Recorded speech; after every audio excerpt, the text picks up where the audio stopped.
In Zoom, I have a background also, but in Google Meet, I have no idea. No problem, sir. Your presence is over here. That's the most important thing, sir. Your presence is over here. That's it, sir. Nothing more is important, sir. Thank you so much. Sir, our senior professor has sent best pranam for you, sir. Professor Impak. He's one of our senior most professors. Okay. Thank you.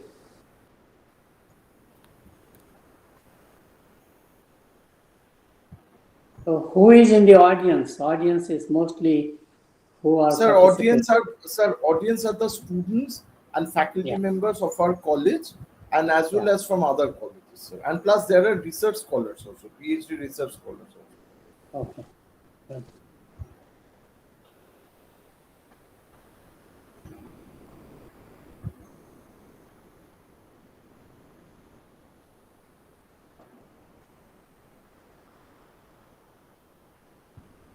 Let's see if I turn off the video, what happens.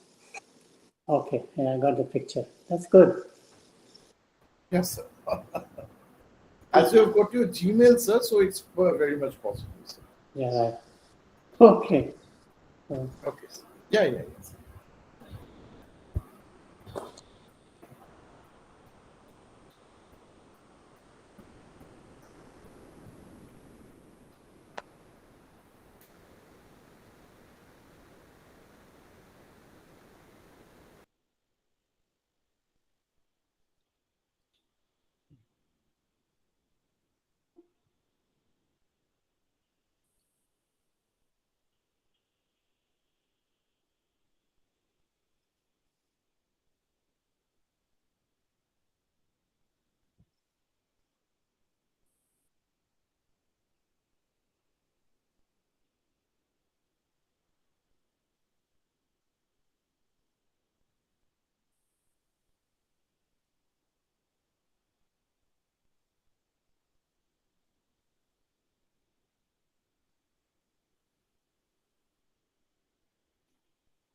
Saurav, you're muted. Saurav, you're muted. Okay, my dear colleagues, Jagdish sir is already over here in our session, and we shall start from 8 a.m. onwards. So before going to start our session, sir, let me just tell you, sir. Okay, they are the students, and sir, as you know that I am Dr. Shura Bhattacharya, and sir, I have got my. I request my colleagues to kindly, if they can, if it is possible, to switch on their camera so that sir can see you all. So I have got my HOD, Dr. Arunangshu Giri. Dr. Giri, can you please switch on your camera if it is possible? If it is possible, because just now I had said, so that sir can see everybody. Sir, our HOD, we have a very young team, sir, and of course we have got some very experienced professors also, sir. We have got our head of the department, Dr. Arunangshu Giri. Is a very prolific, what to say, sir, we are nowhere near to you, sir, but we have got our own attempts, we give our own efforts. He's a very prolific researcher and writer. He has already written a number of books, sir, in international from international publishers also, sir. And so that to start with him. And then, sir, I have got my colleague, Professor Adrinil Satra. Adrinil, if you can kindly switch on your camera so the sir can see you.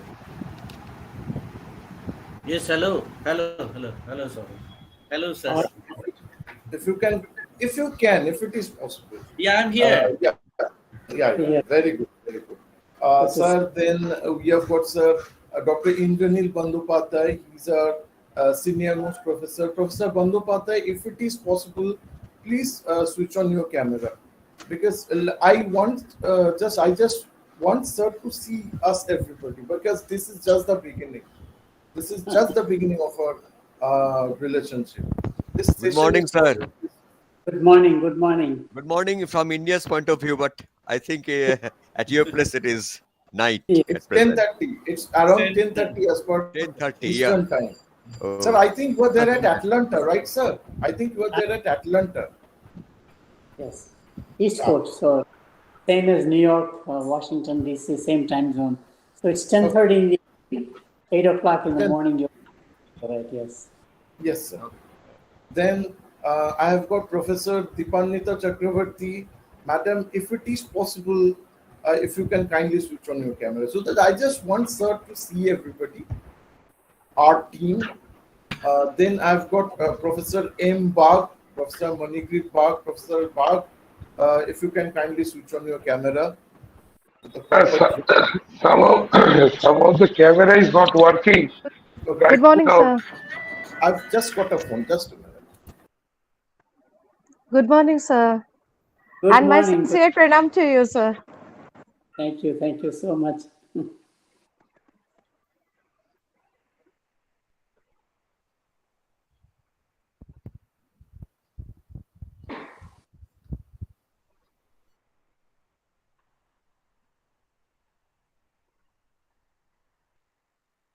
Saurav, you're muted, Saurav. Saurav, please unmute. My dear colleagues, please keep on conversing with sir. Please keep on learning from him. Let me share today's session's link with some of our colleagues from other colleges. So just give me a minute. Okay.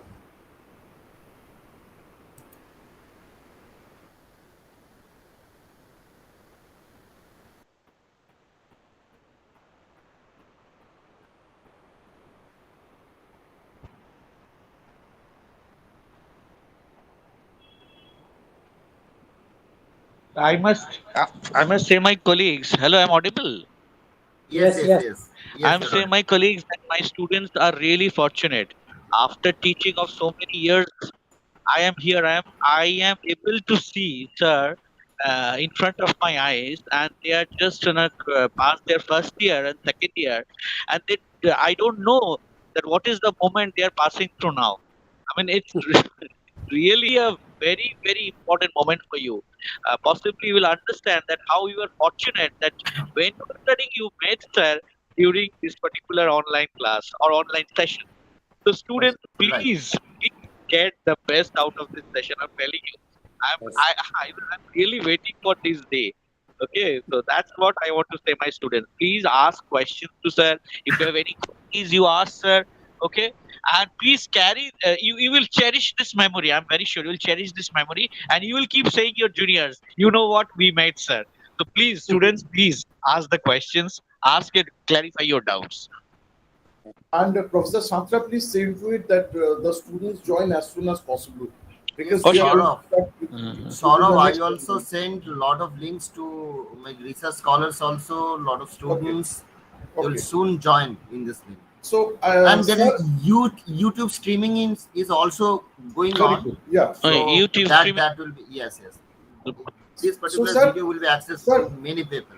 okay. Sir, it's 8 a.m. Kindly give us another 2 to 3 minutes, sir, because sir, participants from all throughout India, they will participate, sir, today. Sure, sure. So, No problem. so just 2 to 3 minutes, sir.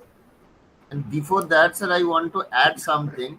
So Yes. you are like our mentor, sir. And this is the first time that we are meeting you, sir. And we want as a mentor, you as a mentor for our department after this session. If it is possible, sir, we will meet with suggestions that is required from your side for the development of a department, sir. So if you have your precious time, then we can meet again, sir, after this session, and Yes. we will try to like in our curriculum, our syllabus, in our research. So in Yeah. every aspects, we will try to Learn from incorporate your suggestion. Is the guru of gurus. So definitely, Right, sir, right. this is just the beginning, sir. And sir, in the future, sir, we shall pray to you to be our mentor, sir, so that we can learn we can learn and we can go. And sir, frankly speaking, everywhere globalization is the key, sir. So by getting your guidance only, sir, you want to get more upgraded, more global, sir. That's it, sir. So within the next 2 minutes, we shall start. So how many students at your institute, Haldia Institute of Technology? How many total students? 5,500, sir. 5,500. Wow. There are 15 streams are there, sir. Lot of BTech streams are there, including management stream. So total 15 disciplines are there, 15 departments are there. Wow. And management, how many management students? So 120 management students. 120, okay. In the first year and second year, in the first year, like total 120 students. Right. And the rest of them are engineering students. The rest of them would be in engineering, different Yes, engineering. Yes. And in the engineering, sir, 4 years. So if we calculate all the numbers of the students for the batch 1, batch 2, batch 3, then that will be like 5,500 total. Very good. Plus, sir, PhD is also taught over here. Yes. We have a tie-up with University of Mysore, sir. Oh, okay. Okay. Okay. And any other of our colleagues whom we had missed? I think I have mentioned everybody.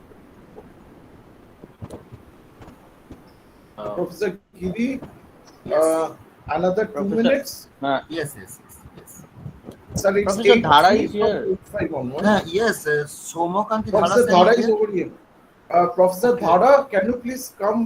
Can you please switch on your camera, sir? Please switch on your camera because I want, sir. I just want, sir. Saurabh, good morning, sir. Good morning, Saurabh and others.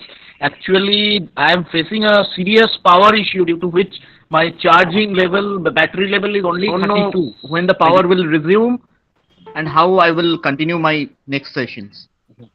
Okay. Okay, really scared for this yesterday. Okay. Sir, Sir, as this you is know, the thing. this is I'm India. just okay. I am just switching on my camera for a few seconds. Good morning, sir.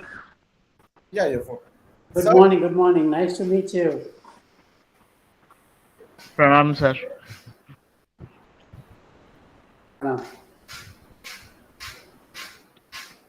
Okay. Professor Bhattacharya, we will start now. We will start. 8:05 and we are going to start because sir is a very busy man. Yes. And let us start, friends. Let me just see. Yeah, sir, PPT is ready with me, and I'll start. Sir, so students, I'll say my dear colleagues from my department, from other department, and from other colleges. Today is a man who is the guru of gurus.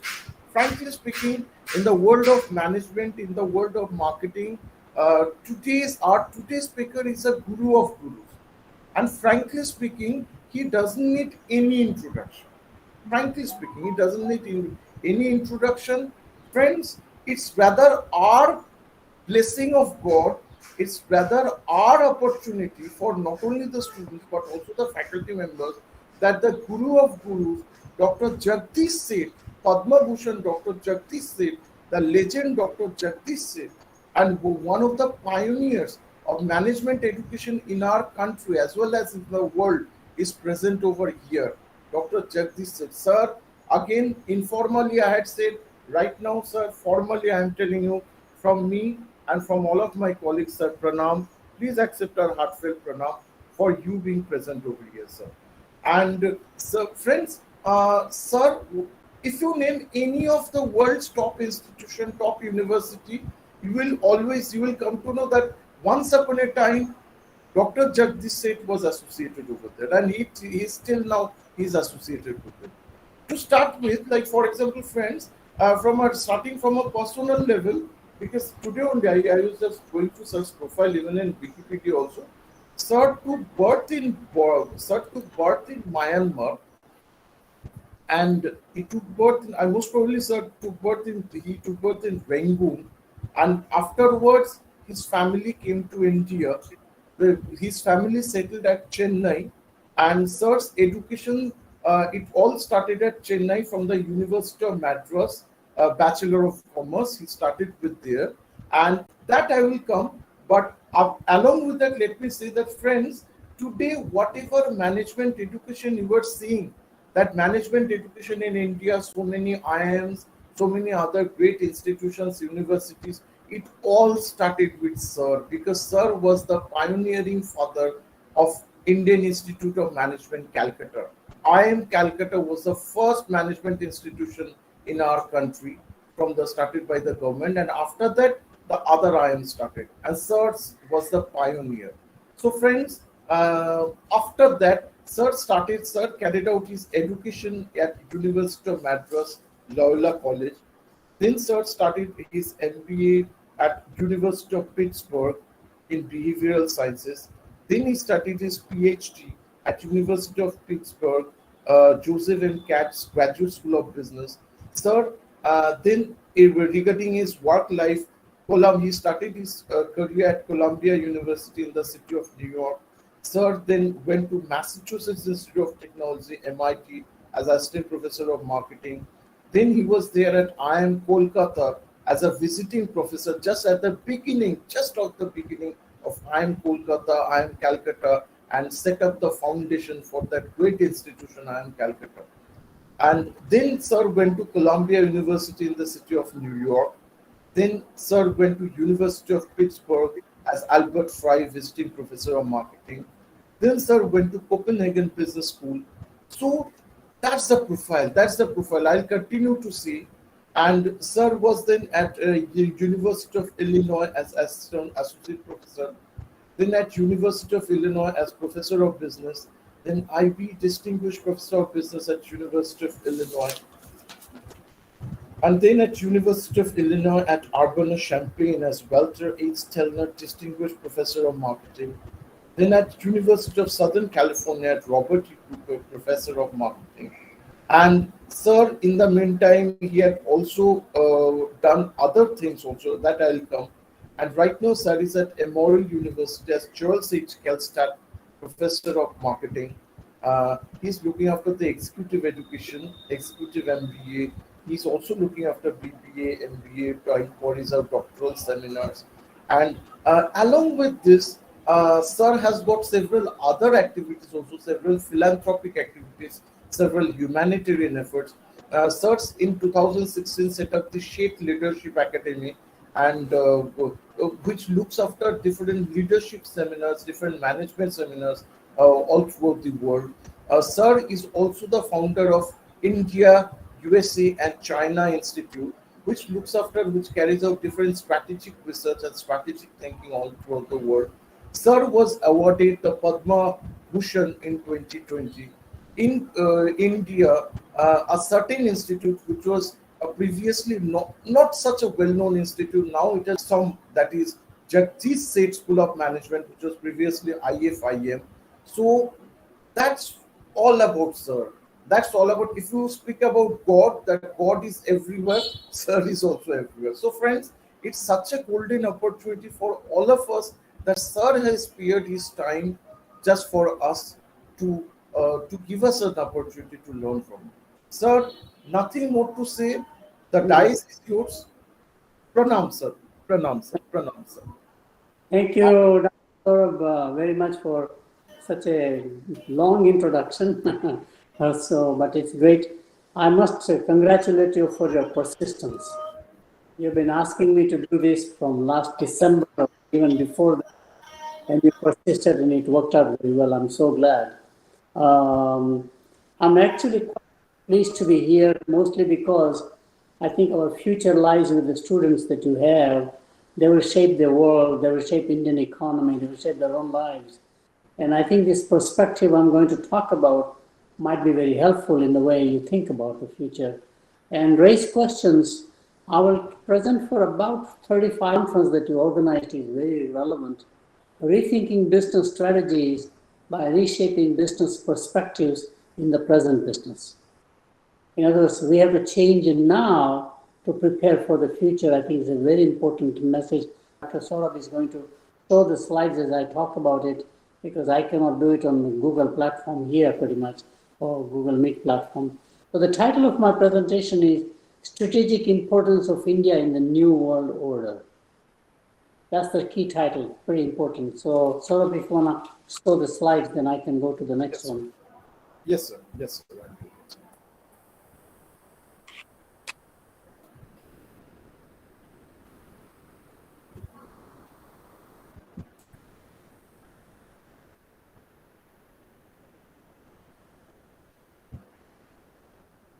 Isn't that interesting? The silence on Zoom or on Google is more deafening than silence in physical reality.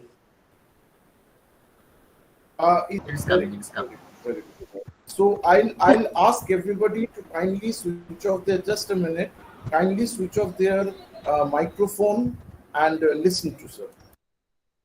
Okay. So Sir, if you go to yeah, I'm directly going to the screen. great, that's the title. So let's go to the next page.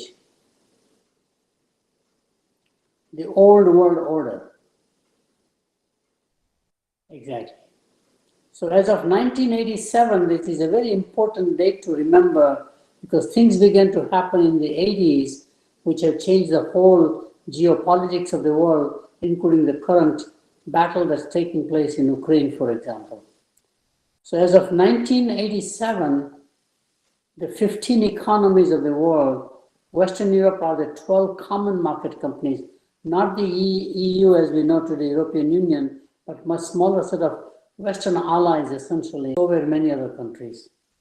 75% of GDP, which is a value add on raw materials in many ways, was just value add, and the value add would be in automobile 15, 20 times, for example. Value add maybe 5 times in agricultural products such as the bread that we make or whatever we eat, for example, ready to make cereals, whatever we do, etc. So that's 75% of the world's GDP was controlled by these 15 nations. 45% of the world trade also was among these 15 nations. They bought raw materials, they bought finished products from each other primarily, and it is 45% because most of these were colonial powers and they were still buying raw materials from their former colonies. So it'll be like Brazil at one time, for example, Argentina at one time, for kinds of things. Now, key problem with all these 15 nations is that they're aging and aging very rapidly. Japan has already reached a point of no return. Every month, there are fewer men than the previous month, and there's nothing they can do. Because they did not encourage immigration from neighboring countries like Korea, for example, before South and North Korea became, or from Thailand, or any of the Southeast Asian countries, or from the rest of the world. They wanted to remain pretty much a Japanese culture, pretty homogeneous, which they are paying the price now after 50, 60 years. Germany is zero population growth. As many deaths as there are births, for example, which is why Angela Merkel, the previous chancellor, expanded enormously about immigration and allowed million refugees to settle in Germany because they need the next generation of manpower, which they cannot have among themselves. Even in America, we are aging, even though we are immigrant-friendly nation, we are aging also. Our population growth is fascinating. So all these nations are aging, and therefore the future is more burden of the aging population on social pension plans, for example, healthcare programs.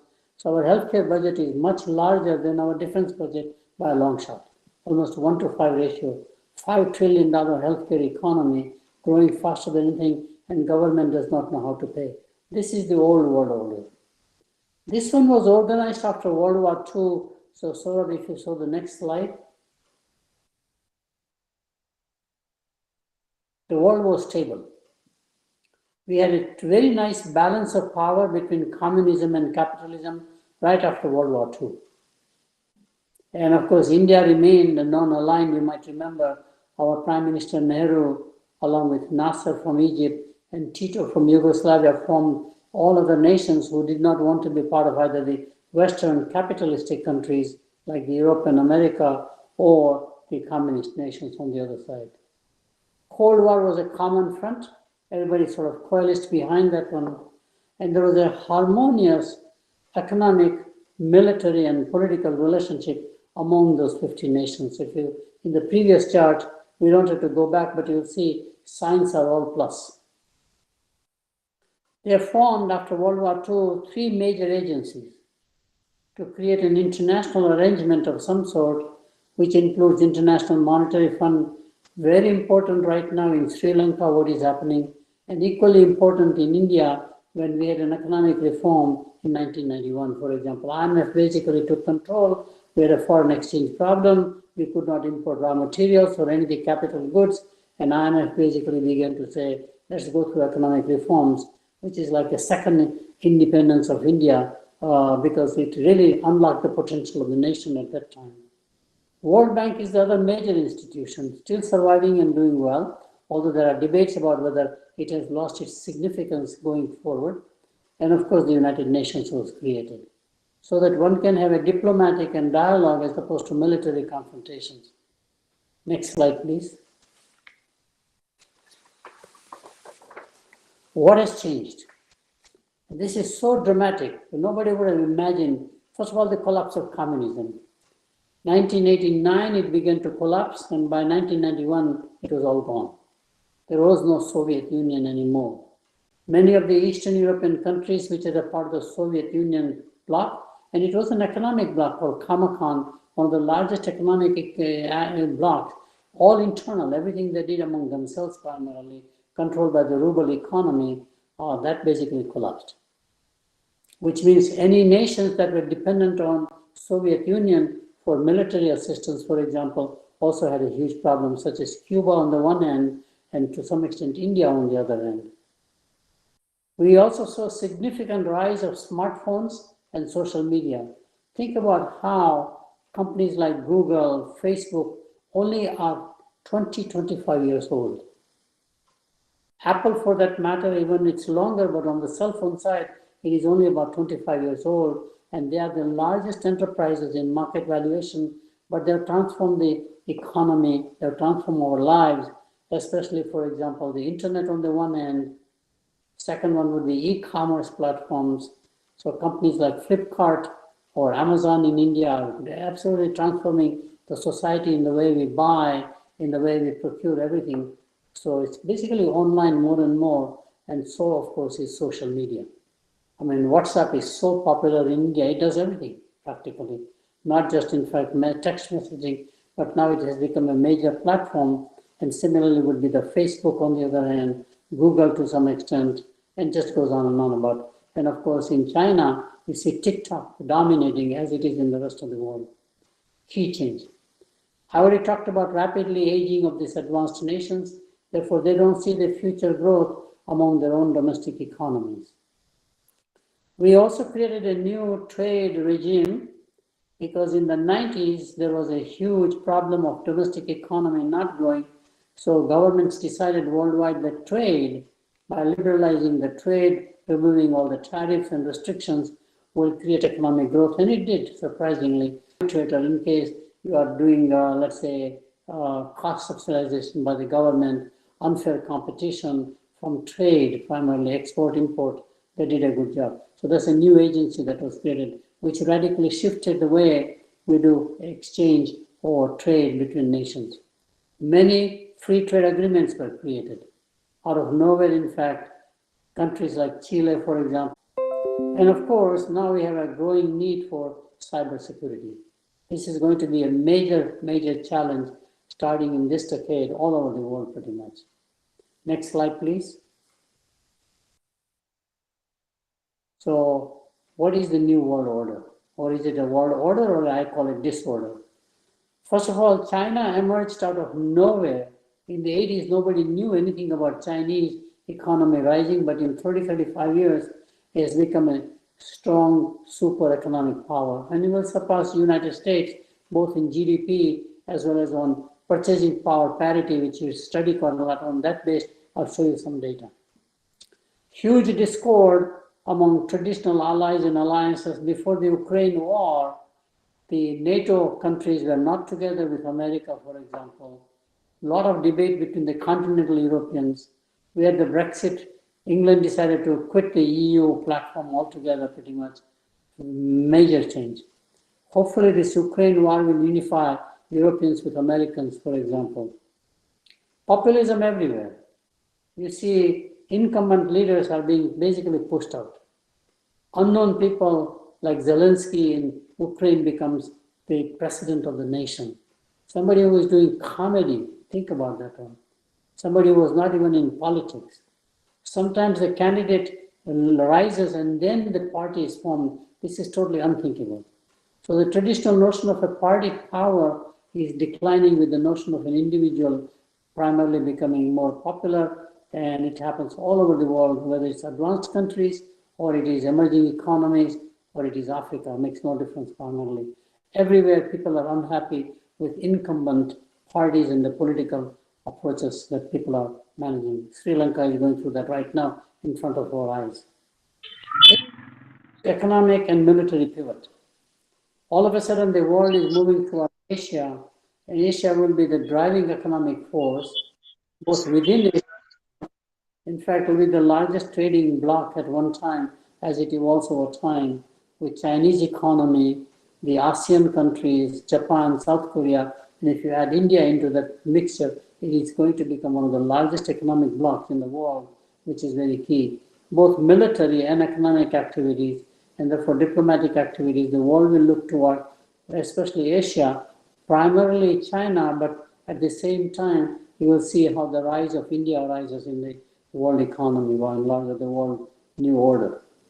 There's a rise of the new middle class in emerging economies. This is a very important area for India. Because in most emerging economies, including India, my estimate is that at least 60% even today, even 1991 economic reforms, which is almost 25 years ago, longer now, 60% of all consumption in India is unbranded products, and mostly sold through unorganized retailing. Very large. At one time, luggage industry, so we hear the word about VIP, safari, aristocrat, but that was less than 30%. 70% of all the luggage was made by unbranded, like a cottage industry. Very prevalent. Services, it may be even greater because we don't have branded services. Except for technology and the modern gadgets like appliances, refrigerators, you see the branding there. But the traditional foods are still unbranded. That is transforming from unbranded consumption to branded consumption. The next generation of people like you would like even atta, for example, or rice, wheat, all being branded, packaged properly. Key change. And organized retailing is coming not because of the traditional retailers like the mom and pop stores, for example, but the e-commerce has brought about a change. During COVID, we had no choice but to have home delivery, and the largest impact by companies like Amazon, Flipkart, and there are others was not in large metro areas, because you still had the traditional shops that one could buy from, they can deliver, but in second and third tier cities, which again is absolutely incredible, because there is no other way you can access them. Traditional distribution broke down essentially, which is again very important. So the rise of the middle class will be the key driver for the Indian economy going forward, as it has been in the Chinese economy. China is about 20-25 years ahead of us, but we are catching up with that one. Political and social acrimony globally. This is what I call the Twitter problem. Right now, as you know, Twitter is under play. Elon Musk would like to buy and privatize it essentially. And you see the impact of Twitter. Every politician has a Twitter account, and they communicate and create more acrimony, personalization, personal attacks. We can do it today, which was unthinkable at one time in political arena. So this is political and social acrimony is worldwide, which is another major, including disinformation, whatever happens. And last area, and very important one, is capital markets are in turmoil. We thought equity market, like the stock market, or the debt market primarily will be the driver. Today, it's neither of them. what is driving the world economy and Indian economy, for that matter, is what we call private equity capital. So companies like KKR or BlackRock, for example, Blackstone, for example, those are going to determine the future about access to capital for economic growth, etc. So you have to watch private equity market much more carefully than the stock market, for example. Next page, please. So what's the new world order? Remember, we had Japan, 12 common market countries, and America and Canada. That is being displaced now by India, China, and United States. US continues, but there is no longer Japan as a dominant economy. It is sliding further down in many ways, but China has totally replaced them. And India. Unlike the previous chart, the World World Order, there is no plus sign. There is no question that US and China are at loggerheads. In fact, they are basically rivals on everything today, militarily, politically, and economically. India and US had negative relationship till very recently. Now it has become very positive. And the debate is that what's going to be the future relationship between China and India? The way everything is progressing, it looks like China and India also will have negative relationship as going forward to create a harmony or balance among relationships by and large, which has led to, starting maybe about 15 years ago, thinking that it is the trilateral relationship that will be more important deciding the geopolitical order, not bilateral, such as China and America, for example, or India and China, for example. And so we formed an institute called India-China-America Institute. Originally, the name was supposed to be China-India-America Institute, but when you make an acronym and a logo, it looks like a CIA institute, which is the name we did not want to borrow. And therefore, I insisted on India being in the front, not US, for example. So basically, as a founder, it is India-China-America Institute. Russia becomes very strategic, as you see now in the world order. This slide was created before Ukraine war even. I've always found Putin as a very strategic leader in the world politics, and it is emerging more and more now in many ways. We have to understand his background, the way he thinks about, etc. And the reason why the new world order is happening is on the sidebar I have. Consumer markets, these are the three largest consumer markets. China is becoming the largest market for everything, especially for luxury goods, already surpassed America. India is very likely to become number 2, not just in luxury goods, but everything, like in cell phones, for example, in appliances, maybe even in the automobile business, or maybe even pharmaceutical for that matter, just goes on and on. So the domestic consumer market of India is going to be very strategically important as it has become important for China. So today, companies like Apple, despite government disputes between China and America, has to do business in China. Tesla has to do business in China. Volkswagen from Germany has to do business in China. If you ignore Chinese market in automobile, you ignore the world competition primarily in the auto industry, whether you are a Toyota or a Volkswagen Group or General Motors. In fact, General Motors' largest share of profit may be coming from the Chinese partner, and they're all aggressively moving despite the political discord between China and America. So that's clearly one. Second one is very clearly infrastructure. As you know, we have a new bill passed already. More than $1 trillion will be invested to rebuild America, which was last time done under the Eisenhower administration, who really built the interstate highways as you know today. So everything is aging in America. So when you compare the Chinese infrastructure, which is so new, and the American infrastructure, we look more like a third world country.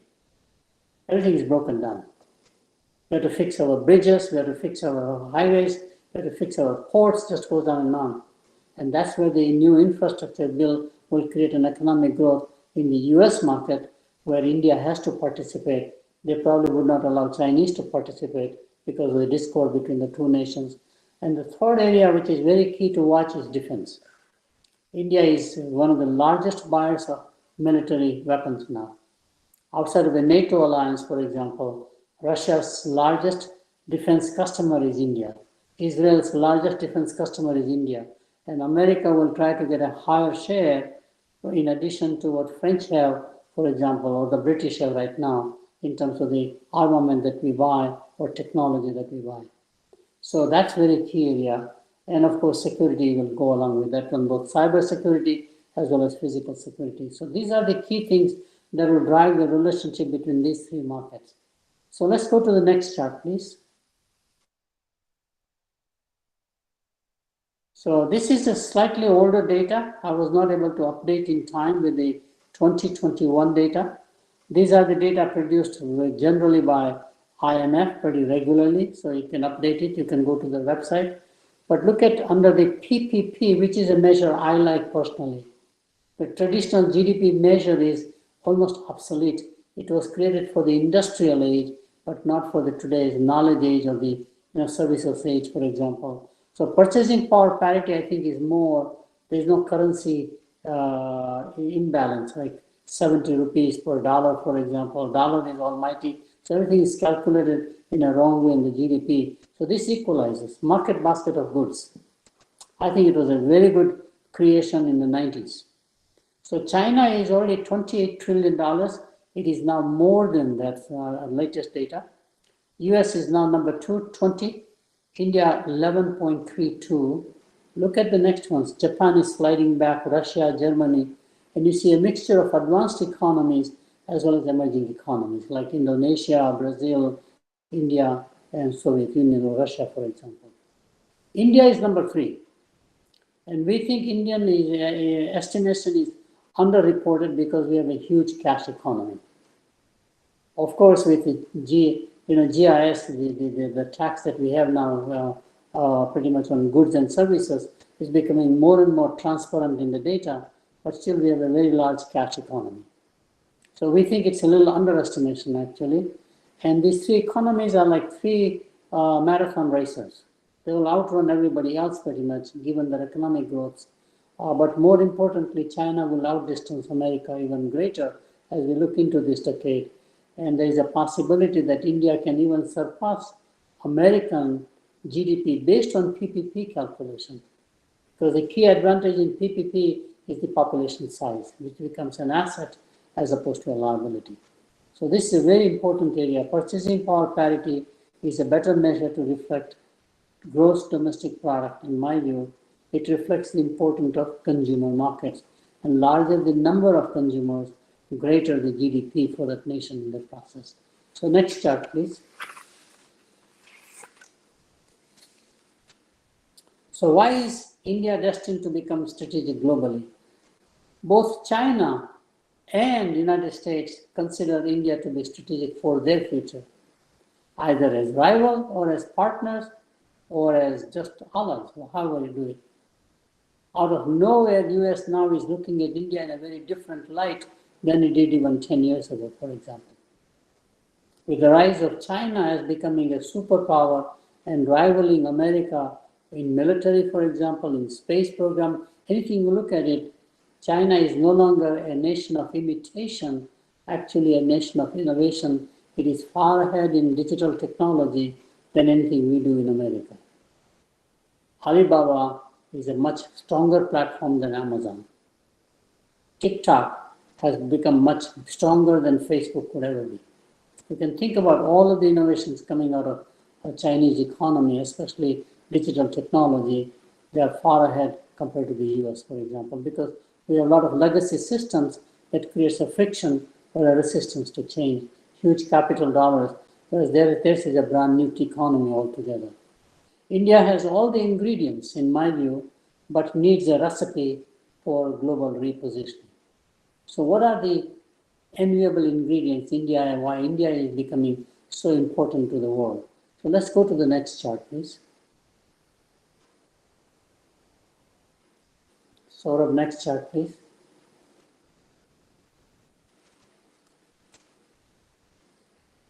So first one, of course, as we talked about, one of the largest consumer markets. Number 2, sometimes number 1 in especially consumer products, durable appliances, pharmaceuticals, no matter how you look at it. As I mentioned, defense and infrastructure investment opportunities. And as we privatize the defense industry, when we allow private sector to be in the defense industry, as we divest many of the state enterprises or public sector units, for example, such as in Air India, for example, now it's becoming a private sector. It's just the tip of the iceberg. LIC will be privatized and disinvested, which is absolutely a brilliant life insurance policy in the world. There are so many great assets, but they are all state enterprises. As they become more and more private enterprises, look at the size of SBI, State Bank of India, and you compare that with ICICI Bank or HDFC. Those are already small. SBI is such a huge bank. And global, surprisingly, quite global when we have thought about it. So many of our assets, while we talk about the private sector companies and we praise Tatas and the Birlas, there are many government enterprises which are equally very powerful, especially in oil industry, for example, or gas, GAIL as we call them, Gas Authority of India. They are pretty important assets of the nation that we have to think about. Third area, very important one, is that India now has the largest digital talent. And as people distance from China for whatever reason, the outsourcing in China is not happening. More and more people are now coming to India, not strictly to hire companies like Wipro, TCS or Infosys, but putting their own capacity. In the process, we are shifting the Silicon Valley, not just Bangalore anymore, but Hyderabad. Watch Hyderabad very carefully. In fact, you will see large companies all having their own employees in India, because the old model of bringing workers to America is not going to happen. H-1B visa is not sufficient. Or taking work to India and outsourcing is not strategic. So the largest employees of many of the large Silicon Valley companies, let's say IBM on the one hand, or Google on the other hand, their largest employees will be in India as employees, which is a very key radical shift. Oracle has just, I think, built or is about to finish it, 1.2 million square foot building as corporate headquarters in India, in Hyderabad. If you look at Ernst & Young, which was an accounting firm doing, of course, consulting work, 50,000 employees in one location alone with several buildings in Hyderabad. So Indian IT companies will not be able to hire as many as foreign companies, because if you are looking for gold, where do you go? Where the gold mine is. And the gold mine in India is digital talent. In fact, India is becoming a service capital as China became a manufacturing capital. Next area, which is a key ingredient, and our Prime Minister really realized how important that is, which is the global diaspora, Indian diaspora. In countries like England, of course, or in Canada, many of the union ministers are of Indian origin. Defense minister, which is unthinkable of a nation, would be a person of an ethnic background like India. Many of the large corporations in America or all over the world now, not just Silicon Valley, but corporations, are all of Indian origin now. This is mind-boggling. Enormous political power, enormous economic power, and this government has realized for the first time in the whole history of India's independence, 75 years history roughly, to leverage that properly. So we saw I think earlier this month, Prime Minister was in UAE and had a rally in Dubai. 50,000 Indians showed up. He does that all the time, which is fascinating, rallying behind the Indian diaspora, praising them, using them, leveraging them for the sake of India's journey or destiny. Growing soft power. Our diplomatic power now is brought to the forefront. Right now, it is very key asset that Indian government has learned how to leverage. And of course, the Jaishankar, who is now a union minister, even though he was a bureaucrat, essentially, is a very key player in the cabinet process. People had never thought about strong military presence of India. But in all of the air fights, Indian pilots outdistanced American pilots or any other pilots. Navy maneuvering, Indian captains have been outmaneuvered, and they have outmaneuvered Australia, for example. All of a sudden now, we are able to recognize and praise our military, which is always a very important asset of a nation, but we never gave them the respect and the admiration that as a nation we should do, and you can see that's happening pretty much. Most important one is the India's self-image. People have a very positive image. Way back when under License Raj, it was an image of helplessness. There's nothing I can do. Nation has learned to unlock the potential of its own people now. People believe I can do things. So if you look at unicorns now, in addition to China and America, the third largest place is Bangalore. $1 billion+ companies created out of Bangalore, which is unthinkable only about 5 years ago. Of course, Gurgaon is another becoming a key center, as there are many other mini centers. I think positive self-image is a very key area. I know personally, I've been here 60 years or more even, so I know I've traveled quite a lot. When I used to travel earlier, people mistook me as a diamond merchant and would basically say, I don't want you to come near my country. Today they say, are you an IT professional? Interesting. The person will carry my bag in Germany, etc. It's very fascinating change. Same person, but different attitude now toward that one. So positive self-image and admiration of people of Indian origin in the rest of the world is rising all over the world. Whether it's Japan on the one hand, South Korea on the other hand, America, Canada, all of continental Europe. And I think that's a very key ingredient that somehow the nation has to learn to leverage. Let's go to the next slide to say how India can use these as a raw material or ingredients and make it properly. So around here you can see India has to, through policy, this will not happen through private sector. It has to be a government partnership with private sector, enabling private sector primarily to make sure that India is repositioned from basically a restricted domestic economy, which is the old license right. Still we have the legacy of that one from the foundation of India to becoming integrated global economy. It has to have a larger share of imports and exports. It has to have a larger share of capital invested by the rest of the world in India and Indian capital in the rest of the world, like Birlas have done, for example, Tatas have done, for example, and there are many other corporations which have done, IT companies have done, etc. So that's very key. So, and the other dimension, very important one, is that all sectors of the Indian economy, agriculture to industrial to services, we are still a very low-tech economy. We do not leverage and use the economy except the revolution of the cell phone that was created, and maybe that's the only change that has happened, smartphones. But before that, our agriculture is still the same as hundreds of thousands of years, the way we plow the field, for example, the way we do the, whatever we do, cultivation, etc.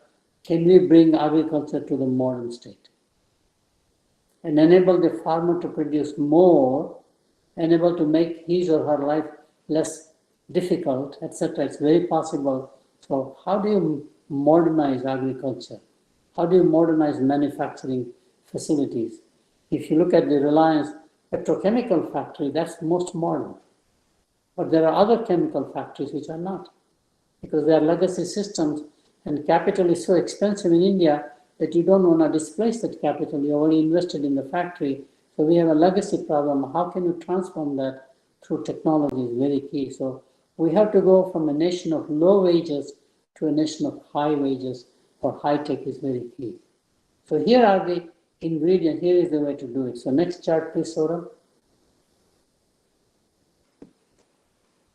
So I think there are 10 recommendations I'm making. First of all, we have to embrace global standards and global benchmarks for domestic products and services.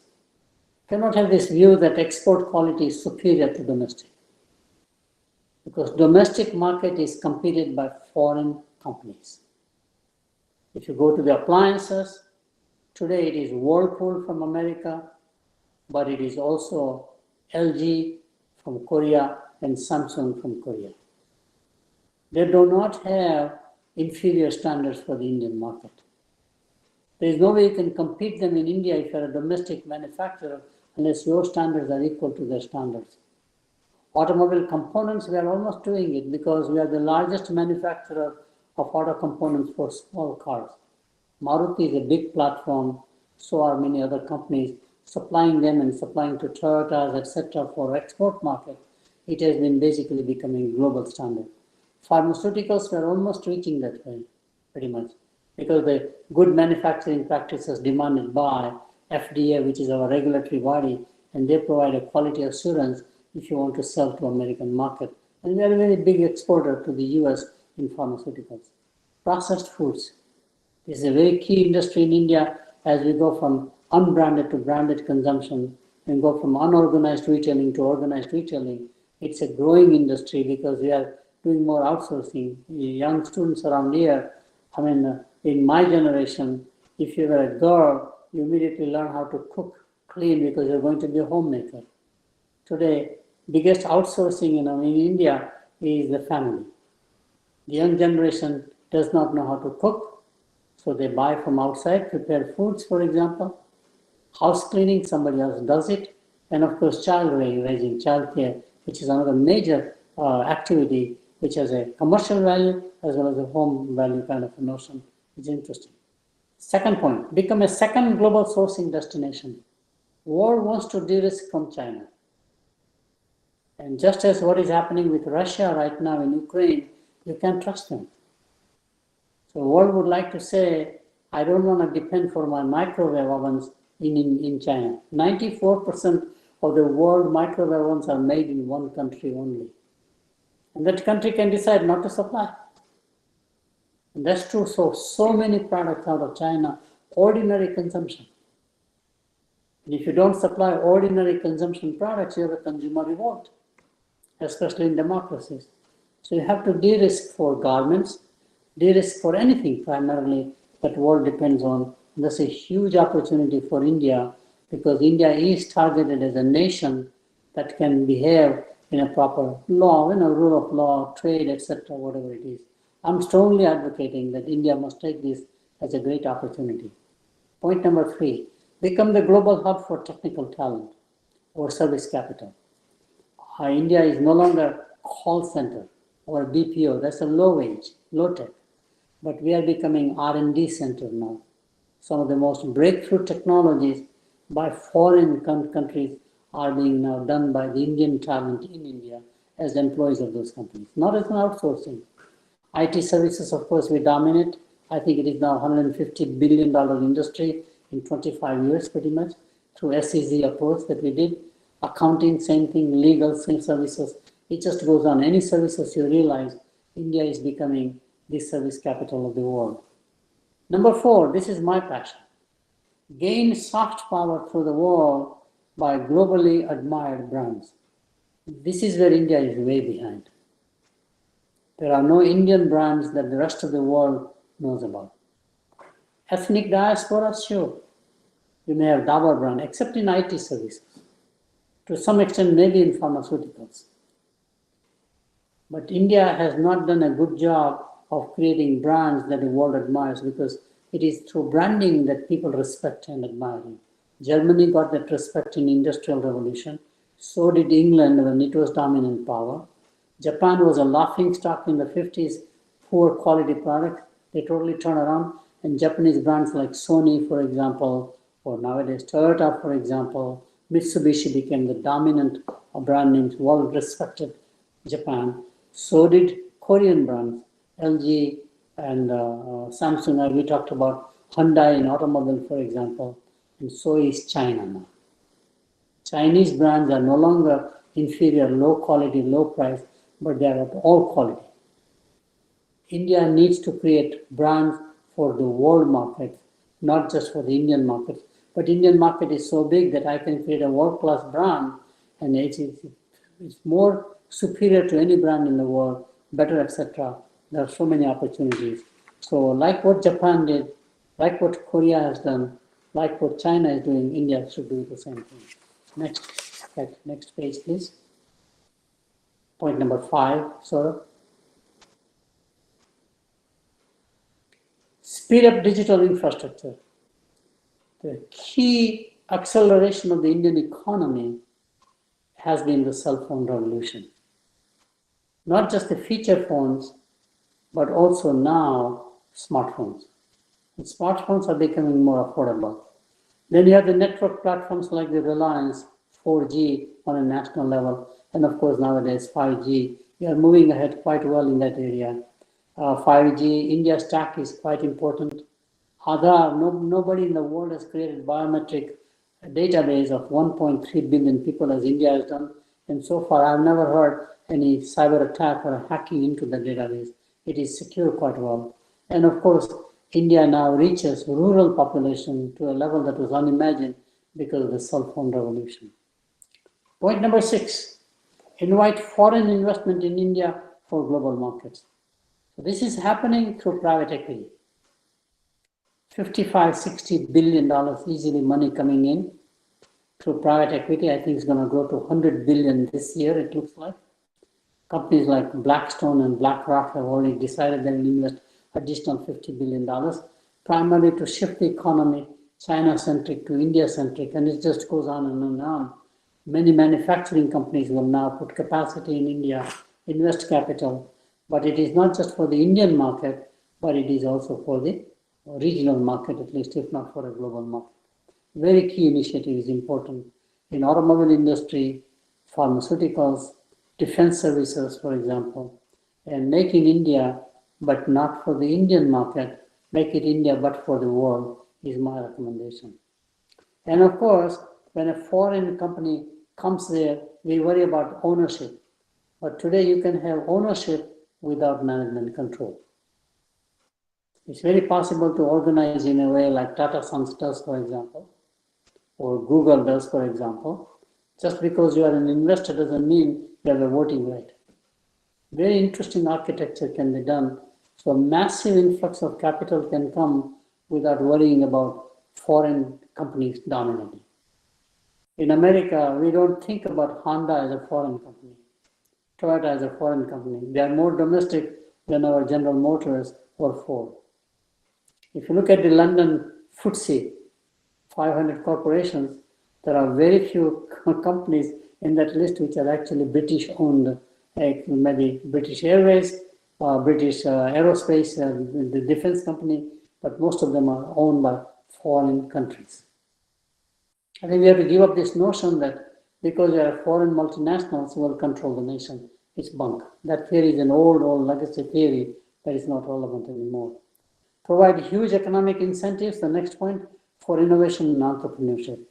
And I think we are doing a good job now. The way America came about was a government money to create world-class research institutions or funding institutions like NSF, on which university depends, or CDC, Centers for Disease Control, or NIH for healthcare. My university is a medical university primarily, and we have to apply for NIH grants. We get about $900 million annually. All breakthrough research is done because government provides the funding for that one. And I think this current government has finally realized through the new education policy document, 2020, for example, that it is the obligation of the government to invest money in R&D that goes to the universities and to private sector laboratories, which we thought was never possible. Why should private sector be funded by the government money? But that is where all the breakthrough innovations can come through for the nation. Point number 8, which I've been promoting for more than a decade, digitize, digitize, digitize. Data is the new oil, as people say.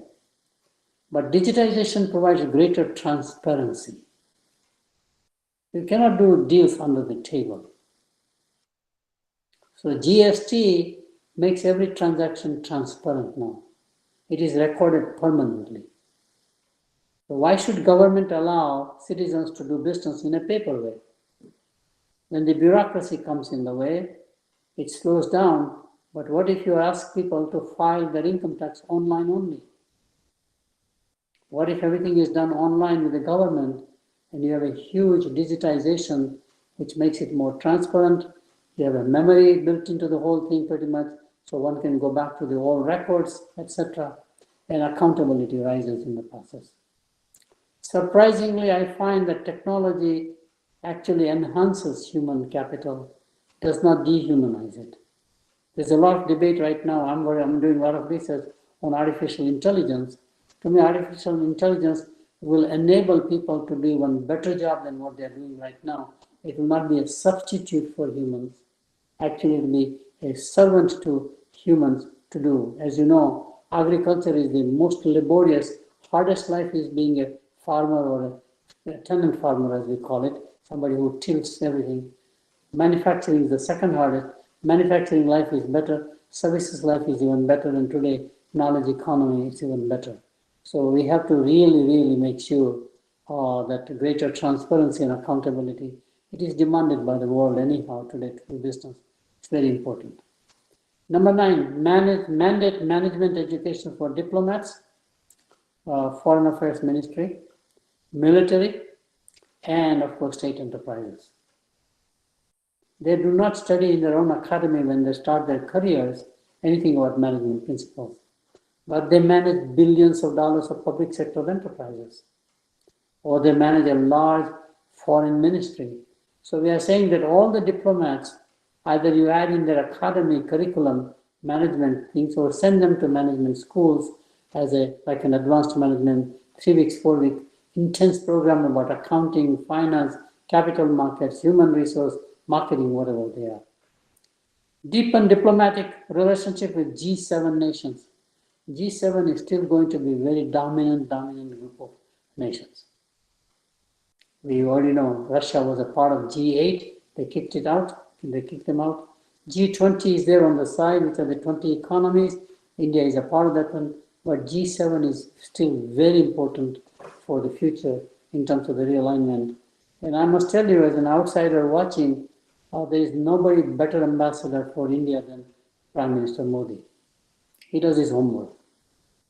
It is very difficult to please somebody like Putin on the one hand, Angela Merkel when she was the Chancellor of German economy, Macron in France, or in England, for example, the previous prime ministers, to America, 3 different personalities. Obama is very different than Trump, for example, who is very different than Biden, and pleasing all of them because the Prime Minister Modi does his homework. And the relationship is not strictly diplomatic or professional, but it is personal. You begin to know each other as friends also. Abe in Japan became personal friends with Modi. It takes an extraordinary knack. As a consultant, you are not just professional experts, but you become personal friends also of the client in many ways. That relationship is a very key attribute. And of course, we are trying to make sure that our diplomatic people and our diaspora people have the same view. So deepen diplomatic relationship, and I think the prime ministers, for example, when you go to the prime minister's diaspora rallies, whether it's in New Jersey, in Madison Square, or Houston, Texas, about 2 years ago when he came, even Trump was admiring because Trump loves crowds. There is nothing like Modi effect. As it happened in Dubai recently, which I watched the video, it's mind-boggling to see how well he is able to relate to the people. Let's close and then open up for questions and answers, and hopefully we have some time. I've taken a longer time, Saurabh, than I thought I will be. So here is the summary. There's a new geopolitical order. The traditional leaders and institutions are struggling to maintain world order. In fact, they're out of jobs. They're thrown out in a democratic process. This has generated opportunity for new leadership. India is destined to become strategic globally. Next page, please. India has enviable ingredients but needs a recipe, which is a vision, to take advantage of the new world order. Reposition India from a restricted domestic economy to a globally integrated economy, and from a low-tech nation to a high-tech nation. The 10-point recommendations will ensure India's strategic place in the new world order. Thank you very much. I'm now ready for questions, Saurabh, if you have any, okay?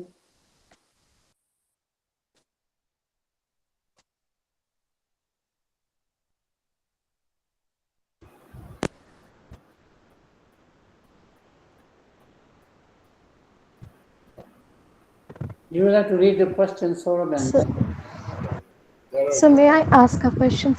Sure. please ask.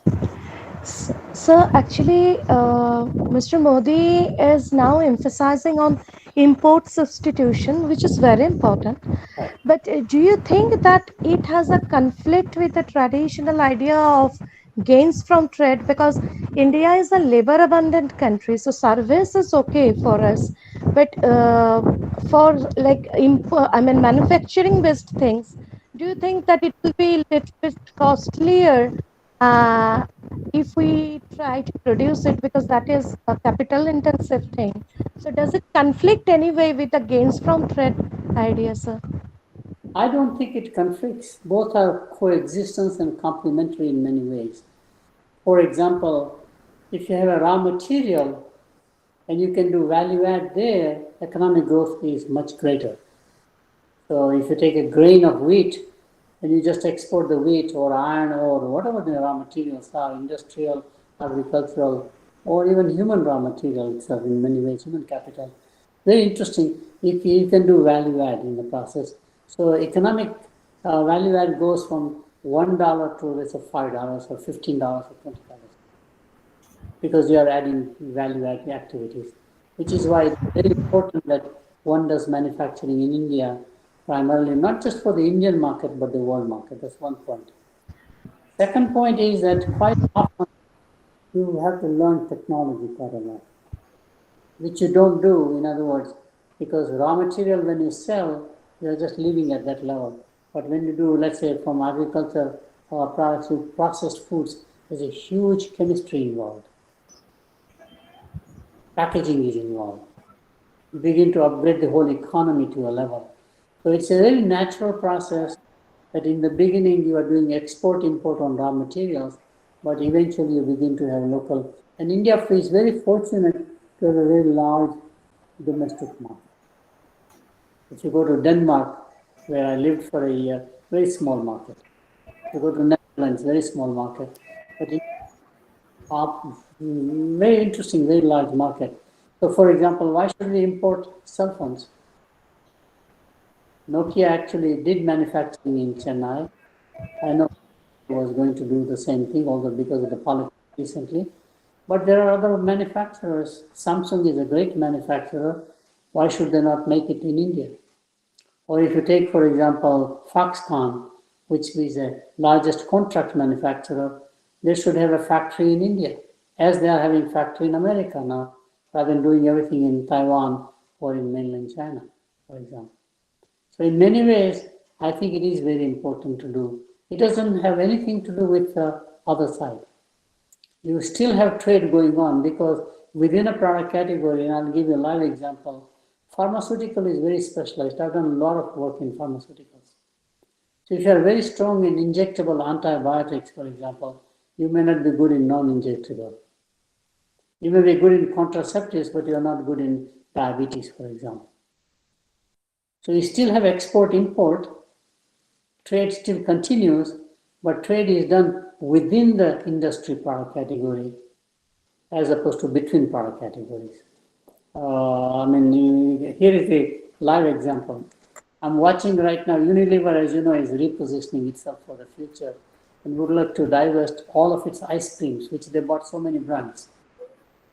Now, who makes ice cream more than anybody else in the world? Amul, the one company.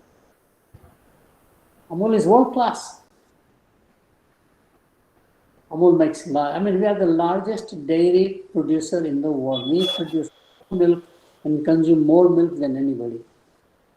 We have cooperatives which gives the scale, but I can raise it even more. I would even aspire and inspire to say Indian dairy like Amul or other cooperatives should be buying out dairies in Wisconsin who are all closing down right now.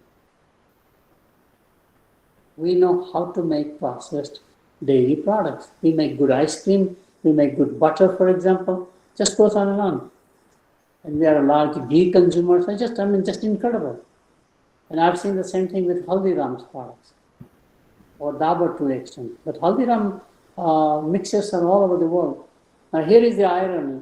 There is a New Jersey-based company called Deep Foods. Patel family. The wife knew how to make good chevda for family, get together. Somebody said, why don't you commercialize it? Today it is probably $500 million company actually manufacturing in India frozen foods in Gujarat and shipping it to America. That deep brand, so well, very popular among all young people because like MTR, remember South Indian brand MTR? I grew up in Chennai, or dosa, Italy, whatever we did with MTR, the sambar. Today it's Yes, deep sir. food. So I don't see the conflict between the two. Thank you, sir. Okay, thank you, sir. Next question is from Professor Mohan Roy from Haldia Government. Madam, please ask your question. Uh, First of all, sir, it was a very enriching session for us, and it's a pleasure to hear you from Kolkata. It is not a question, just to gain a better clarity over the position of India. I have two kind of questions actually. First one is, I was connecting to your discussion with the theory provided by Immanuel Wallerstein with the war systems theory as he provided in 1980s, and he placed India in the peripheral zones.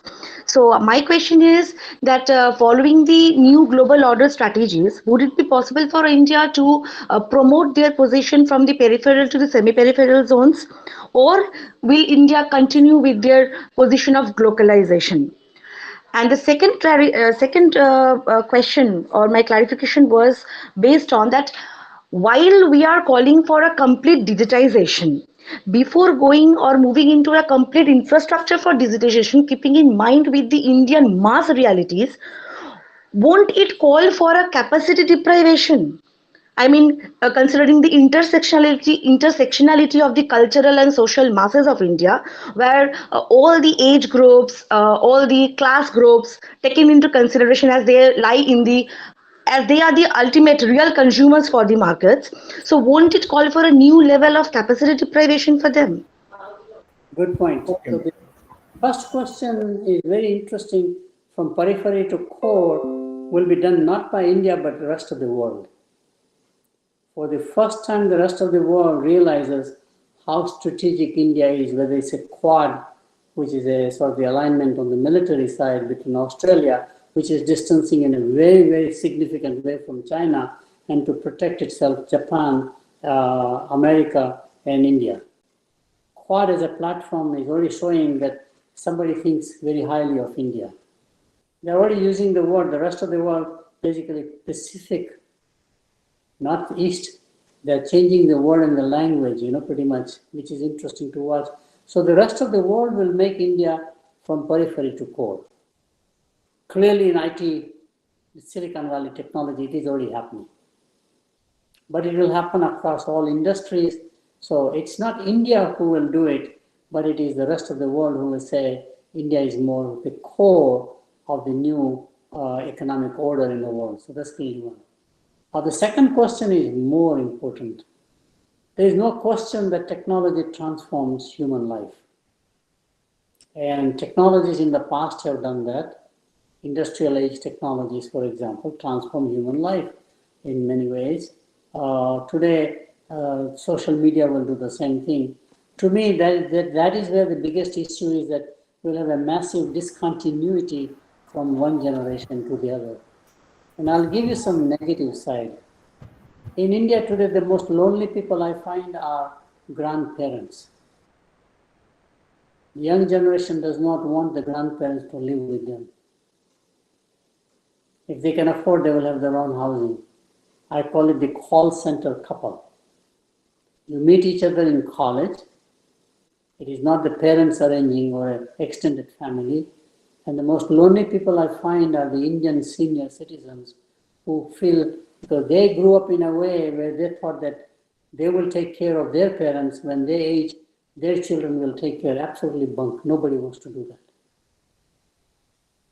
Either they're abroad or even in the same city, they don't have the affinity from one generation to the other, because now the next generation, both husband and wife have to work to survive in a metro area. The old model of I'm a homemaker and you are a breadwinner is gone now. So to me, that discontinuity is magnificent. I mean, quite a lot. Same pain we are going through here. And we have a lot of Indian diaspora people who are settled here. Parents don't want to come because they don't speak English. So they are all saying that husband and wife both work, grown up children, they're saying that children are and the children in the school, they're all lonely themselves. And they say, after 2 or 3 months, I'm better off with my friends in my neighborhood in Kolkata or in Bombay or in Pune or wherever they have been. It's fascinating. That is the most painful one. And in fact, I will say, if you get a chance, watch an Indian movie maybe 10, 12 years ago called Club 60. It never became the box hit, it's a brilliant, brilliant movie. It moves you when you see this family, grown-up people not bonding, their children not bonding with them. Different occupations, different setting. 6 people's lives are talked about. I think it's one of the best Indian movies ever made. I like to watch again and again to show me the sociological change that's taking place in India. This will be the new reality, whether we like it or not. In fact, in India also, as it is in America, we are becoming more like a roommate family. No time to eat together. We barely come and eat together a meal and then we hurry. And then everybody goes in their own private area or a room if they can afford it. Somebody's on YouTube, somebody's doing WhatsApp, for example, somebody's talking on the phone, somebody's watching. We behave like roommates. We even now talk in India, which is unthinkable, in refrigerator. This is my food, don't touch it. They're becoming so individualistic within a family, the digital technology. I'm writing a book. It's about 1 decade. I write very slowly. 7 side effects of the digital economy. Digital addiction is nothing. That's just minor change. But becoming a roommate nation is going to destroy the way no family. Now, there's a negative side to all of this stuff. I totally agree. But at the same time, it will uplift the masses. The gap between poor and the rich will become less and less, surprisingly, not because of the economic buying power, like income, for example, but because of technology. Technology is a great equalizer, what I call democratization of the people, essentially, in many ways. Much more possible today, especially in other than small villages where you have a panchayat system, even they are becoming smart. So the infrastructure will be built either by the government or government and private sector. Reliance took a huge investment to create a 4G platform, and surprisingly to us as a newcomer, they took over the market from well-established incumbents like Airtel on the one hand, or the other companies, Idea, which had to merge with somebody else to survive, etc., became number 1 out of nowhere. Because this digital technology needs masses. Larger the numbers, the more marginal cost is low. It's all fixed cost essentially. So you need large numbers, which is why China dominates in technology, because it has a billion plus population compared to America, which is only 400 million or so population. So it will transform the way we behave with each other. In fact, I've even written to say that for more and more, what matters more among us now is friendship over kinship. We don't relate very well with brothers and sisters as we relate with our friends. Even in India. Okay, I'll stop here. This is my passionate area, so you touched a button where I'm talking more than I should be. Okay, I'll stop. Okay. Next. So there are other people also. They are also ready with questions. Professor Satakshi Chatterjee from Haldia Institute of Management. Madam, please. Yes, sir. Good morning, sir. Thank you so much for the wonderful presentation. My question to you would be, you highlighted one point where there is a huge importance of the R&D activities in today's companies. But sir, what I find is that the funding is very minimal and not much work has been going on. In fact, in my PhD topic also, I have worked on 2-3 papers on artificial intelligence in the healthcare industry, and I find that no company or no company in the healthcare industry is applying the same. A little bit of the work is going on in the prosthetics industry and so. So, sir, I would just like to know what are your views on this topic. Oh, very, very, very strong views. India, unfortunately, and Indian corporations went from trading to manufacturing without inventions. So look at the R&D spent by Indian enterprises, big ones like Tata's, for example, Birla, is so small. We had, on the other hand, R&D laboratories under government, about 43 laboratories. They're world class, whether it's ISRO on the one hand, or in chemistry, we dominate in those labs. The human talent was with the government laboratories, not with the corporate laboratories. Now, I'm used to working as an advisor to Bell Laboratories, for example, in the telephone, or General Motors Tech Center, as we call it. And those scientists are as good as any university professors, or even better. I worked at Motorola, Texas Instruments. These guys are brilliant scientists. But they like to work for a corporation because corporation is invested in R&D, get the patent rights. Pharma, of course, pharmaceutical, we already know quite a lot, the process. And often they have a joint appointment. They are professors at some universities. So the biggest problem in India is not the government, but it is the private sector. The private sector has to somehow figure out why it is in their self-interest or investor interest primarily, shareholder value, through R&D. Now, Dr. Reddy tried to do something. I've been on the boards of pharmaceutical companies in India, and I know we do generics quite a lot, but we don't have a breakthrough molecule that we have created. I sat on the board of Wipro, which is a world-class corporation, but we have not been able to produce in the Indian IT. We are a $150 billion industry, any product platform. Like Apple as a product platform, right? OS2 or whatever it is, right? Facebook as a platform. Yeah. We could do it. I think it's just that we went from trading mentality into the economy, and trading mentality says you don't have to have R&D. Yes, yes. In fact, we didn't have blockbuster drugs also for quite some time. So again, that is a problem. So again, sir, thank you so much, sir. Welcome. Thank you. Dr. Indranil Bandyopadhyay, please, sir, from School of Management and Social Science, Haldia Institute. Yes. Good morning, sir. It was a totally mesmerizing exam, that is experience to listen your presentation, and it was terribly excellent. But the thing is, few questions are arising in my mind. So Yes. I will, if there is a opportunity, if I get later on, I will go for all the questions. But now, very two basic questions. One is related to digitization aspect. Yes. That it is absolutely required for India to go digitization in all the fields. But in a country like India, which is also very famous for corruption, I think you will agree with this. Lots of cyber frauds are taking place, specifically in the banking sector, financial sector. Lots of frauds are taking place almost on every day, and government has severely failed to check those banking frauds and financial frauds. So in this aspect, do you think that the financial sector specifically should be wide open for digitization? Though I believe that this is the only way for extreme financial inclusion for all the common people with the banking sector and financial sector. But is India really ready for that? I mean, first of all, the white-collar crime, as we call it, crime of the mind, is common all over the world in financial sector. We have the same problem in America.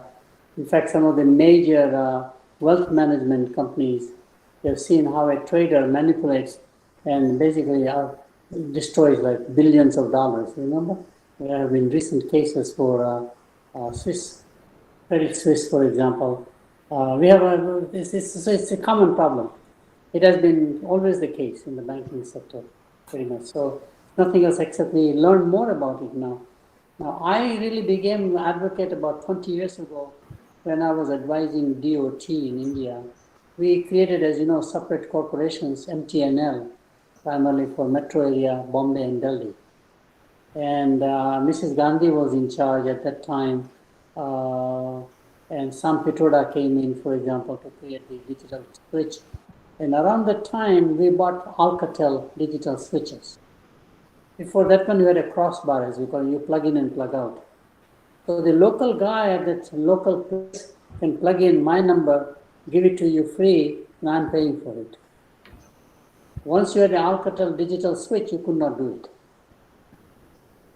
So there was no minor fraud anymore. It was prevalent at every crossbar switch, which is where I began to understand that you can do the same thing.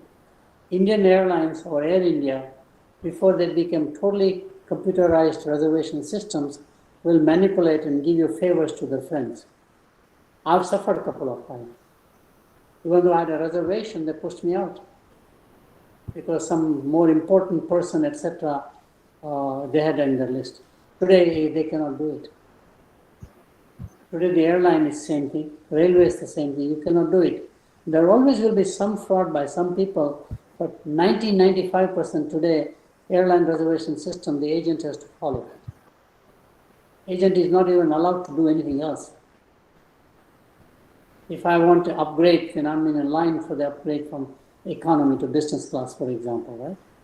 And there's nothing the agent can do it.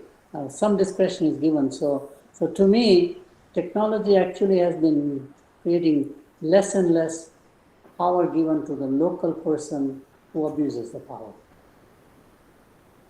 As would be true for a chartered accountant who files their returns, for example, with a tax commissioner. Today it's not possible at the level which was very prevalent. So to me, actually, I've been advocating just because of that. Corruption is everywhere, first of all. I learned over time. Corruption is like breathing air. We don't debate whether there is air or not. We talk about the quality of air. The best corruption in the world, we think, is in America. We do it openly. It's always above the table. Any political person I want to support, it is recorded, and the politician knows I'm putting money behind him or her to advocate my position. Why would I otherwise support his candidacy? There's nothing wrong. So there's nothing wrong in political process to contribute money so long as it is recorded properly. Why should we do under the table, around the table, do it over the table? Very possible. And the last thing I've made is that unfortunately the Indian system under the old regime, when we created the socialistic pattern of society, or when we created the license Raj, we thought the least paid people should be the government employees, which is the worst thing you can do, because it leads to when you are in your 40s, when you have a grown-up daughter, you want to get married, you have no money. The best susceptible time for a government officer is in their late 40s. The wife is putting pressure to say, you have remained so pure and non-corrupt, but honest, but you have to get money now. So they get corrupted.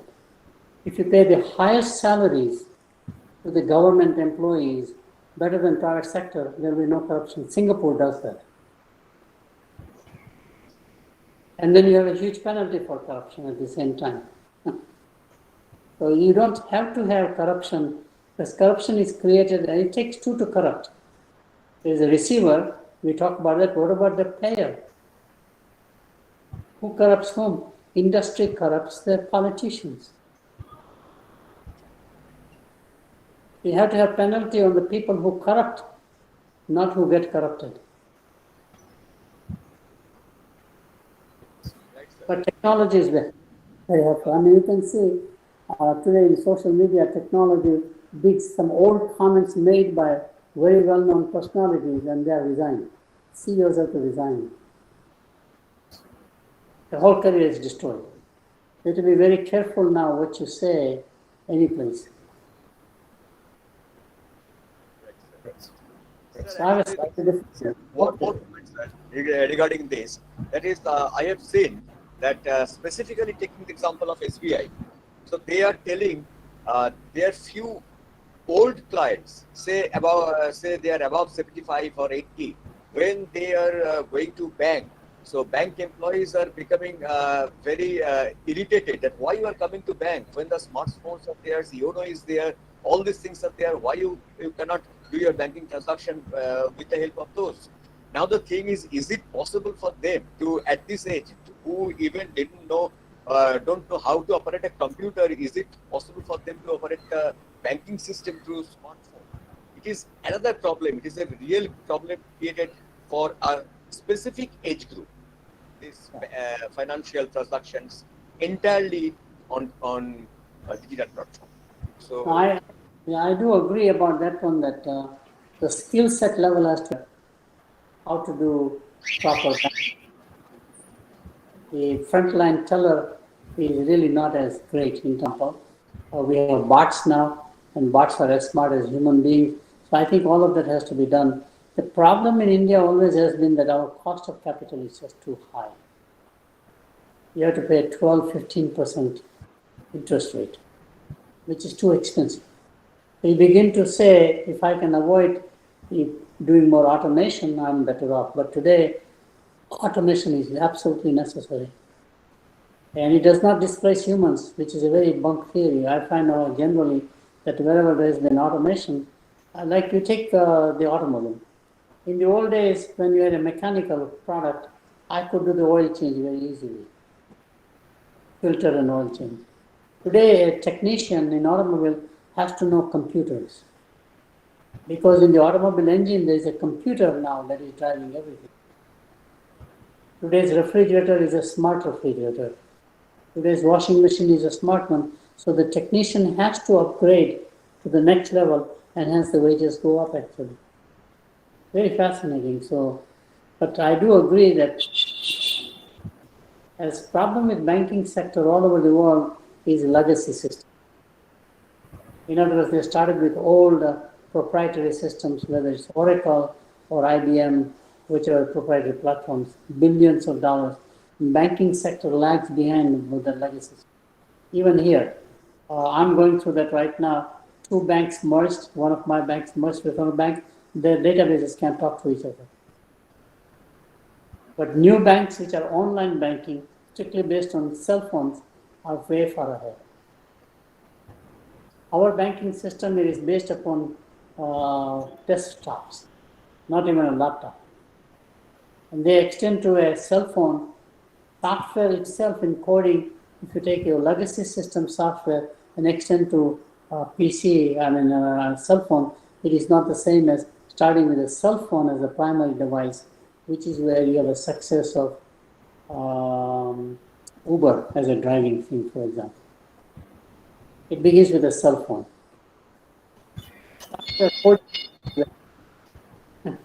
thank you. A lot of work, and I find fascinating. All banking sector, including insurance, are way behind because of the legacy systems and computerization.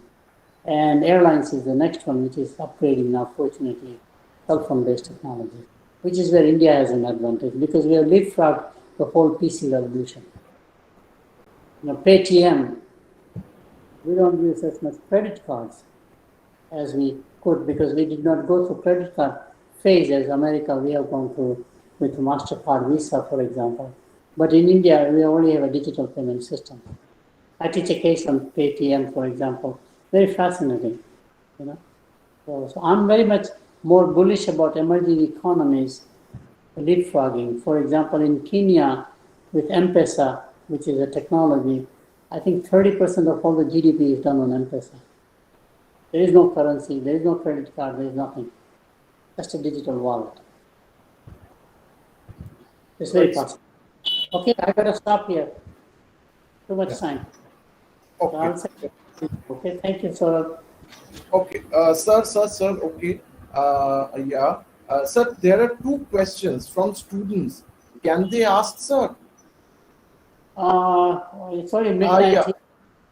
Yeah, that I know, sir. Because right now over there in America, it's I think it's 12 p.m. So, friends, of course, my dear colleagues and students, if you have questions, you can put those questions to me. I'll send those questions to sir Sir is definitely, sir is around 85 and it's 12 p.m. night at America.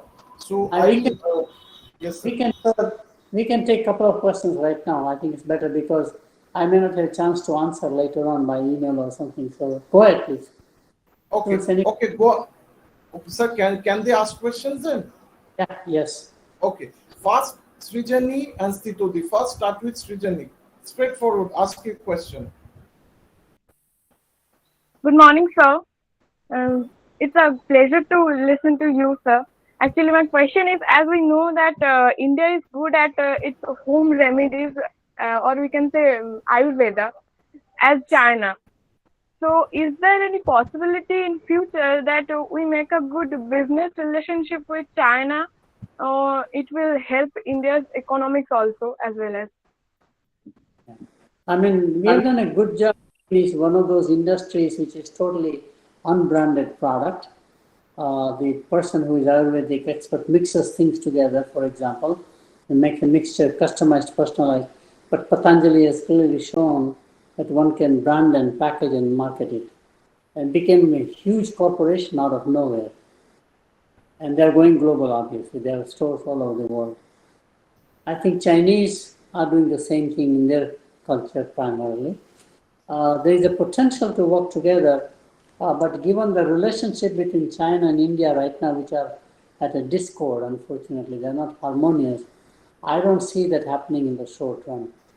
Which also says that if you go for the alternate or ancient herbal-based medicine or plant-based medicine before you become allopathic, it may be a great opportunity to create 2 or 3 Patanjalis very quickly. I would expect, therefore, companies like Unilever, Hindustan Lever, or companies like Godrej, for example, or ITC, even in Calcutta, which is a great corporation, can actually jump into this one. It's not just Dabur or Patanjali. Patanjali can do it. They're just a small part of the total industry. Most of it is still unbranded, unorganized.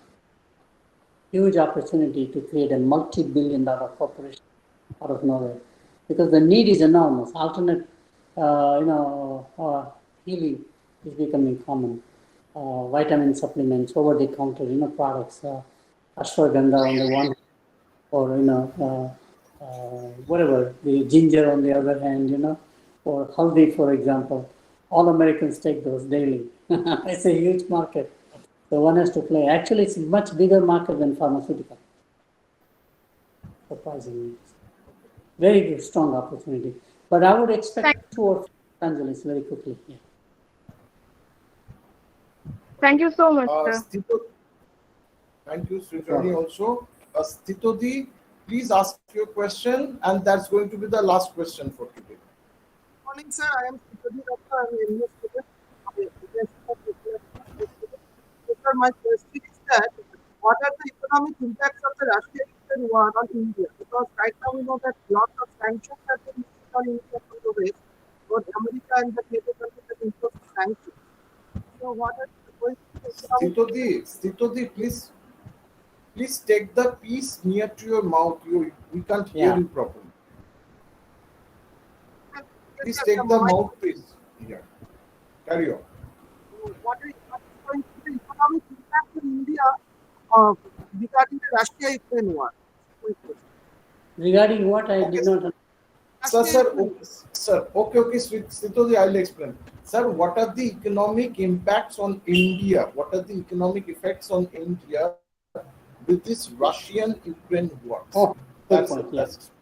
Yeah, I think it has a very significant consequences. There are 2 or 3 key ones. India becomes more strategic in negotiations in what we call the track 2 negotiations, because India knows Russia so very, very well.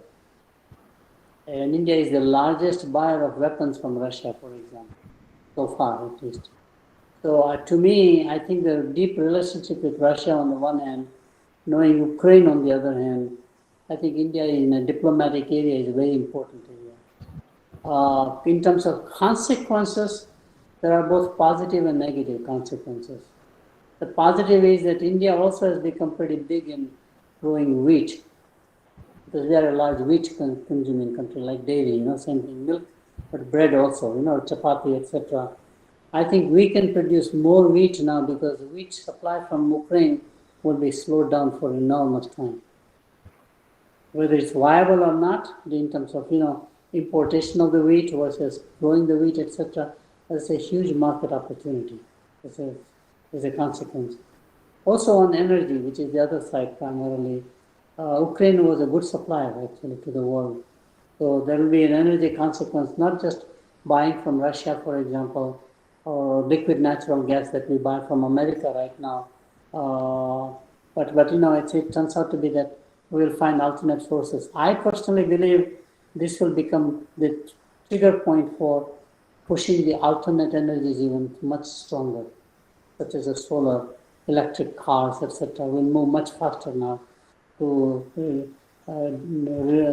reduce the dependence on thermal energy primarily. Thank you, sir. And it's over there in 12:10 p.m. in America. So, Dr. Indranil Bandyopadhyay, sir, kindly give your vote of thanks. Kindly keep it short for sir, because it's 12:10 p.m. Thinking of the late night over there. So, kindly keep it short, sir, and carry out your vote of thanks, sir. Deliver your vote of thanks. First of all, let me apologize that my video is not, it is getting on because of certain technical problem it may be. So I can't handle this right now. So I am just keeping the audio on, I am summarizing. Sir, it is already 12:10, so I will not take more than 2 to 3 minutes for summing up because already your presentation is with us. All of us have seen that one. But a few specific things I must mention that it was excellent. It was excellent presentation from your side, and lot more things we came to know from your speech. And you mentioned that Japan, basically, first you mentioned that Japan didn't allow the immigration for a long time, while Germany allowed millions of immigrants in their country. And that is because of, when the trade pattern was 45% of the total trade pattern was confined within these states. And Japan tried to make it close and Germany opened it up for the rest of the world in terms of immigrants. Then 1989, the collapse of communism took place, and that is Mikhail Gorbachev and Boris Yeltsin, Glasnost Perestroika era. So that you have mentioned. And in India, you have emphasized on there is the social media and online trade. It should come up very fast and in a wide range. And new trade regime started when the GATT was formed. Then WTO pattern got changed a little bit. And major transaction earlier was, say, Germany. You had given the example that Germany had got the highest trade with USA and as good as France. But now that is the intermediate trade between Germany and France. It has taken over the share of the trade with USA. And like this, you have mentioned a lot of things. That is the manufacturing production percentage, the shift from that is the big industries to the small and medium sector. So that is a growing development from India's point of view, where India is the second largest, you mentioned, that is in terms of the domestic purchase pattern, second largest economy. So all these things can help India in a huge way to become the global, to have a global positioning. And specifically, you have mentioned that India is already a part of G7, G20, but G8, G20. But India must have a good diplomatic relationship with G7 countries for the sake of their development in all fields, either it is political or it is economic from all fields. And Mr. Jaishankar is acting in a very good manner for the development of diplomatic relationship with the rest of the world. So, and you also mentioned that Gurgaon, Bangalore, work culture is very positive here, which is throwing a very positive signal to the rest of the world. And IB sir, Dr. I Dr. Bandyopadhyay, Dr. Bandyopadhyay, sir, please kindly keep it within the next 1 minute, sir, because the thing is that definitely. I've already finished. thinking of sir's health actually. So, all these things we have come to know from your slides and from your speech. So, sir, again, it was excellent. Please accept my pranam. Lots of pranam to you, sir, for your valuable time you have given Thank to you us. so much, sir. Thank you so much. Thank you so You've much. come here. And sir, Thank you so much, sir. once again, we will request that we want to interact with you as many times as possible for the sake of our development, our own development, our institute And development. you have shared this platform for making this international conference a gala success, sir. Yes. That is the main thing. And Okay, sir- thank you very much. Thank you very much. And sir, this is just before the end of this session. I'll just request you, sir, please be our mentor, and we shall talk regarding this in the future also, sir. And please be our mentor, sir. We want to learn more from you, sir. That's it. Yes, We shall yes. take this thing forward, sir. Okay, sir. Thank you. Thank you so much, sir. Thank you so Thank much you, once sir. again. Thank you, sir. Thank you, sir. Pranam, sir. And good night, sir. Good night, sir. Good night. Good night.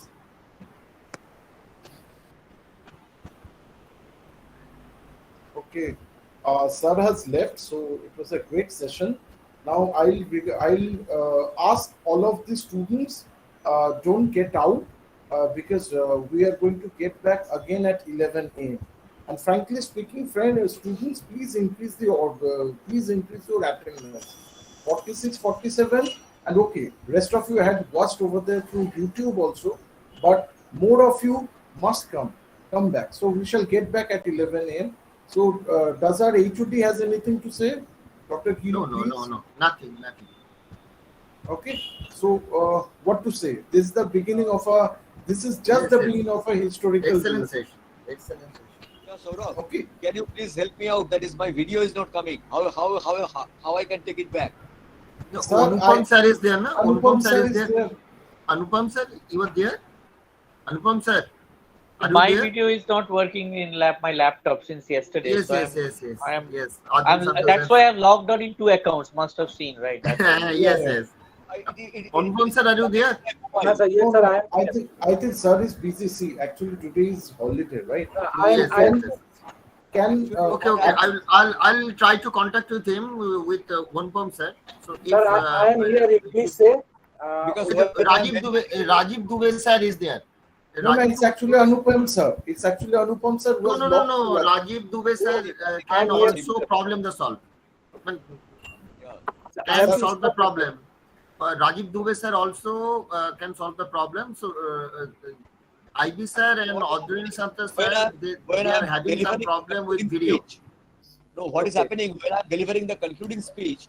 My video is not getting on, so from the other side nobody can see me. So that is a big. That's the problem. All on a sudden. Can you solve this problem, Rajiv sir? Same here. I am the co-host also along with IB sir. My video is also not working. So Rajiv Dubey sir, please try to solve this problem as early as possible.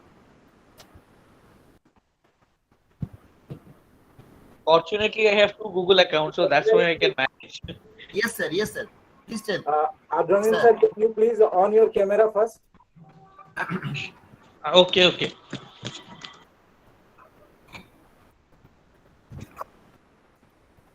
Please switch on your camera. Am I visible now? No, you're not visible. No, sir, you are not visible. Your internet speed is slow, sir. So you But the same thing is happening with IB sir. Now you are visible. No. This is another account. This is in my mobile. That is why I'm visible. This is not the co-host account. This is not a co-host account. Okay. Understood. Okay, you log in using that account.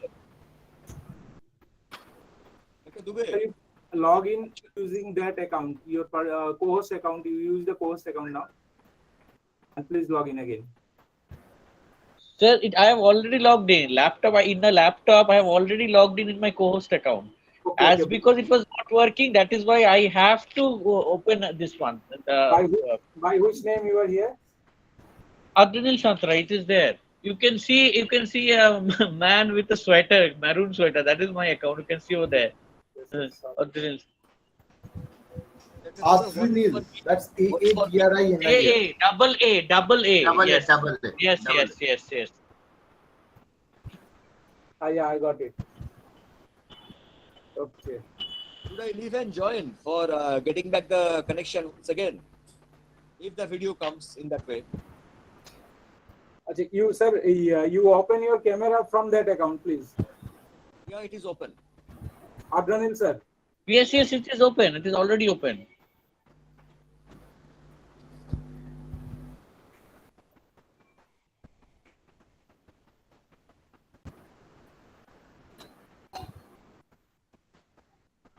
No, sir, I think your that camera is not open here. One thing I'm just asking, can it be by any ways? I don't have any idea. Can it be any ways that the Google setting might have changed? In that No, case, I have time now, so I can once. you log out from there, from this account by which you were talking, and Right. you talk from that account. Okay, sure, I'm doing it. Adranil, Okay. Adranil. Let's see, let's see. Okay. Dr. Dubey, what I can do? In case of IB, sir, Rajiv Dubey. Same thing, sir. You please try to open your camera first.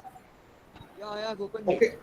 Okay, I'm getting away from my chair. Okay, just some household chores. It is automatically getting locked. Dr. Giri. When I'm opening the camera, it is automatically getting locked.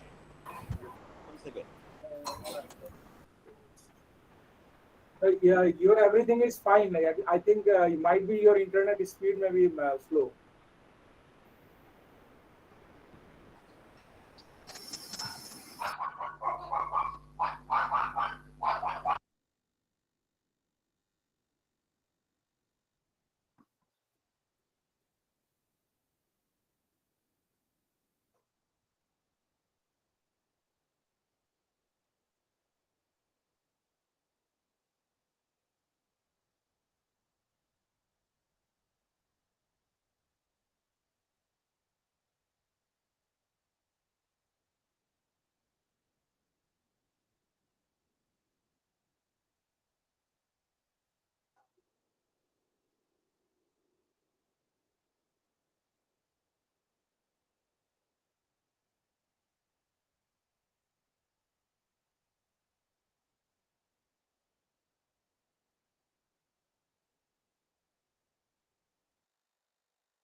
Adnan sir, am I audible?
Pritam, can you hear me? Hello?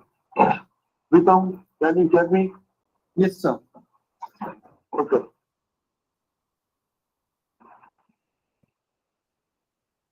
Yeah, Bal sir, you are perfectly audible. Okay, sir. Thank you. Dr. Dotto, minute we are supposed to start the session at 10 o'clock morning. Session chair will be available at that point of time. Please hold on, okay? Am I audible, Dr. Dotto?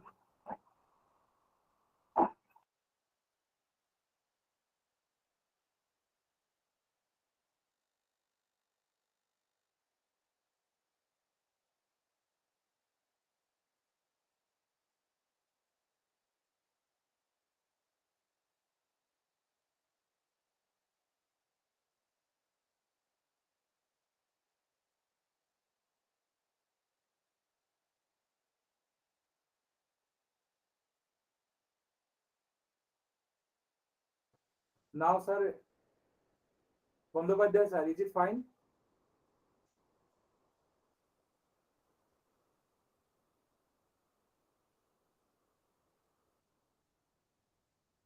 Sir, you are, please unmute your mic. You please unmute your mic, sir. Yeah, now it is coming. Okay, okay, sir. Now it is coming. It maybe it was because of some technical problem, because I left out and then again I rejoined. Okay, So then the video is coming. exactly, sir. Yeah. Same case may happen for Adranil sir also. Maybe. He is, I think he is yet not audible. Oh, he's not audible. Yeah. Or I'm not audible, or he's not audible. He is not audible. You are audible, perfectly audible. Your video Okay, is. okay. Okay, so I'm leaving the platform now because I will again join at 11 for our next session. Hope that at that time ये video कुछ problem नहीं करेगा, लगता है. Okay. Is it visible to you on the screen? Yeah, I am visible on your screen because I am just finding your screen quite okay. It's fine. Now you're fine. It's fine, sir. Adranil sir. This set is not here. I think he has left for the timing. He's there, but he has left for the timing. Okay. So before the next session, I think he will join once again. Should I stop the recording? Yeah, no, recording is going on. Recording is not stopped because his system is open. His and Saurabh's system is open. Okay, so recording is going on a continuous basis. Okay. Yeah, so I am leaving from my mobile. Okay. Okay, thank you.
Professor Satra, are you there?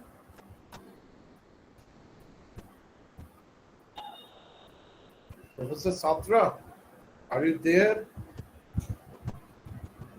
Ananya, are you there? Yes, sir. The recording is going on, right? Yes, sir.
Dr. Sankarshan Basu, he will join at 11 a.m. sharp only, because just now he gave me a call.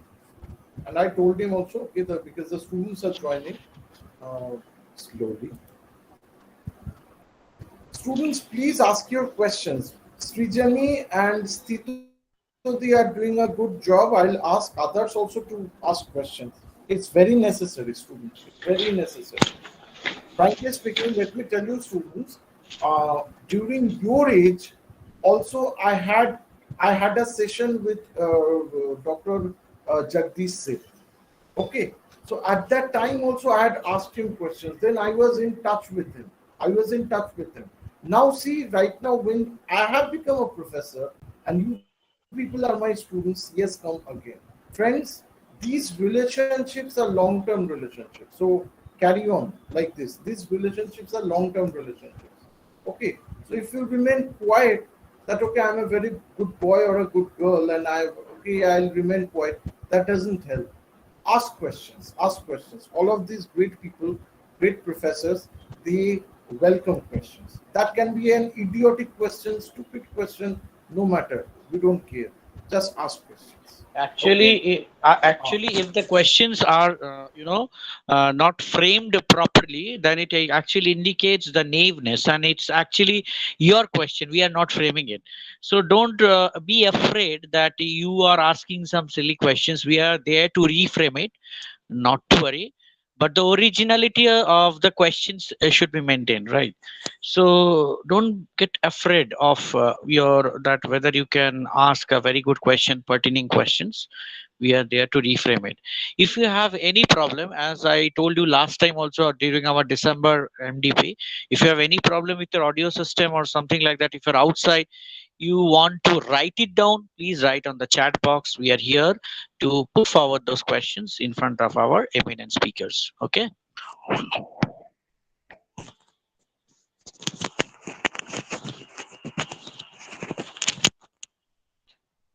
So this Dr. Bhattacharya, this 2 account mode is helping me, right? In need, this is helping me.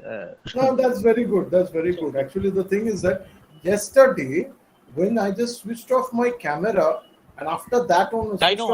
I was there. Oh, yeah. So that's why I haven't kept my camera switched off. It's always open. Today, my system and Anonna's system will be open till 5:30.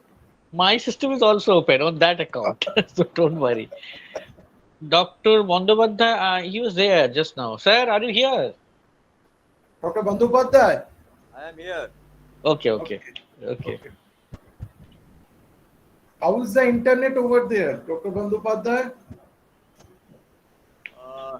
More or less okay. Actually, the last session, what happened, all on a sudden there was a problem from Meet itself. So once I just left out and then again rejoined, then it came back. Okay, that's good. For me, actually, it's now far better because I've got Fiber at my Kolkata home. So it's far better. Yes. Yeah, the problem is with my this one account. I need to recheck because I can't log out now. So let this today's session get over. Then all those engineerings I will do later. Yeah. Right. Now I am visible. Already it has come back, but I don't know. You are very much. You are very much visible. No, that's okay. But the thing is, I was basically repenting because that when I was giving the speech last, there is a conclusion speech for Jagdish Seth sir.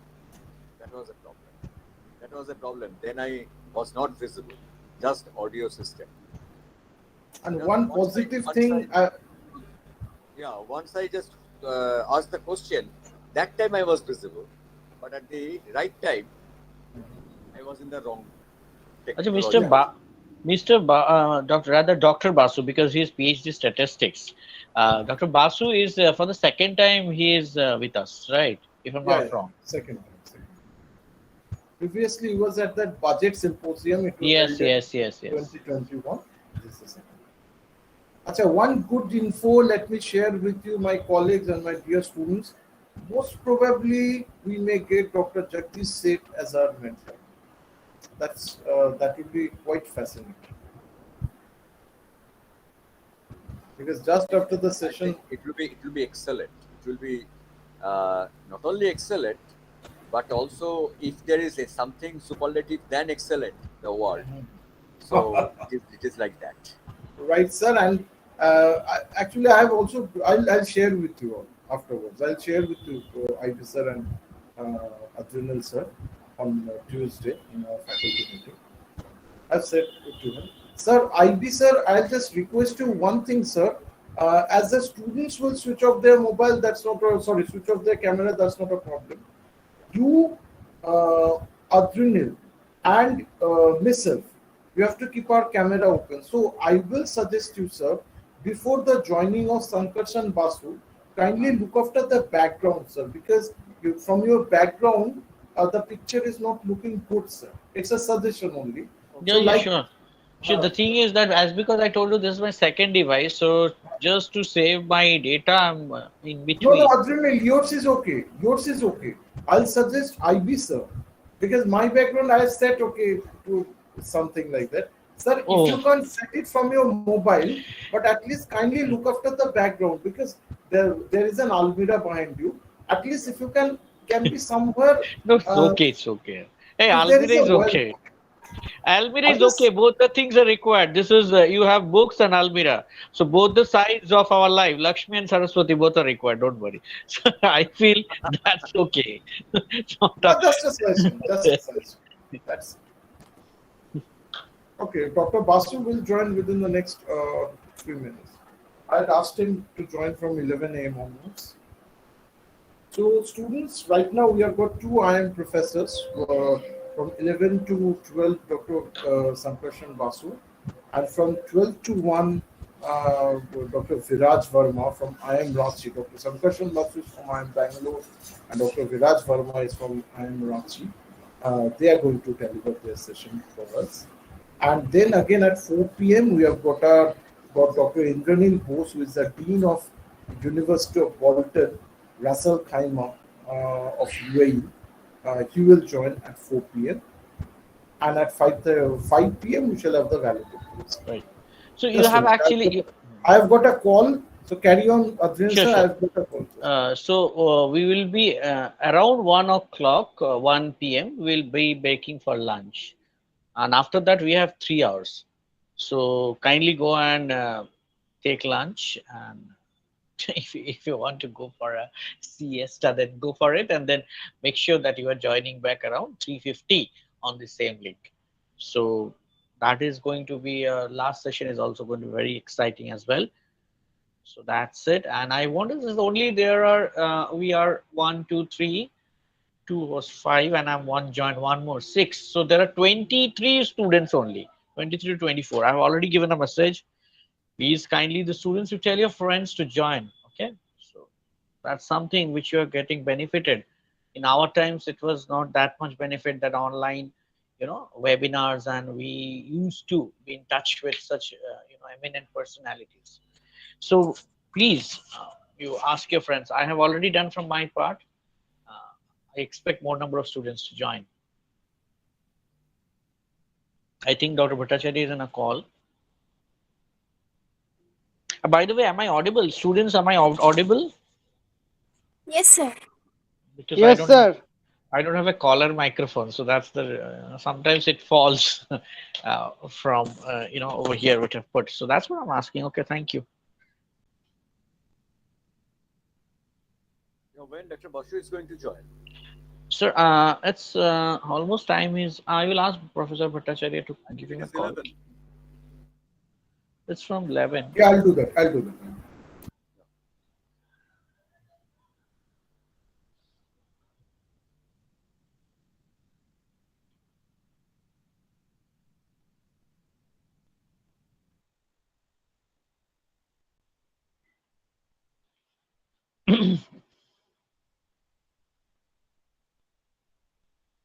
Dr. Basu is joining.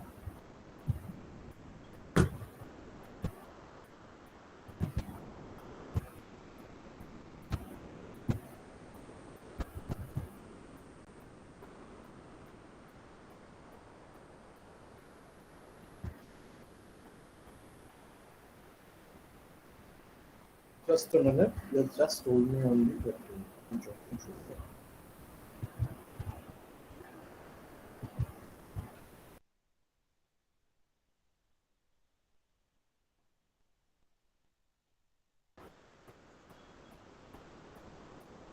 Dr. Basu, are you there, sir?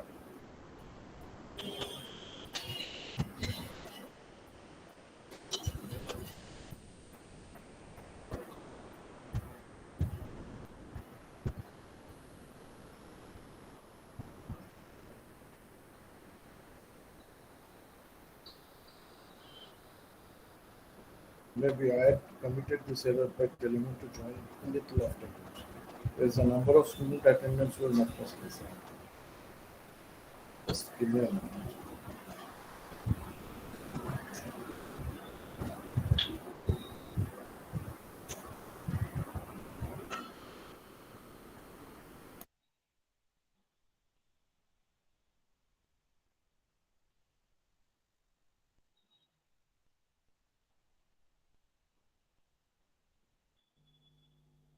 So till now, 29 students have joined.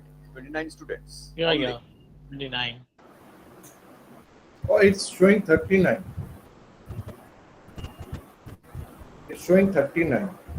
39. 39. 39. 39 minus 7, basically. 32. 32. 32 32. students have joined. 32 students have joined.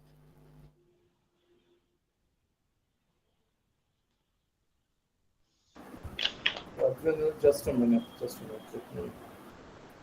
Let me volume.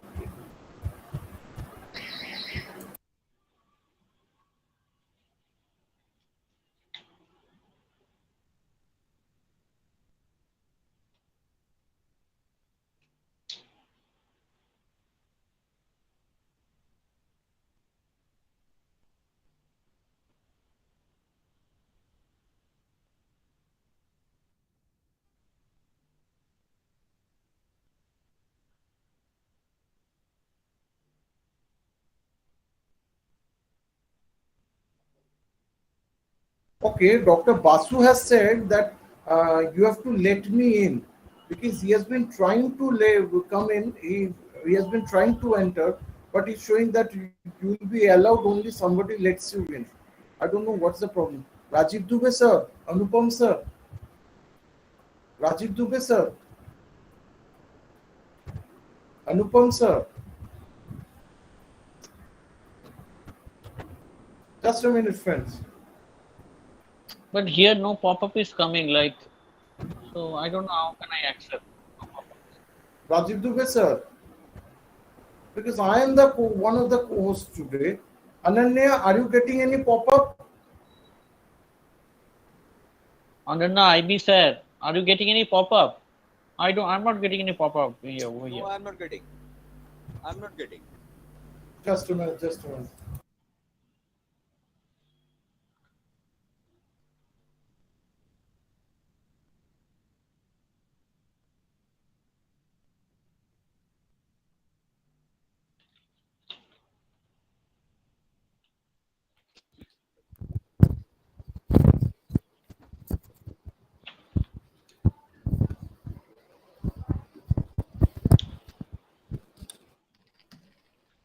Yes.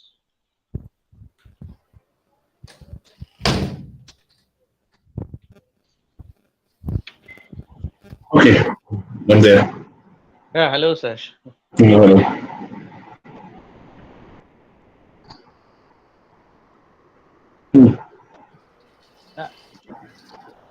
Yeah, I managed to join.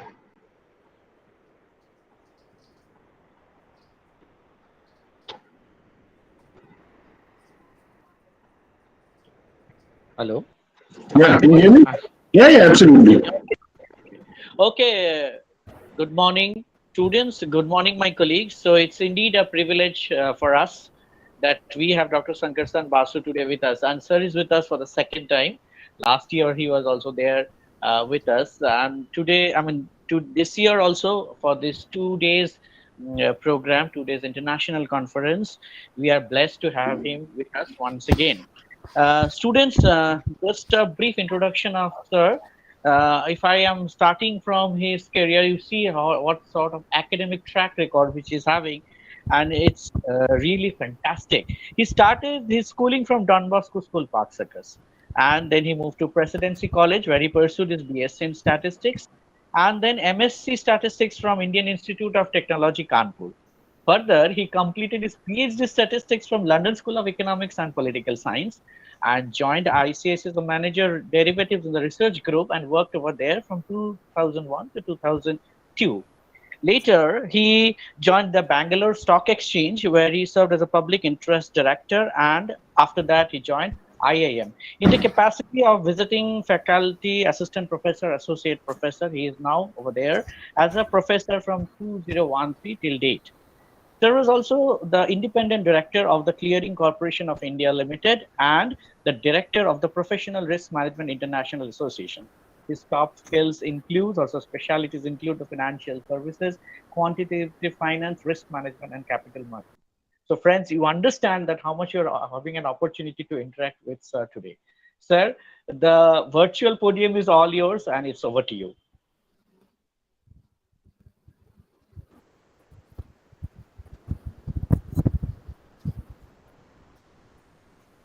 Sir, please unmute yourself. Sir, please unmute yourself. You are muted, sir. I'm sorry. I was trying to mute you and I am muted.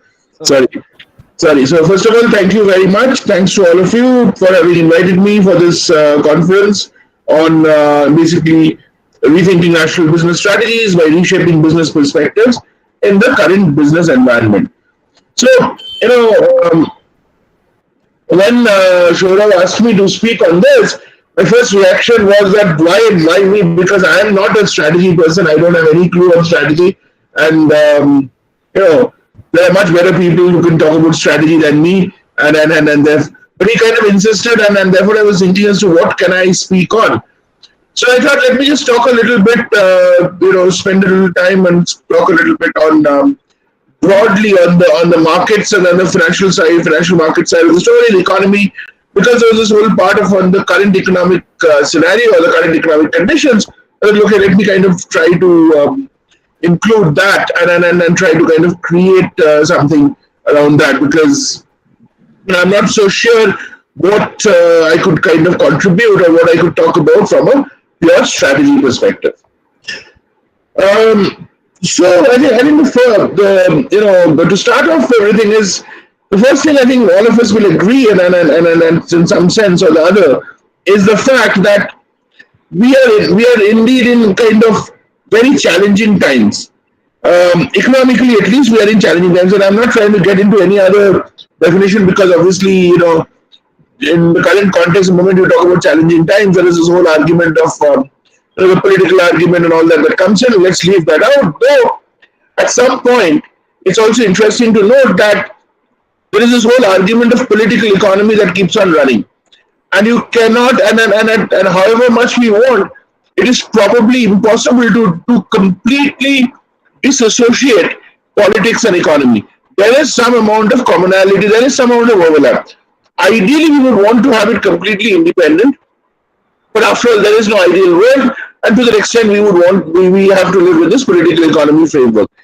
But having said that, the fact that the economy is in challenge, and I'm not trying to say it's better or worse, but definitely what we are seeing is we are seeing huge challenges in the economy, and that's what I want to kind of highlight, and that's what I want to kind of spend some time on in terms of highlighting you. And therefore, in that scenario, what can you do, or what kind of approaches could you have towards dealing with that going forward? Is what I would want to kind of briefly highlight. So, as we all know, earlier this week we had the inflation data, and for the first time, for I think after about 6 or 7 years, we've had the highest level of retail inflation.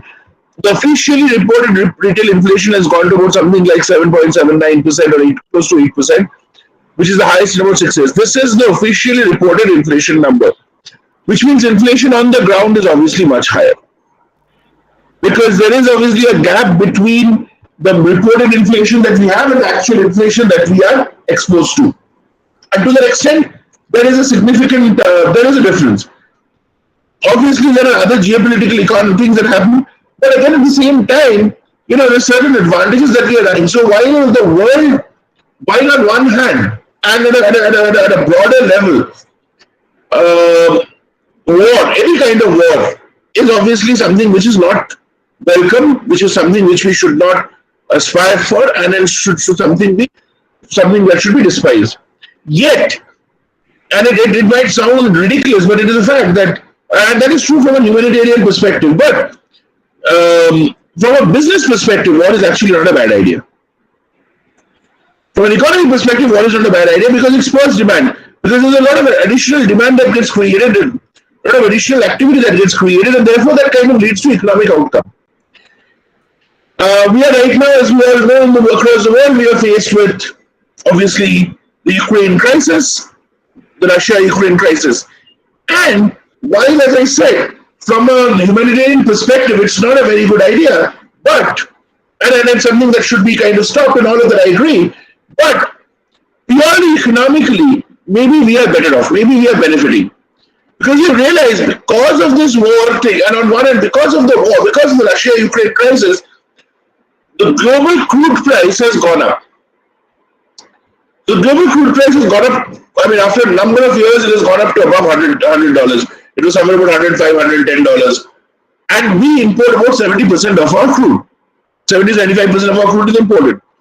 So any change in any change in the global crude price, particularly when the moment it goes upwards, has a direct impact on our economy, obviously on inflation and everything else.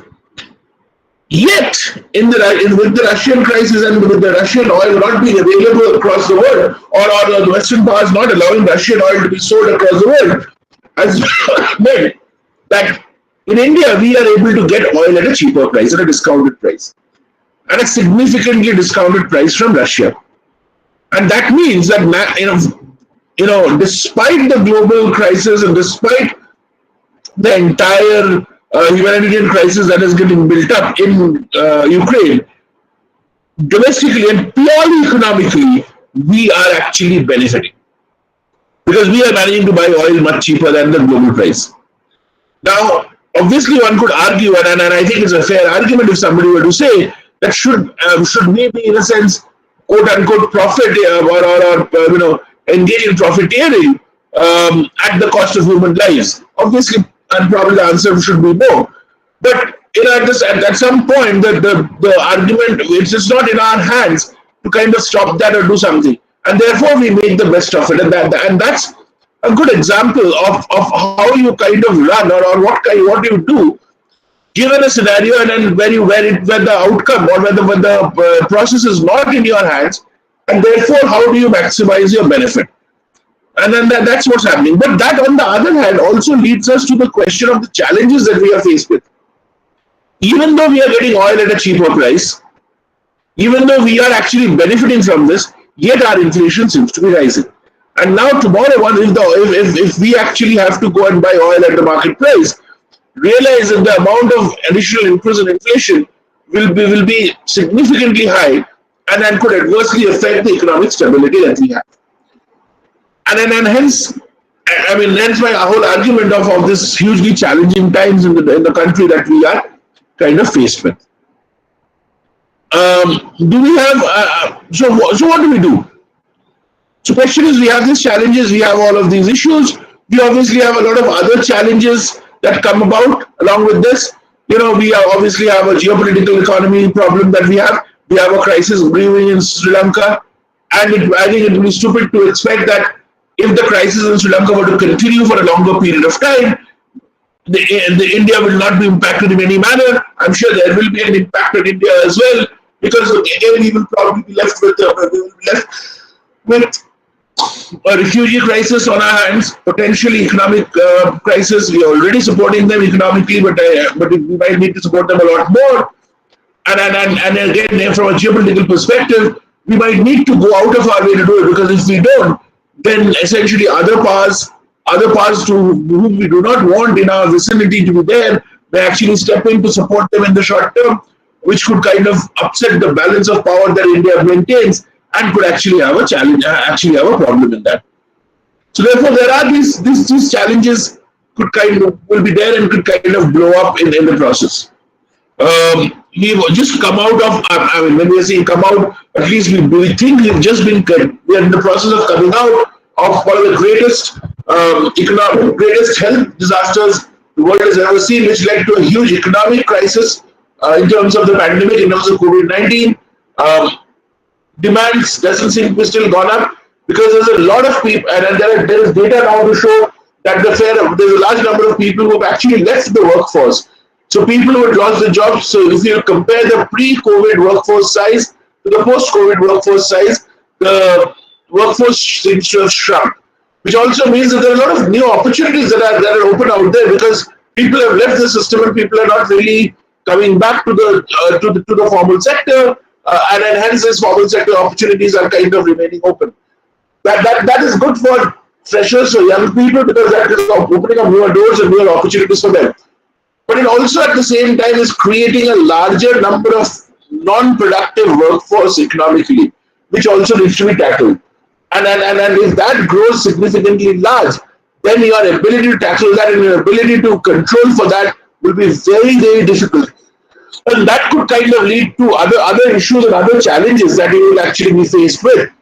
Because after all, it'll lead to a hugely disparate society, it will lead to a hugely disparate population in terms of economic development, in terms of economic well-being, and any any difference in economic well-being beyond a certain acceptable level will obviously lead to other kind of crisis, and therefore you would not know what really we would kind of land up with. The other problem that also in this context also remains for us is therefore also to look at why this pandemic related crisis is not just in India. The slow level of economic growth or recovery due to caused due to the pandemic is also applicable across the world in Europe, in the United States, everywhere across the world. And what this also means is that our exports are going to get adversely affected, our exports are going to slow down, and therefore that will also lead to a pressure on our economy. Now the question is, what should we do? Is there a solution to this? Obviously I don't have a solution, because if I had a solution, then probably we could have implemented it, or at least I could have been documented. But are there some possibilities that one can consider? And it might actually be interesting to note that we actually have a very large middle class, a very large set of people, very large consumer base who can kind of step in. And maybe it's now time for the companies to refocus on the Indian middle class, on the Indian consumer, rather than target everything for the external world. Now, traditionally that has not happened simply because the Indian consumer obviously is more price sensitive and will not pay the same level as an expat or as in the international market. And therefore, as long as the international market was there, it made sense for the producers to kind of play in the export market because their per unit revenue was much higher.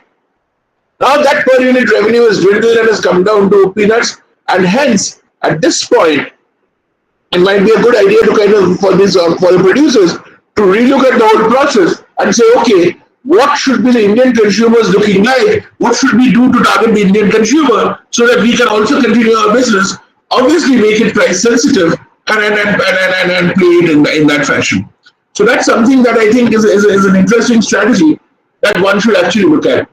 But the other part that one has to be careful about in this strategy story is that just because it's the Indian consumer, just because it's a domestic consumer, your quality cannot be sacrificed. Now, traditionally, if you go back 30, 40 years, products used to be available here and as well across the world. But there was always a quality differential, and you would always, and in fact, even as late as about 10 years back, or even about 10, 6, 7 years back, products as simple as, let's say, Maggi, which is one of the most common FMCG products that I'm sure all of you have had or have on a regular basis, or even ketchup or biscuits. You have the same product being sold in the international markets as well as the domestic markets. But the quality of the product in the international market is significantly better than the product that's sold out here. Now, I'm not saying the product out here is inferior. It definitely meets our quality standards. but the quality standards of the international marketplaces or the products is at a far higher level. And what this leads to is essentially, the argument that, okay, we can kind of get away with a bare minimum product quality in India, but when we have to go outside the country, we need to have a much higher product differentiation or product quality. Most producers argue by saying that, well, this price sensitive, if we change it, people will not take it and all of that. At the same time, I think there is a very large group of consumers in India who are not so price sensitive but are quality sensitive. And therefore, I think one of the strategies that one should look at is kind of moving towards a uniform strategy, a uniform quality of delivery of services across the board. Now, it's easy for you to kind of understand, and I know I deviated a little bit because I said I'll talk about the financial markets in that context, but I deviated into non-financial market part. But it's just kind of to build up to it, because the same level of quality of service will also be applied to the financial markets. And in the financial market, it's actually much easier to do, because after all, it's an artificial, it's a service. It's not even a product, and therefore the kind of service that you offer needs to kind of be at par that you would offer to anywhere else in the world or to anybody across the spectrum. So basically, there should be one of the things that the financial market should be very clear on is you do not differentiate in terms of geography, or you do not differentiate in terms of the customer. All customers are the same, and they deserve the same kind of service, the same quality, same kind of respect, and then essentially deserve the same kind of service. So that should be one of the driving processes or driving mantras of a strategy that we want to run in the current environment, where there is obviously a potential dip in demand from the international markets, and therefore the export market is not going to really deliver as much. But at the same time, you have to companies need that value, and hence they will actually replenish themselves or cover themselves in the domestic market. But making sure that the assumption is, or the advice is, that even when you move in that direction in the domestic market, the quality levels should be exactly at the same level as you see elsewhere. So that's on that front. Now coming specifically to the financial market side, there are some interesting things that are being tried out and that are being done. Now, we do not know how successful they would be and how successful they are. But essentially, they are being tried out, and if successful, they can kind of be a trailblazer across the world. For example, NSE has now tried to implement, or is in the process of implementing, a T+1 settlement window. So basically, the maximum period of time that the settlement takes is about 24 hours. Now, this has never been done anywhere in the world. This is kind of, I mean, some intraday trades happen, but they're trying to move the entire market into a T+1 settlement cycle. Now that's a huge exercise, and a very ambitious exercise which has not been done anywhere else. And if we can deliver this successfully, consistently, we would then have come up with a strategy which is better than the strategies that are applied anywhere else in the market. And hence we could then kind of be the leader in that space. So that's something that we should actually be kind of, I mean, and again, T+1 settlement is just an example, but what I mean, but my larger point is that even in the financial sector, we should try to offer services not just for the local market, but for the global population. The local market will also benefit from the same.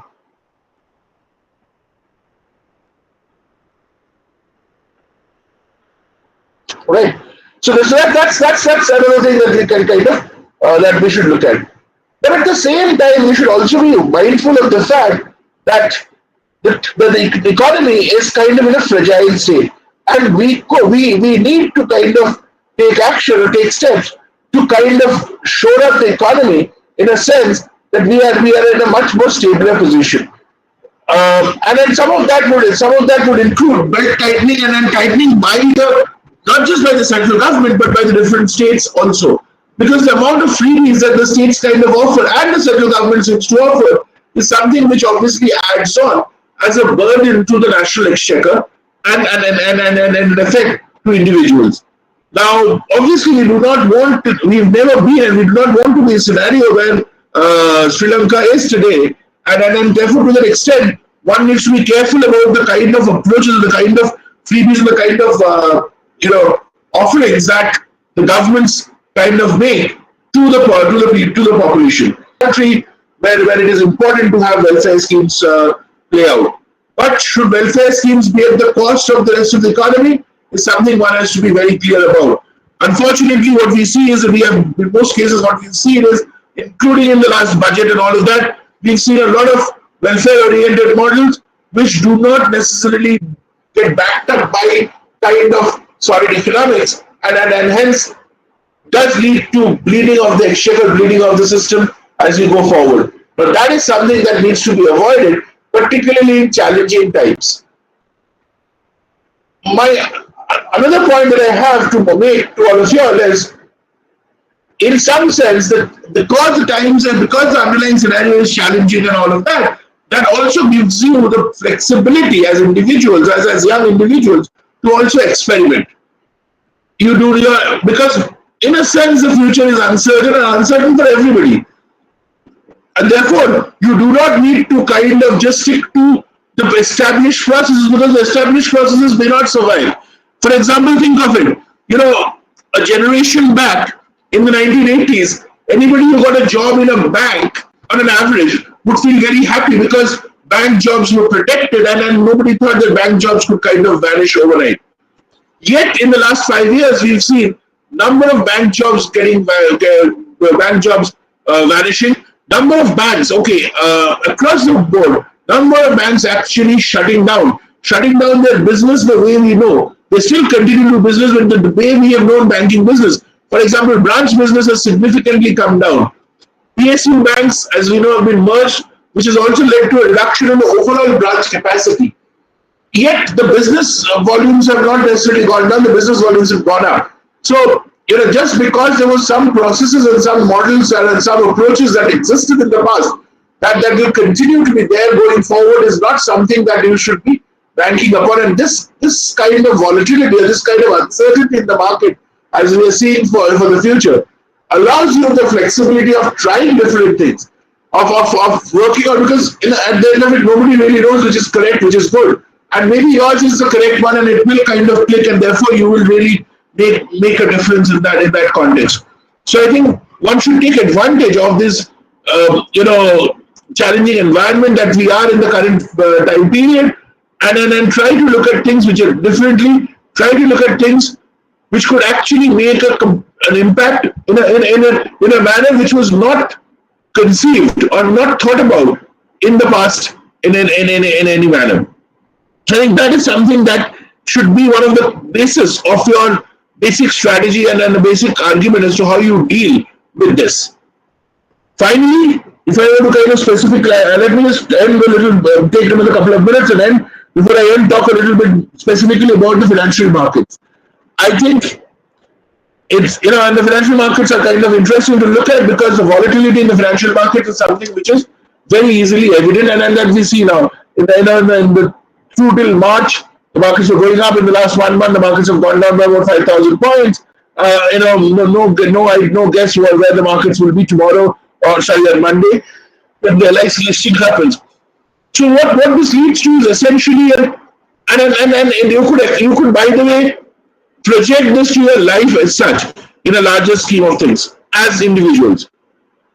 But one of the things that financial markets teach us, or a couple of things that financial markets teach us, is the fact that uncertainty, whether we call it uncertainty, whether we call it volatility or whatever, but in a more generic manner, I'm calling it uncertainty. Uncertainty is a part of life. Uncertainty is here to stay. There is nothing called a certain environment. In fact, as somebody had said, and I think it was an Indian author, Anita Desai, who had once said, the only thing that is constant is change. So similarly out here, the only thing that is going to be constant is change. No other process is going to be constant. So to that extent, there's going to be a huge amount of volatility and huge amount of uncertainty in the process. But uncertainty also allows you to leverage. Uncertainty also allows you to kind of take positions, to kind of chart out, to kind of venture out into newer opportunities and newer avenues, and seek benefits from there. Some will succeed, some will not. But not succeeding is also equally important, because that would then tell us what not to do for the future. So essentially, it is not just about being successful. It's also, I mean, the failures are also important to know what not to do. But like anything else, you should project. And what I was trying to say is that like obviously, it is extremely true in the financial market, but I think in larger context, it will be true in life also. To operate in this uncertain environment, you definitely need to be agile. You definitely need to kind of be quick footed. You definitely need to be able to take quick decisions and retain the ability to course correct at any point in time. Just because you have invested in something does not necessarily mean that for the rest of your life you need to be stuck with that. If it works, fantastic, be there. But if it doesn't, remember that at some point you would need to cut losses. You would need to cut your losses and move on. You cannot be throwing good money after bad money. This is not just true in uncertain times. This is true all the time. But in uncertain times, all the more. And this is just not true in financial markets. This is true in every aspect of economics. And I would probably extend this further to say this is probably true in every aspect of business and life. As an individual, this is true in every aspect of it. There's certain things that work, fantastic. If it doesn't work, you try, but if it still doesn't work out at some point, you definitely, move on from there and try to do other things which definitely work. So the same argument holds. I mean, that is something we see in the financial markets. And I think that you need to be nimble-footed, you need to be, taking fast decisions, you need to be flexible. But being flexible does not mean you bend backwards completely. Being flexible essentially means that you weigh your options carefully in terms of what does it entail, and take a reasoned decision. Take a well-reasoned decision as if you want to change. But be open to change is all that is what I would kind of argue. So I mean, if I were, I know. Let me. So in a nutshell, my closing line would be: any business that you want to do, any kind of strategy that you want to do, in the current environment, and I think any change, any uncertain environment, which is what also characterizes the current environment, the one thing that should drive you is the openness and the willingness to change and be flexible. Rest are all technical bits that all fall in place. But if we are not, if we are steadfast, if we are kind of stuck into something and we say we don't want to get out of that, that will be the most disastrous strategy to have. And it doesn't matter which part of business you want to apply to. That will be the most disastrous strategy to have. So be open to change, but don't just change because somebody tells you to change. Change if you think it is important to change. Change only after making due analysis of the current environment and of the proposed environment that you want to move to. And as long as there is a benefit in that process, change by all means. But do not change just for the sake of changing. But at the same time, do not say no to a change. Be open to a change. Be open to be flexible within reason. And I think that will be the best strategy to tide out the conditions that we see in the market today, not just in India, but across the globe, and in future also, any point in time when we land up in some such uncertain times, we will also have the same kind of argument or the same kind of a similar kind of approach will kind of help you move forward. Okay, let me kind of wind down with that. And if you guys have any observations, questions, or tell me that what I spoke is complete nonsense, that's fine. But any observations, questions, comments, please feel free. Thank you. Students, if you have questions, I have questions, definitely my question. And Dr. Bandyopadhyay, Dr. Indranil Bandyopadhyay, who is looking after our finance department. So, Dr. Bandyopadhyay, you have questions? Yeah, basically, I want to ask one thing to Dr. Basu. That is, you told that openness, basically, the openness and flexibility as well as the willingness to accept the change. That is the best strategy. But when there is a turmoil in capital market, which has come up for the last few weeks, in that case, since it is associated with all the political activities. At the beginning, you told that economy and politics are indifferent, basically, interdependent, basically. So, not indifferent. We wish it is we wish it is indifferent. Yeah, initially it is basically indifferent as well as interdependent also. Now the thing No, is, I mean, I'll come back to the second point, but first, on the political economy part, my argument is I wish it was independent. I wish they were indifferent of each other. The reality is it is not. right. Okay, in reality it is not. Now the thing is how the capital market of our country can survive this situation, can revive from this situation, because I am not finding a specific any strategy for the capital market, because I have read many articles as well as I have discussed with a few finance experts also. I want your views, sir, regarding this. So my answer to that is, first of all, in terms of capital markets, see, I am not so sure that our capital markets, there is obviously some huge amount of volatility that we've seen in the last 3-4 weeks. Part of that also is market's expectation, because but if let's look back a little bit, and in some sense, there's also been an irrational rise in the market condition also, because if you think of it, throughout 2021, markets rose by and large. I mean, there were blips, but by and large, markets did well, markets rose. Yet, in the real economy, we didn't do well. So, was there a dysfunctionality between the market, the market indicators? I mean, the Sensex and the Nifty are running the market indicators, and the real economy down there. And I think that is kind of, I mean, if there is a difference, if there is a gap, this gap will come up at some point in time, and I think that's what's happening, and the markets are correcting. So I don't see too much of a problem with the market infrastructure per se. Now, the problem will lie with people who have made decisions. Okay, the reason why we are seeing this problem in some sense, to my mind, also is because most investors in India are actually herd investors.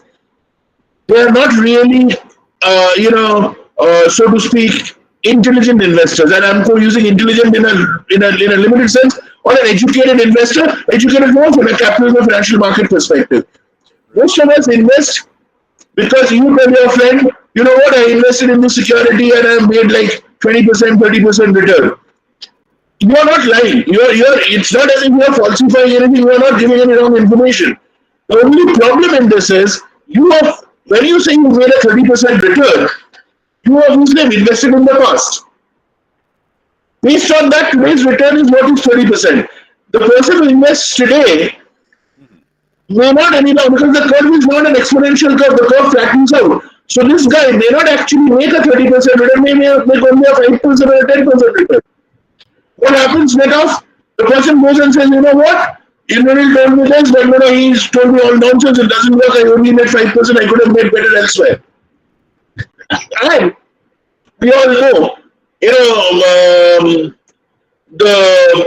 as Shakespeare has written long back, the good that men do is oft interred with their bones, the evil lives after, so let it be with Caesar, so let it be here is what happens.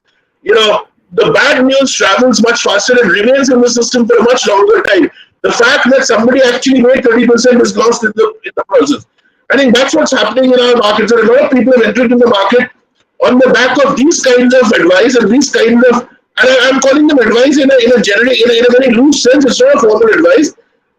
In that sense, and then it's obviously on top of it, there are other problems for what we've seen, which are not so public, but now some of it is public. For example, what we've seen in the Axis mutual funds and the churn in the management of actual Axis mutual funds because of a lot of, we still don't know, but potential inappropriate behavior is what we are being told at this point by the fund managers, which is why Axis has acted. Now, those things are there, and that's the imperfectness of the market. But I think a larger part of that is this, and therefore I'm not so worried about where the capital markets are going to go, because it will find its own level. The worry would have been if the capital markets actually collapse. And even in one of the things that we are seeing is maybe 52,000, 55,000 or 17,000 on the Nifty is not a sustainable level. But it's not, but maybe 14,000, 15,000 is the most, or 50,000 or 45,000 is the most sustainable level. and therefore it will revert or cross correct itself, course correct itself to that level, and that's what I see as happening.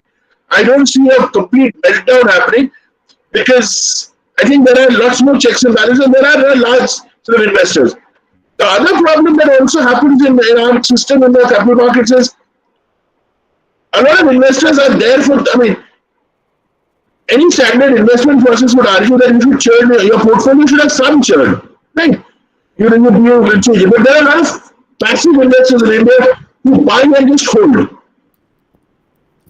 And then we know industry life cycles happen. So I may have ridden that and then it kind of comes down and that becomes a challenge. So essentially, basically boils down to the fact that if you are not somewhat of a small investor, and you don't have to be a very intelligent, but at least have some understanding of the investment process.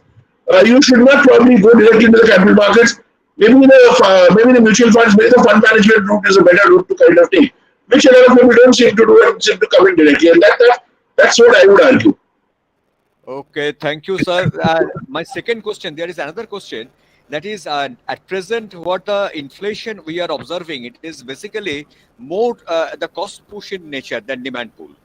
Okay, so what is the way out? Because demand pull inflation, if there is a cost curtailment and something, it is okay. It is fine. It is easier to manage. But it is very difficult to manage the cost push situation because now the entire market is dependent on crude, as you told earlier. And we all know that crude prices are incredibly high. It is bearing effect on all the segments of the society. So how to come out of this situation? I agree with your first part of the thing that unfortunately we are in a cost push inflation mode right now rather than a demand pull inflation, and managing demand pull inflation is far easier, or actually it's not so bad a situation because inherently what you're saying is if your demand pull inflation is there, you can actually increase production and you can bring down that inflation. If basically capacity increase will kind of reduce your inflation. That's a simple argument. I'll come back to the cost push inflation, but I am not so certain personally that the story about crude, while I did say global crude, but in India inflation is crude driven is something which I am not so certain because it is more artificially driven. Because if you think of it, our crude basket now is somewhere around 70 or 72 because of the cheap Russian crude. And therefore, we are making a good $25 to $30 per barrel benefit that we are at. So where is that benefit? And unfortunately, that benefit is not being passed on. And therefore, in that sense, it's an artificial story that's kind of happening. That's because, and to my mind, that's where the political economy comes in. You see that, effectively, if you think of it, between January of this year and middle of March of this year, you did not see any change in oil price on the retail side because of the elections and everything else. Yet the global oil price did change, and this was well before Russia and Ukraine and all of that. So at that time we were actually with that. So what were we doing? We were absorbing those. So somebody was actually absorbing those. And then today, when I actually, as a benefit, I don't really reduce the price and I'm keeping on increasing the price. Because at the end of the day, I also need, as an oil marketing company, I need to kind of make up that loss in some manner.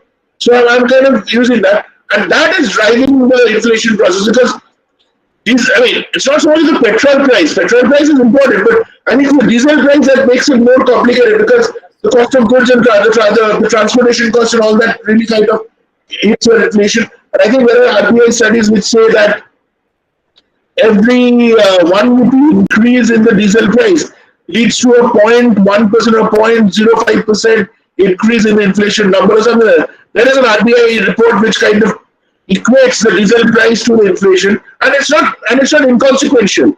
It's not so much about the number also, but it's not inconsequential, and I completely agree with what you're saying in that context.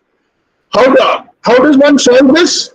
Very difficult to kind of answer. I think the solution to this would actually have to be based, in some sense, would have to be based on, a more rationalized revenue generation model, which is again a political story will come in. But today, if you think of it, the revenue in the country, the direct tax revenue in the country is what? Based on only about 4 or 5% of the population.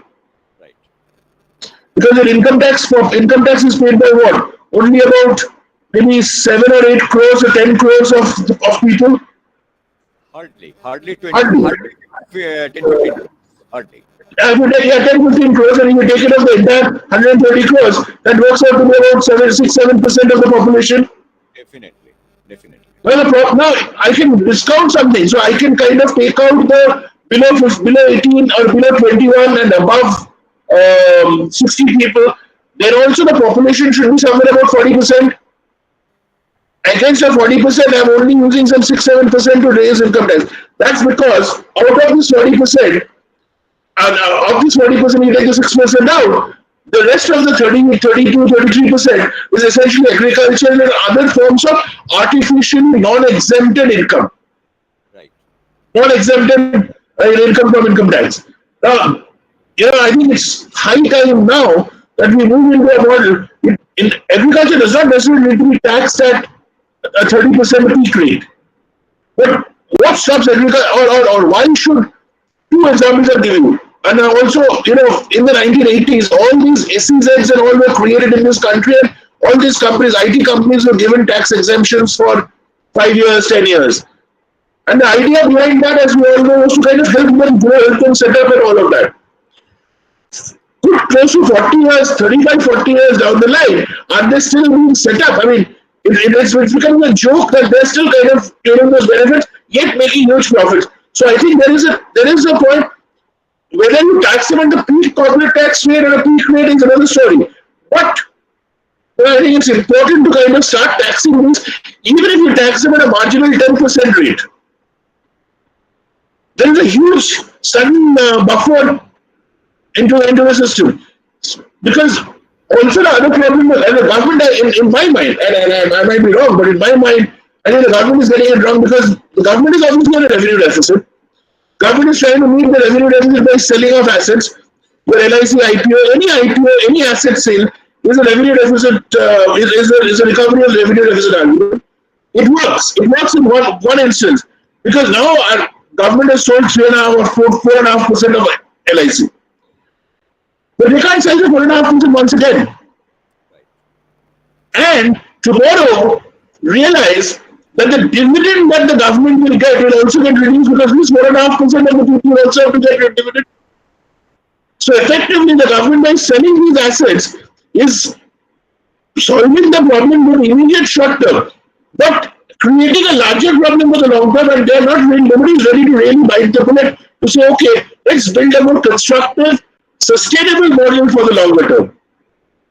I think that is something which needs, at some point, we need to get in there to be able to do that. Now, whether that will be another crisis before that comes, or we will preempt the crisis and do it ourselves. I hope we go the second route, not the first route, but something will have to be done. Otherwise, we will continue to have larger deficits as we keep on doing. And at some point, the deficit is going to become unmanageable. And then none of these things will actually work. Right. Okay. Now we shall take 2 more questions because Dr. Basu, he has given his time up to 12 p.m. only because after that he has got his other assignments also. I have another session to get to. Yeah, one thing I must say, Dr. Basu, is that you had carried out the beginning. In the beginning, you had said that okay, why did sort of call me? I'm not a person of this area, but after all, it's going to be one of the greatest. Very frankly. You had said with a humble beginning, you had started with from a very humble beginning. What the fact is that?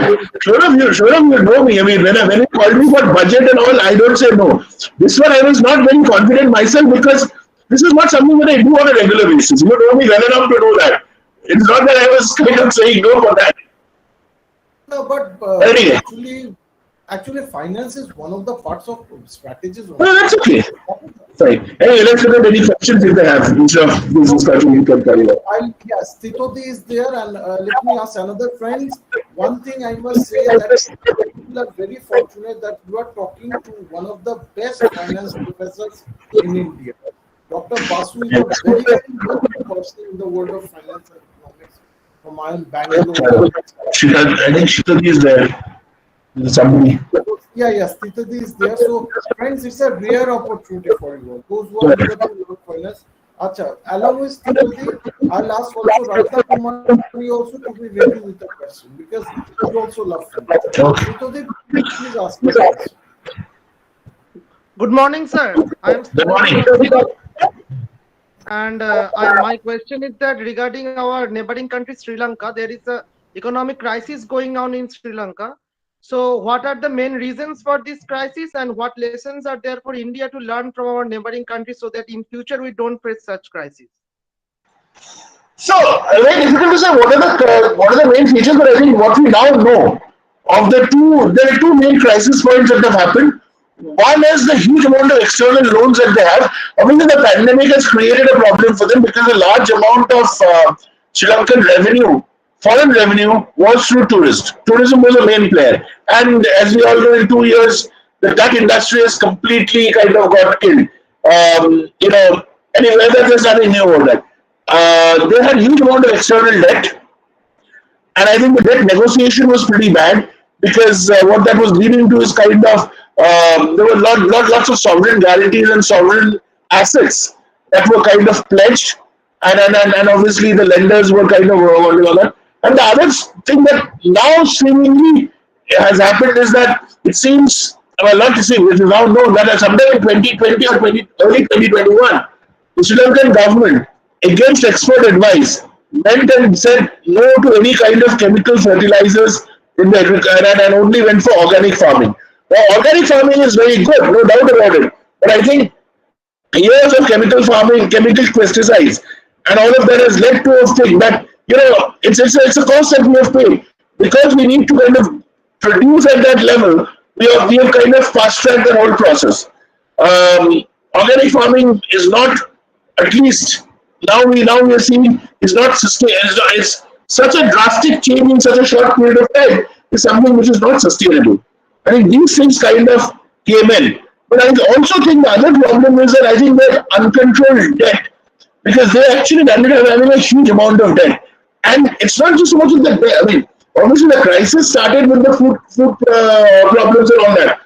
But if they had money, they could have bought or taken credit from somewhere else. I think the problem was the kind of debt they were landing up having, and the kind of conditions they had agreed to on the debt thing. For us, the learning is, and I mentioned that, politically we tend to give freebies.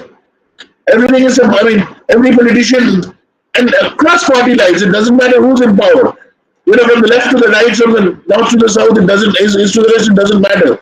Everybody is very happy going on stage and announcing freebies and things like that, from 2 rupees a kilo rice to TV sets to whatnots and all that kind of thing. But the question is, how do you sustain that unless you increase? It's okay to give subsidy and give benefits to people. I have nothing against that. But the question is, where is it coming from? Because today it's coming from only a very small set of people. And you can only squeeze those people up to a point. Beyond a point, that will not work.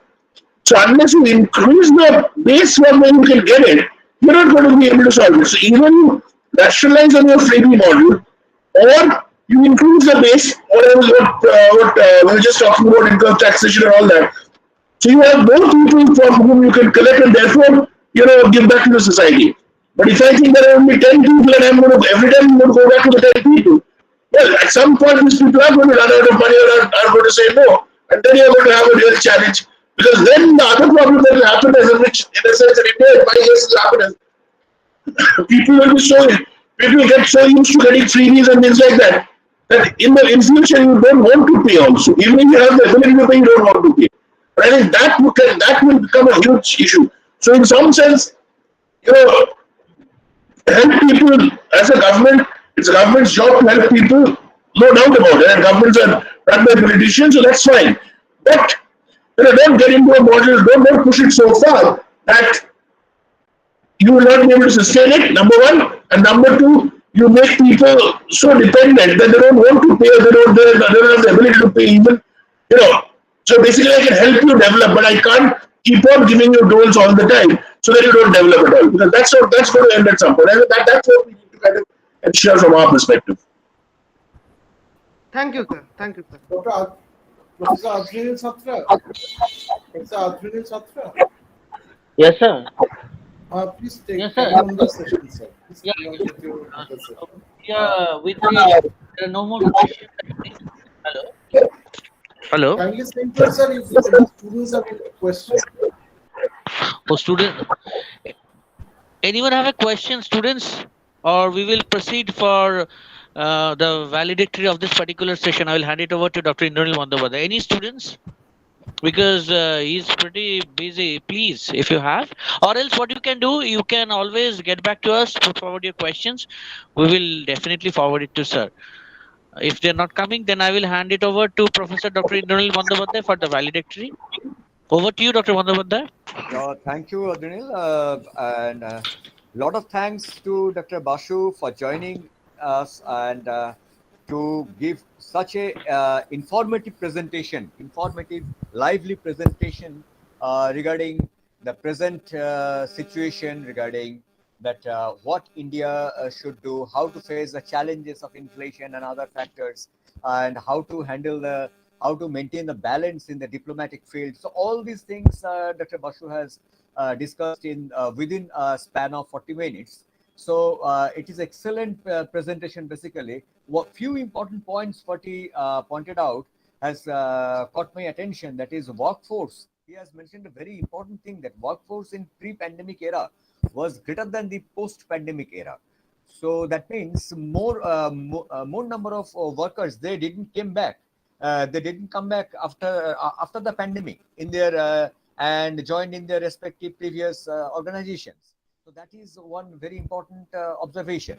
And slow recovery of economy is a factor of for India as well as for the rest of the world in the post-pandemic. Though we are trying our level best, worldwide it is going on, but still we are not fully out of the pandemic situation, and it may take some more time, as he told.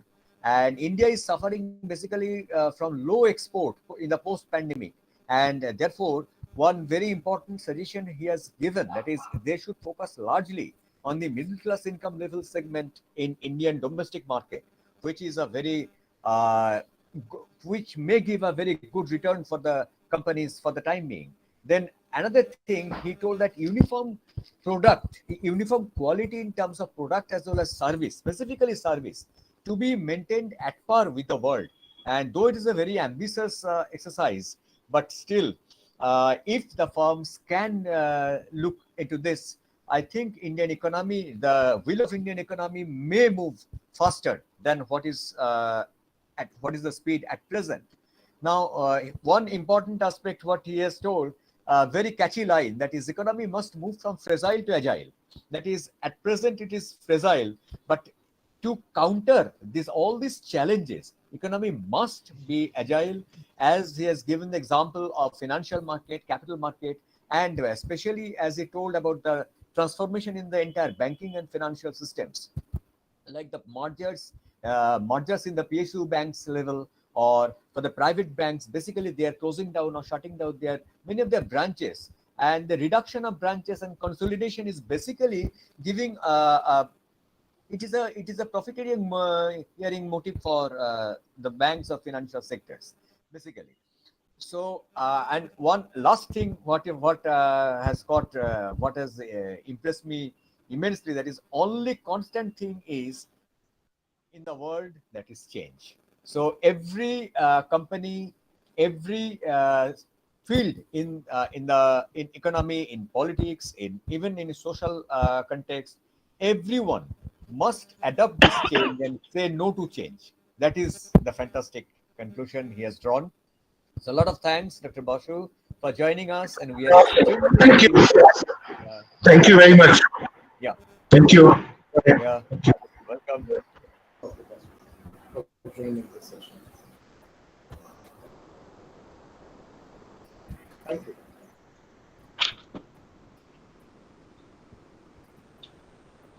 Good afternoon, Dr. Verma. Good afternoon, Dr. Verma. Sir, can you Good afternoon. please unmute yourself, sir? Yes, sir.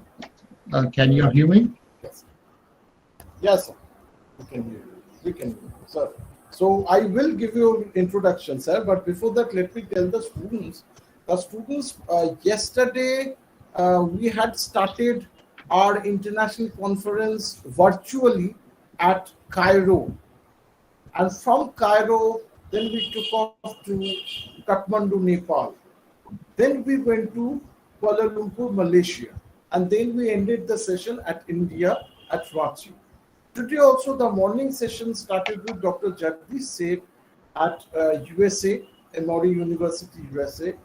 Then we came to India, came back to India. We went to IIM Bangalore, where Dr. Shankarshan Basu was there to deliver his session.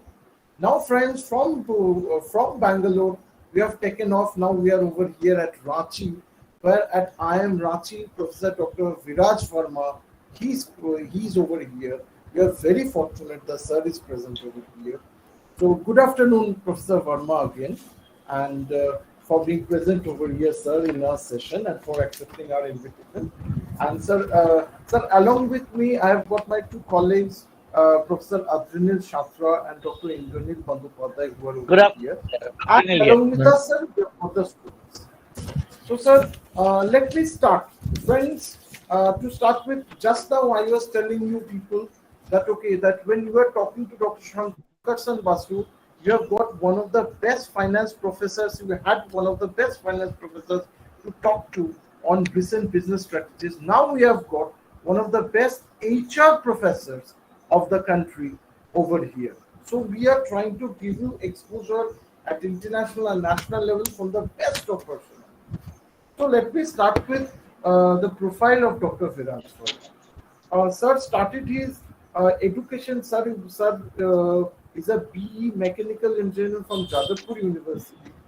Then sir studied MBA General Management at Vinod Gupta School of Management, IIT Kharagpur. Then sir did his PhD, MS PhD in Management at Auburn University, USA, between 2005 to 2012. Sir has got huge amount of industrial work experience. Let me just get into that huge amount of experience. Sir had worked at CESC, Central Turbine Maintenance, for 6 years and 3 months. Then after that, he had worked at Patni Computer Systems as a senior software engineer. Then at PricewaterhouseCoopers India, one of the largest audit firms in the world, as a senior strategic consultant. And then, sir, I think he had come to study PhD, where he was not only he did his PhD, but he was also as a PhD scholar over there. He also worked as a teaching assistant and in instruction, teaching undergraduate and graduate students on human resource management, compensation, and business statistics.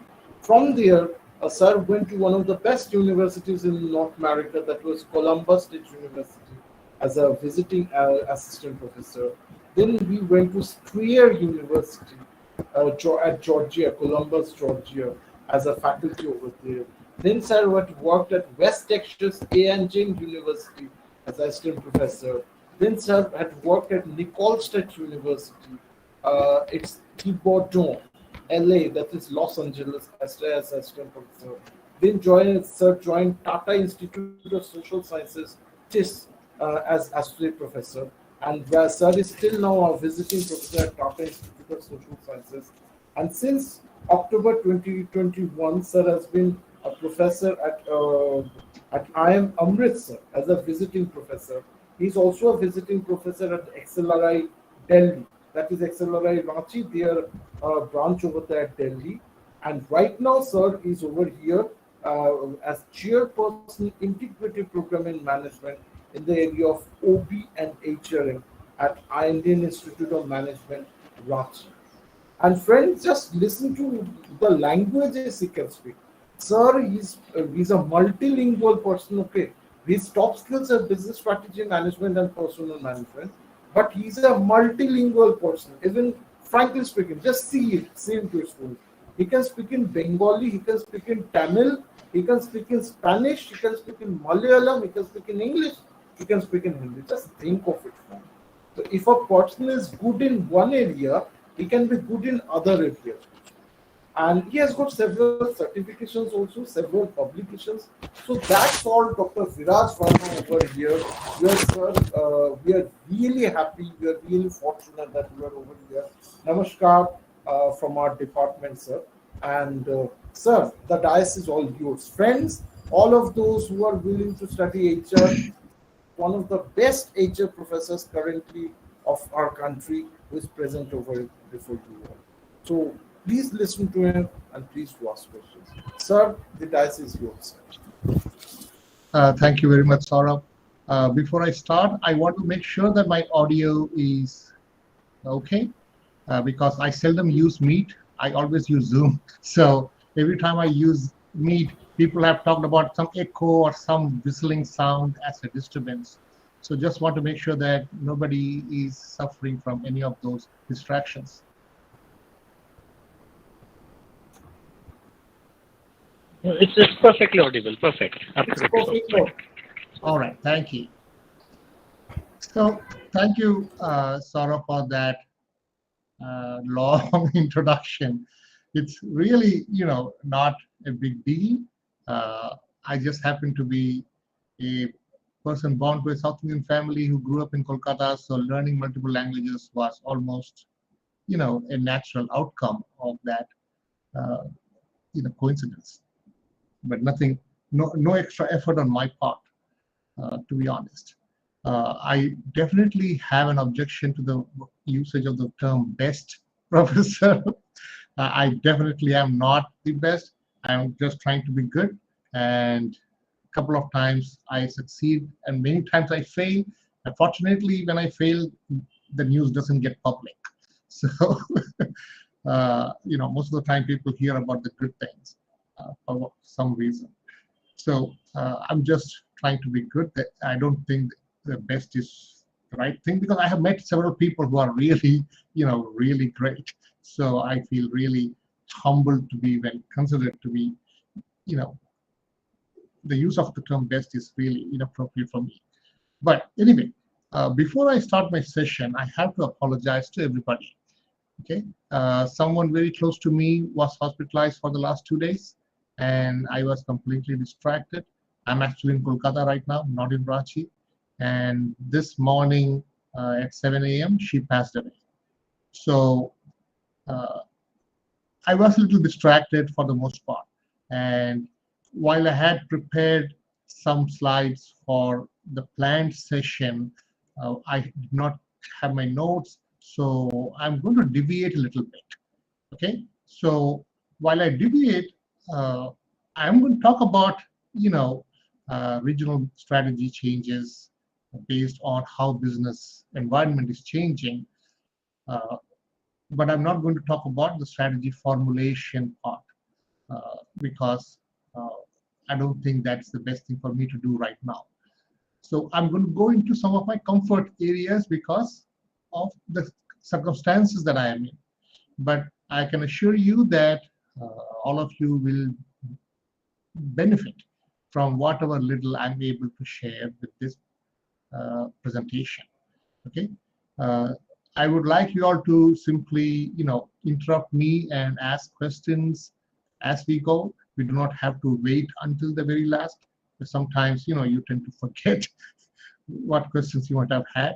So feel free to interrupt if you have a question or a clarification that you need from me. Okay. Having said that, I'm going to pull up my presentation.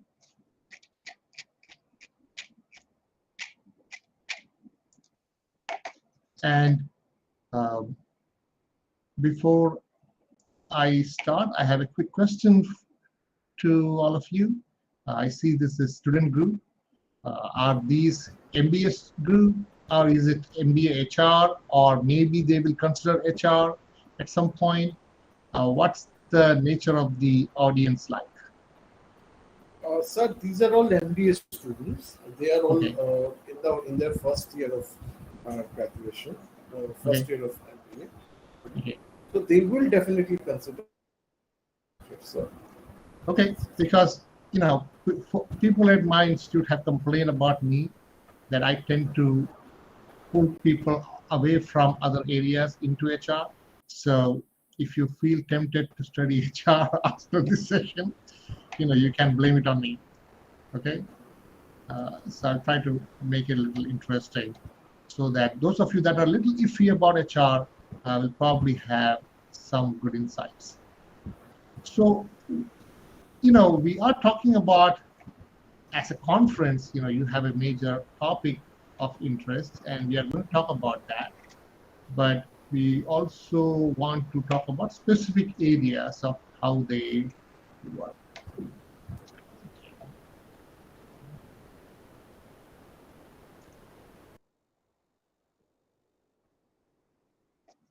Trying to pull up my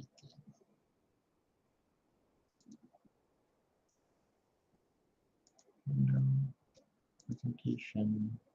Share. Okay. Can everybody see the slide, or do you want me to go onto a slideshow mode, or is this big enough?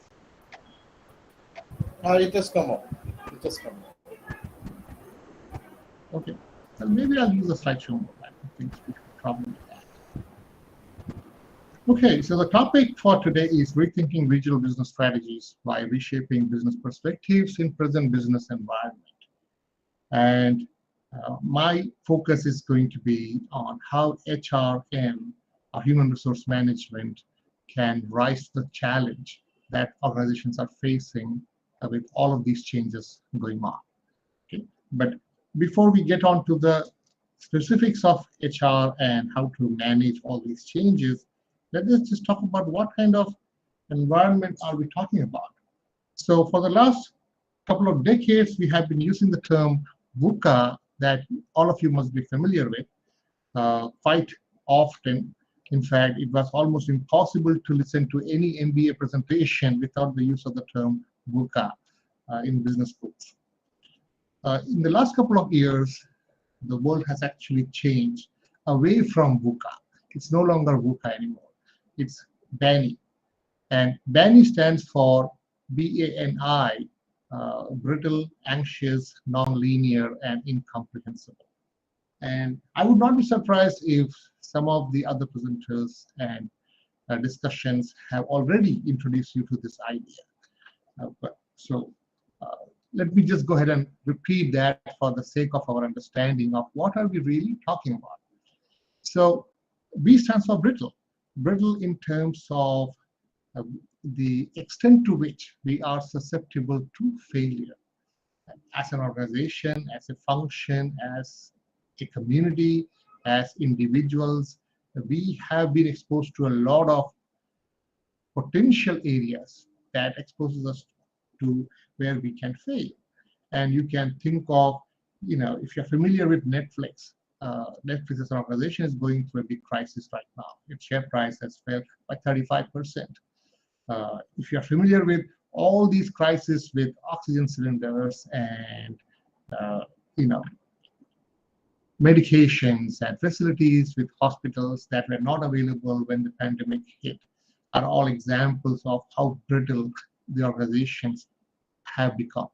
And we also have other examples of brittleness in terms of where our values have become brittle as organizations. So if you are familiar with the case of Boeing, it's a magnificent engineering organization that was proud of its quality airplanes, leading to a new Boeing 737 MAX that got into multiple accidents, leading to the death of several people. And there's a huge story about how they were trying to cover up the whole thing and all. You are also familiar with Volkswagen Dieselgate scam, right now, with code and everything else. And all of these are indications of the brittleness of our values and how our society is set up to get things done. So the implications are not foreign to organizations, because organizations live and interact with the society. And if you have the open systems perspective of an organization, then organizations exchange material, matter, energy with the society. So all of these changes that we are experiencing with the society can hamper organizations before we realize. So one has to be aware of all of those possibilities. Anxiety, with all the brittleness and all the uncertainty, ambiguity, and volatility that is going on with, the geography of the earth and the business environment and all these different geopolitical discussions and clashes and wars going on have generally increased the levels of anxiety of people, and anxiety not in terms of an individual's ability to deal with stress, but an organization's ability to deal with stress as well. Non-linearity is here to stay. Several decades back, it was possible to think about identifying the cause and effect of things being linear, meaning if you do this, this will happen. But it is no longer true, particularly enabled with the nature of technology that we are exposed to. Things are not linear anymore. It's all exponential. So a small change here can lead to so many big changes in several other places that makes it difficult for organizations to manage. And finally, incomprehensible. If you think about all of us, we use technology and all other infrastructural aids without necessarily bothering to realize how does it work.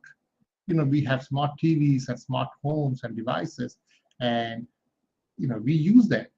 We consume its uses, but we don't necessarily know how does it really work in the back end, right? And we have got to a level of comfort where we are okay with it. Sometimes, there are discussions about, how far can we go with all of this? How safe is it to be blind to the back end of how things are working? Right? A simple, a Word file or this presentation in a Zoom, for example, or Google Meet, for example, what is really happening? Me speaking in a room alone, and all of you sitting at different places in India or elsewhere. What is the technology? Do we really understand them? Do we really bother to understand them? Or we just simply use them, not realizing that, what might happen if something were to go wrong? So the level of incomprehensibility may be because of the previous point that I talked about. Exponential changes are so big and technology has become so advanced that most of us probably are not even skilled enough to understand the back-end reality of our lives today. But we are just okay with if things are getting done as we want them, right? So imagine all of this as forces that organizations have to reckon with, right? So things are changing. So brittleness in terms of customer preferences or employee needs being, too volatile in nature. How do you even keep people? How do you even keep customers? How do you have them come back for repeat purchases? How do you address employee anxiety? Everybody's talking about anxiety and employee well-being today, right? Post-pandemic. It's not necessary that before pandemic, people did not have anxiety or employee well-being was not necessarily, a major thing going on. But the pandemic definitely opened our eyes seriously to look at some of these issues. Now, what we are doing about it or what can we do about these things are a different thing altogether, depending on who you are as an organization, what is the nature of your, technology, structure, and culture going on, and what tweaks can you do. I will talk about some of these as we move on. Now, what does it mean in terms of HR, right? So we are not going to talk about... Sir, sorry for disturbing you. Very sorry for disturbing you. Sir, are you changing the PPTs also? Because, sir, the PPT is right over there, just at the beginning slide. Sir. Yeah, I have not moved my slide. I'm still at my second slide, so I have not moved my slide. Okay. Sure. It's because it's showing just the first slide only, because that's actually I just wanted to help you on this, sir. Sure, no problem. That's it. Okay, thank you, sir. Carry on. Yeah. So let us talk about what are the implications of it in HR, and then we will see. So here is a research finding from BCG. Fewer than 5% of an organization's roles account for more than 95% of its ability to execute. its strategy, meaning that there are 95% of roles in an organization that probably don't have the necessary skills to implement strategy in the future, right? And by strategy, I'm not referring to a long-term plan anymore. That idea of a strategy has, is there, is gone. Revising a strategy frequently has become really necessary for all organizations, irrespective of their size and scope. The only kind of organization that can think of, we don't have to worry about all of these changes is something like the DMV, the Department of Motor Vehicles, where the test for driving has stayed the same for decades, will probably not change soon. So if you walk into a Department of Motor Vehicles, they look at you with complete disdain because they don't care. They know that you have to use their services no matter what. So apart from some of these, exceptional organizations, all organizations will have to worry about upskilling themselves. So redefining roles based on wherever their strategy is taking them. So, so that's a big deal, right? So that's where HR comes into play. So companies need to rethink which skills will be most important as we move on into the future, where we are using more and more technology-enabled services in the organization, right? So we're talking about automation, AI, blockchain, and all of them have implications to HR. Of course, they have implications in other functions, but I'm not going to go there because that's not my area. So I'm going to limit my focus onto HR for this discussion purposes. So what does it mean? So you have to develop people. The definition of a leader is going to be different. The way leaders were able to use authority, using hierarchy, and get people to comply or commit to a cause is not going to stay the same, because we're talking about different types of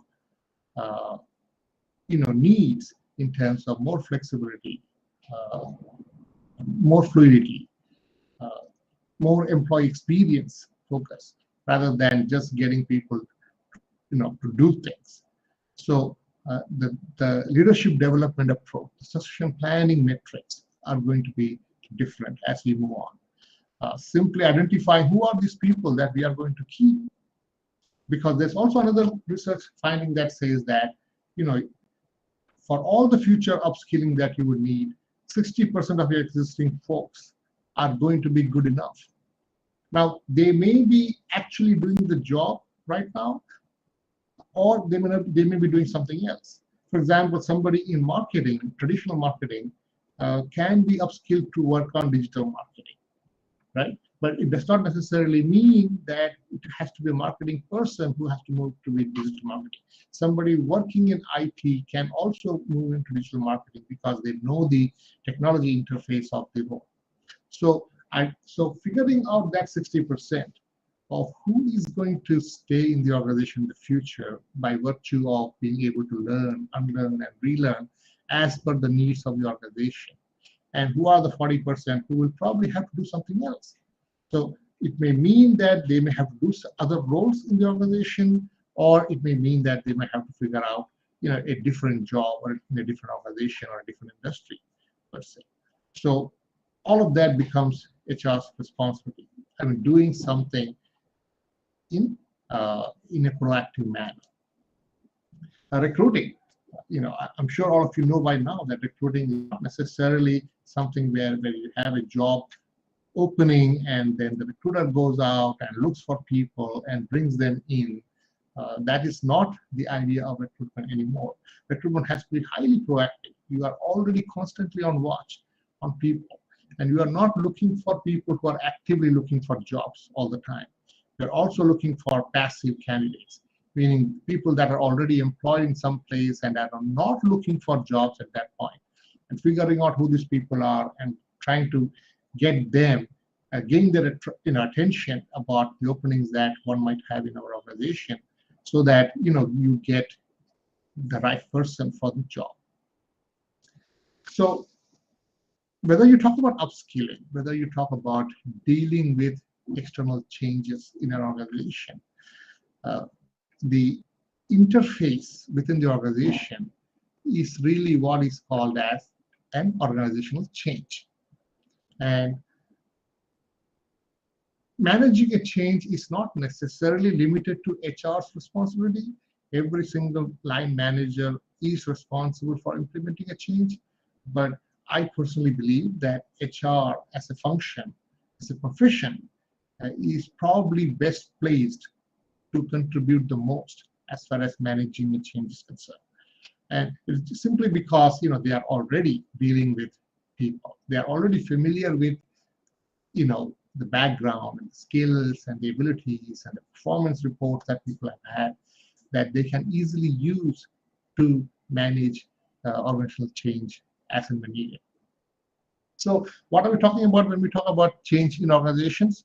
Well, changes are about processes, systems, tools, and even structures. And they can be transformational even in terms of change in a strategy or in culture.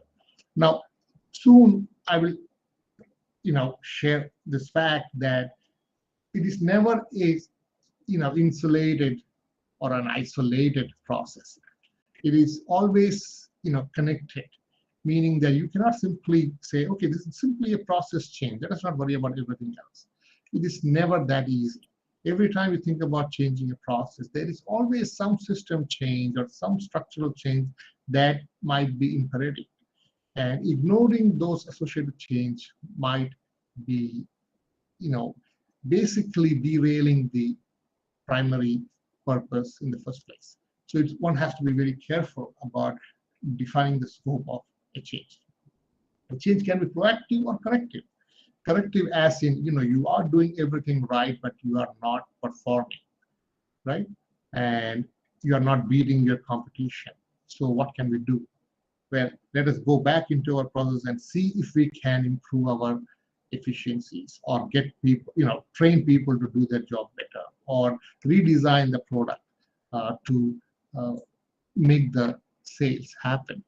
That's corrective. And sometimes it can be proactive, meaning that there is no apparent need for a change right now. So everything is okay. You might be the leader in the industry right now. But you envision that there is a different path that we need to take, and let us take that path. So both of them are completely different proposition. When you do things proactively, there is a less sense of urgency. People don't necessarily subscribe to the idea very easily. But in a corrective change, there is a sense of urgency in terms of, hey, if we don't do this, we are going to lose out on market share, or we are going to lose people, or we are going to lose a contract, or whatever the case may be. So it is a much easier sell than when it is proactive, right? Here is what I'm going to do. Because most of you are students, and this is how I do my classes, I'm going to pause my presentation. And I want to go back to you and see if stop sharing. And I can see all of you. I don't know why you have not enabled the video. Is it an instruction for you to not enable the video? I don't know. But I would like you to participate if possible. And I'm going to ask you 2 questions. And I want to see if someone can respond. Saurav, is that okay? Yeah, very much. Sure. So here is a quick quiz question. Okay, let's see who is going to get it. Can someone tell the rest of us what was the first line of business that Nokia, I'm sure all of you are familiar with the name of the company. And Nokia, until very recently, was the largest manufacturer of mobile phones. Can someone tell the rest of us, without Googling, what was the first line of business that Nokia was in? Students, answer. Stitodi, Srijani. Without googling, of course, as sir has mentioned. Okay. You may be Yeah. wrong, no problem. Just Yeah, answer. it's totally okay to be wrong. Hey, Yeah. Stitodi, Srijani, please answer. if you don't know the answer, give me a guess. What do you think might be the first line of business for a company like Nokia? Don't remain quiet. See. Maybe they are not expecting this, right? I mean, maybe this thought this would be a regular talk session. Okay, others. And not even they will not expect the answer also. When the correct answer will come, I mean, it is so much of what they're in the line of business and what they started with. I'm very sure that they will. Yeah, that's others. Please, if you have not only Shijani Stitodi, otherwise we will go. Sir will give the answer. Go to the next one.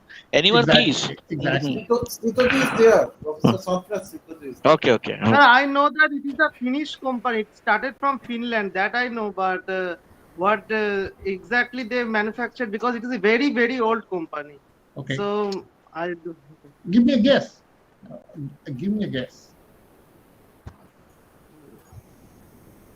Something related to hydroelectricity, I guess. Hydroelectricity. Okay, good guess, but not right. And that's okay, okay? Okay, sir. All right, so I will give the answer to this one because we have to move on. The answer to this is teak and lumber, paper, okay? Lumber and paper is what Nokia was involved in, okay? The next question is also very similar. What was the first line of business for Wipro? Let's come back closer to India. For Wipro, what was their first line of business? Very interesting. Please answer.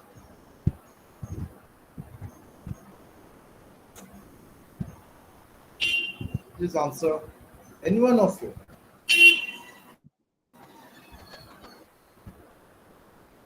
Look, the reason I'm asking this question is I half expect you to not know it, right?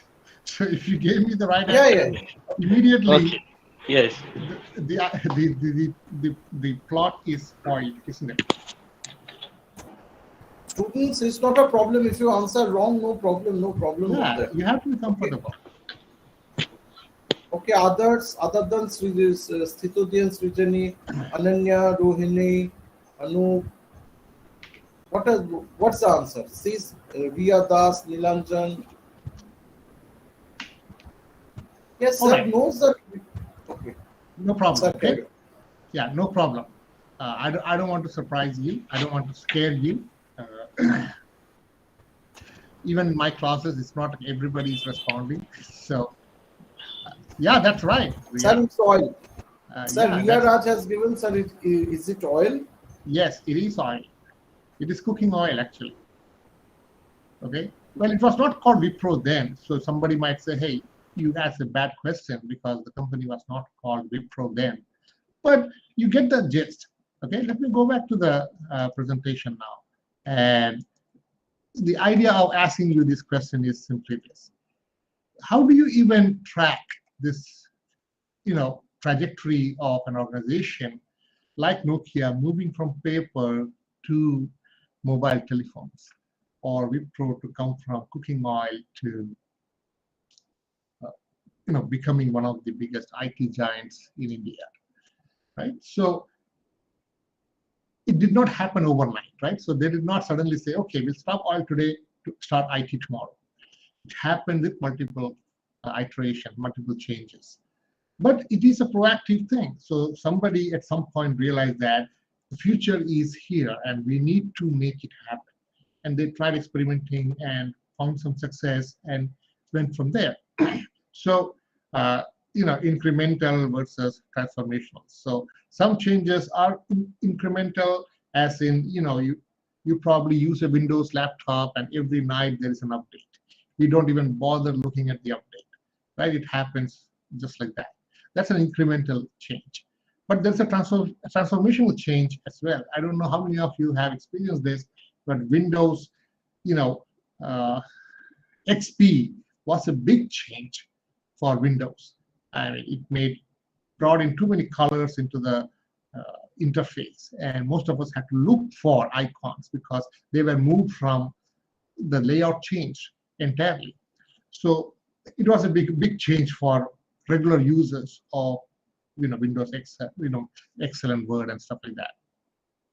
But transformational changes are also, in terms of culture, in terms of changing the CEO, or you get acquired or merge with a competitor, and all of them can be major transformational changes. Changes can also be top-down versus bottom-up. Top-down as in the CEO meets a consultant and the consultant says, this is good for you, let's implement this. And they go out and implement it. Bottom-up is where they organically seek suggestions and ideas from internal stakeholders and try to figure out what's the best way to go from there. Now, why is the people aspect important in all of these discussions? So with everything going on in the external environment, too much of competition, too much of technology, too much of political turmoil going on geopolitically or locally. Why is the people aspect important? Why does HR come into play here? It's because of this.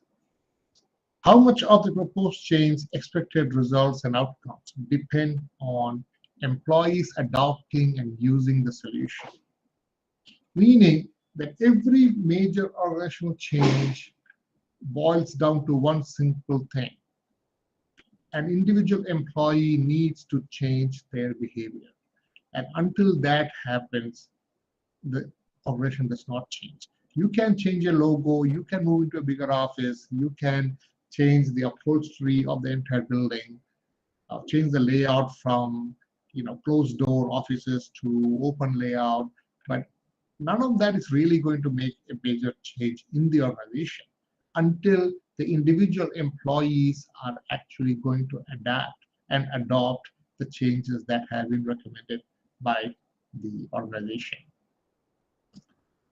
So HR matters because human resources changes the world. Now, of course, I'm biased, so you can blame me for it, and it's okay. And I'm not necessarily saying that finance and marketing and IT does not. They also have a major role to play, but human resources does play a major role in changing the world. So how does it change the world? Because employees embracing and adopting is what makes a difference. And HR professionals make an organization's internal capacity for change. So they get people ready, they understand people, they move people from one position to the other depending on their understanding of what's a good fit and if they are doing their job right. Okay, so that's a big if here, because a lot of organizations struggle because the HR function does not necessarily perform in its best levels, and they may experience a little lack of fit going on. But HR is, or HR has the best potential to make it happen, to figure out what kind of changes are happening and what kind of changes do we need internally. Do we need to move people? Do we need to bring in more people? Do we need to train people in a certain area? Now, this is a very traditional description of the different roles that HR has performed. And if you look at the bottom left, as an administrative expert, is the traditional perception of what HR does. Right? It's all about payroll. It's all about making sure people have the leave form signed and get paid, and the contract employees are getting taken care of the way they're supposed to, and all of that. But that's a very traditional and no longer valid understanding. This is not to say that the transactional aspect of HR is not important. It is very important. Compliance and paperwork are all very critical for organizational health. But it is not limited to that anymore. HR has to move out into looking at other roles in terms of embracing flexibility. It's not about stability alone. It has to look at flexibility. So it has to be a champion of employee needs and employee experience. identify what is going on in the external environment, and try to be a strategic partner, meaning that the focus of HR decisions, policies, and processes are not limited to just what the employees want, but also to match what does the external stakeholder expect from the organization, and how can we prepare our employees to be ready to match those expectations. So if shareholders want more value, then how can we generate more profit? If customers want better quality or lower price, what does that mean in terms of human resource management decisions, etc.? Finally, what I'm really talking about today is HR's role as a change agent, as in they have to look at what is going on outside, because outside is where the real action is. Everything is changing. Everything is so drastically transforming, and you cannot not pay attention to it. And what does it mean for us as an organization? Now, the interesting part of all of this discussion is that HR on one hand is an enabler of a change, but at the same time, it's also undergoing a lot of change by itself. So it's not like it's standing outside the cricket field and watching the game. It is a part of the game itself, meaning that it is undergoing a lot of change. For example, automation is happening for real. Automation is happening in manufacturing, automation is happening in finance, automation is happening in IT processes, automation is happening in HR as well. So whether you think about in AI-based interviews or bias reduction or taking care of transactional processes, repetitive processes, are all ways in which automation is being used by HR, right? So figuring out, I talked about proactive recruiting. How do you source people? Where do you know where to go?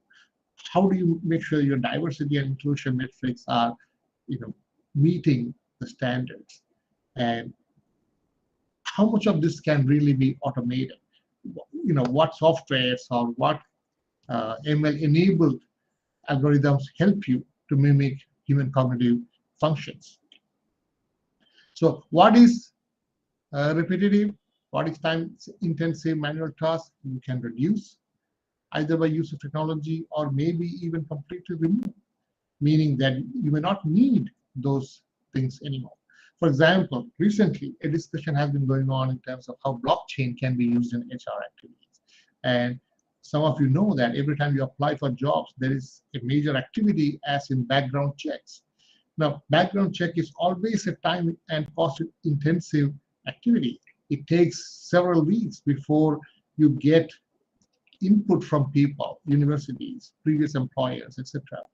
Now, imagine you are hiring gig employees or temp employees who might have had several past employers, and spending weeks to get records from each of these employers is going to take forever, and you may not be able to afford all of that time.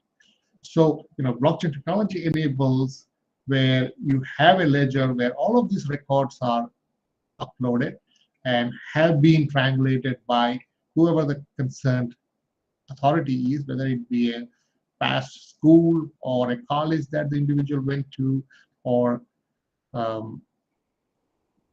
past employer or several employers. They may certify the data about joining and leaving and whatever performance has happened that can be made public, and you have access to that data, and it happens just like that, right? Instead of waiting for multiple iterations of exchange of emails, trying to figure out, is the candidate good, you make it so much more easier. So it's possible. So that is going to happen. Chatbots, all of you are already exposed to it. You call a call center, most of the time you are not talking to a person. There is a automated service that takes care of it. So what about recruiting? So when people want to apply to a job or have applied to a job and want to know what's the status of my application, well, you don't have to have an individual responding to all of those queries, because those are standard queries. So you can automate them and have technology respond to those queries. Now, of course, I'm not necessarily saying that There will not be exceptional circumstances where an individual might need to respond, but for the most part, technology will suffice. Analytics is another area that is affecting HR like anything. HR traditionally used to be a highly, a soft skill function, but it is really becoming a hard skill function today. Soft skills are, critical, but hard skills are not ignorable anymore. So one's comfort with numbers, one's comfort with programming, one's comfort with generating insights by looking at data, looking at the relationship between whatever variables that you're looking at that drives your business outcomes is important. People are looking for evidence-based data, meaning that how do you know that a BE from such and such colleges will actually work out for our job, or an arts graduate will work out for our job, etc. So looking at past performances of existing employees, their backgrounds, and trying to correlate and see if there is any causal relationship between them, all of this analysis is possible, right? I mean, today technology gives us so much more opportunity to collect data. You don't have to necessarily have people fill up surveys anymore. You have handheld devices or mobile phones that can capture your pulse rates or track your eyeballs and see how comfortable or happy or what are you feeling at this point. And of course, there is the question of privacy and how invasive it can get, and we don't want to go there. We'll assume that everything is happening for a good reason. So all of that enable better decision making. So at what times of a day are people really comfortable? How many breaks actually is effective for a certain job for them to be productive for the most part? The next part is agile, meaning that the whole idea of, as I mentioned, strategy is no longer a 5-year, 6-year document that says how we are going to play out in the market. It is going to be a highly iterative process. So you may not necessarily iterate strategy as frequently, but you have to break it down into measurable processes, meaning that we don't want to wait for 2 years and see if something has worked. We want to break it down into smaller,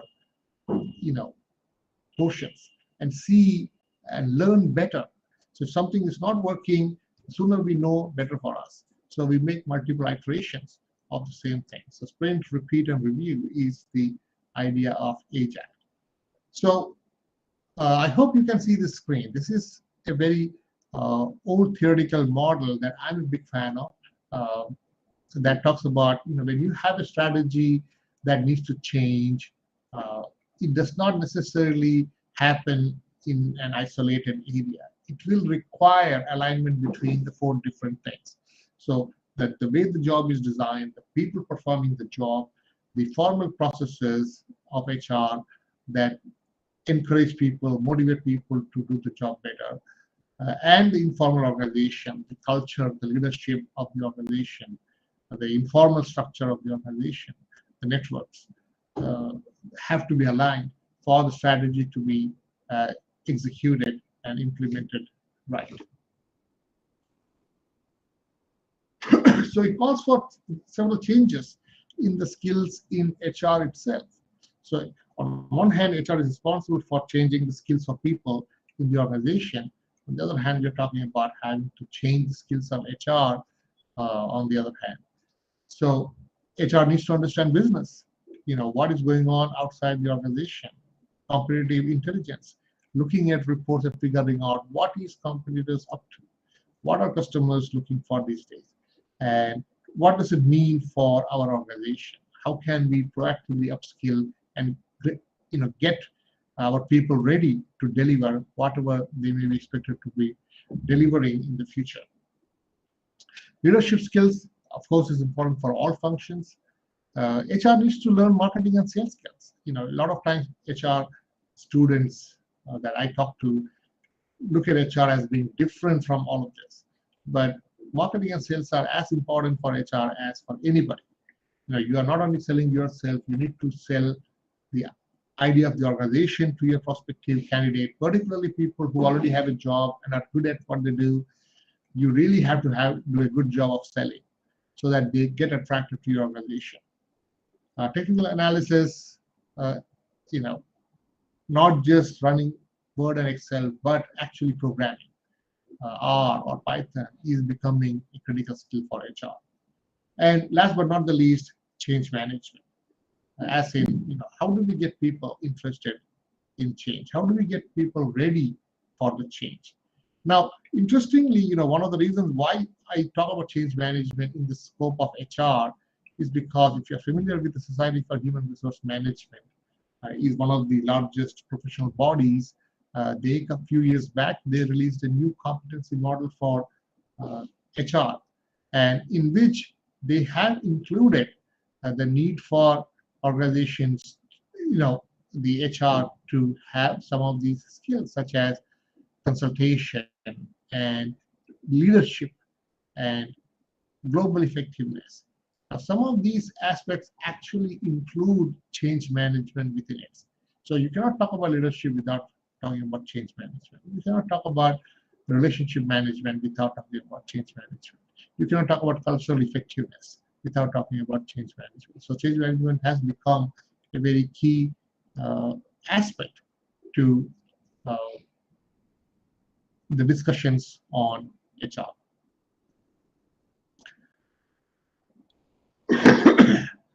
So why change management? And I want to use this graphic to help you understand this. So let's say your current status is in red and you want to make a transition, and the transition goes perfectly well and you get into a perfect future and you get the benefits. What happens in most organizations is that the transition process is not managed well. It is half done or half complete, resulting in a future that is botched up. So managing the transition well is really important for the organization. And here is why it is important from a people perspective. So when somebody is working and the first communication about a change happens, right, they undergo, an emotional reaction, right? What does it mean? Will I keep my job? Will my job change? How difficult is it going to be for me? Will my co-workers change? Will my location change? So all of these questions become, salient in the minds of people. And typically they go through a loss of productivity, right? So they are not sure, it's uncertainty, and they don't know what to do. Unfortunately for organizations, change is not a one-time thing, and change is not a linear thing, and change is not a unitary thing, meaning that at any point of time, there are multiple changes that are going on in the organization. Something to do with processes, something to do with IT, something to do with physical structure. So some employees are going to go through a major challenge, right? Some employees are going to breeze through all of it because they are just resilient and are able to deal with it. But some employees are going to struggle with it, to the point where they might actually choose to even consider leaving the organization, even when they might be really good at what they do. So, losing them may not necessarily be a good proposition for the organization. So managing the change well is important. Here is another interesting graphic based on data for you. So what happens if you don't use change management? If you don't manage the change well, if you just let it be organically? So the graph on the right shows how much more benefit you get in blue when you have managed the change very well, right? So if you have acquired change management skill, and we'll talk about what we mean by that, and are able to use those skills appropriately in our organization when implementing a change, then you are looking at, less productivity loss, less of employee turnover, and higher customer impact. Right? So there is a clear ROI on whatever investment is made in upskilling people to learn change management skills. But change is not easy. Most people struggle with change. Think about your own self. It is not easy to deal with change, particularly when it comes from outside. I mean, we don't have a problem of upgrading ourselves. We did not complain when we changed from our rotary phones to flip phones to smartphones. We simply did it without complaining. But if the same were required by somebody else, then we might have said, oh, this is too difficult. This is not for me. I'm not ready for this. So understanding where do people stand as far as the change is concerned is the first, the starting point of the conversation. So you ask people, to what extent do you understand the change that is being proposed? And get a number from everyone in a scale of 1 to 10 or 1 to 20 or whatever. And again, ask them, to what extent do you actually agree with the suggested change? Because both of them are important. People don't understand the change, they are going to mess up. If they don't agree with the change, they are going to intentionally sabotage the change. So figuring out where they stand as far as understanding and agreement is important. So depending on that, you might have 4 different groups of people. Ideally, you want everybody to be on the top right-hand side quadrant, where everybody is committed. They understand the change and they agree with it, every word of it. But most of the time, you don't get as many people there. People are distributed in other quadrants too. So some people have understood the change, but they don't necessarily agree with it because they might have concerns that the change does not address directly. So they might say, hey, I get it, but I disagree. And they are going to drag their feet when implementing the change. There might be other group of people who don't necessarily understand the change, but are going to agree with you whatsoever. So they would say, whatever you say, boss, and jump into it. And in many cases, it's because they are fearful of losing the job or whatever privileges that they might get from the job, or they might be incompetent and they just don't want that to come up. So they agree and get onto your positive side to cover up their incompetence. And then some people, they have no understanding of the change and they don't agree and they just are going to plain say, no, I don't want to be part of this. I have no idea why you are doing this. So figuring out where people stand with the change is going to be important, right? And now imagine all of this in the context of how I started my presentation. So about all of these changes, your competitors are delivering new products. Customers are asking for different things. Employees suddenly, now they want to work from home. Or the government says, you are mandated to recruit some of these people, right? So you have all of these demands coming from the different sides. Some of them might be in conflict.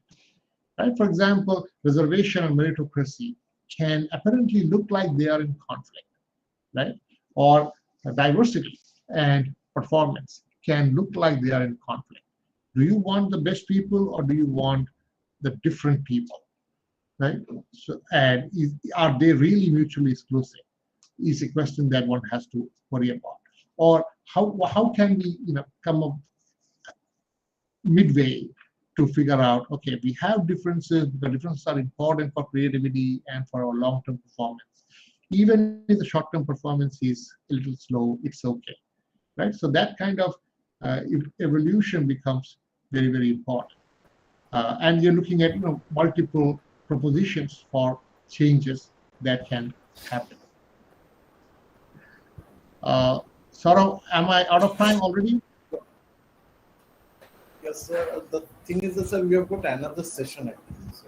I understand that. So I had a bunch of slides, but it's okay.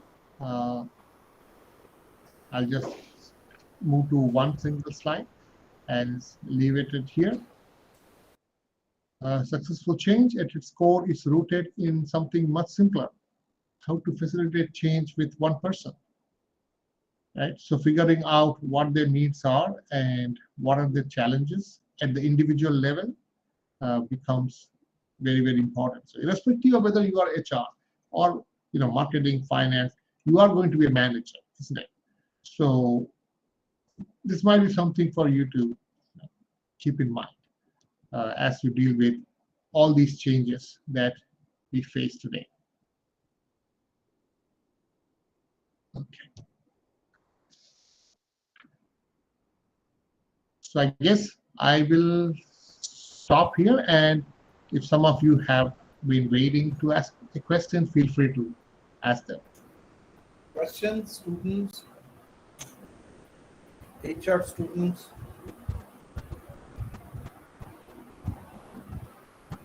Yeah, Vinata. Vinata Goyal has a question. Very good. Very good. Yeah, please ask. I have a question that mainly in India, there are unions in a company, and uh, when their demands are not fulfilled, they do strikes and all. So, what should be the strategy of an HR at that point?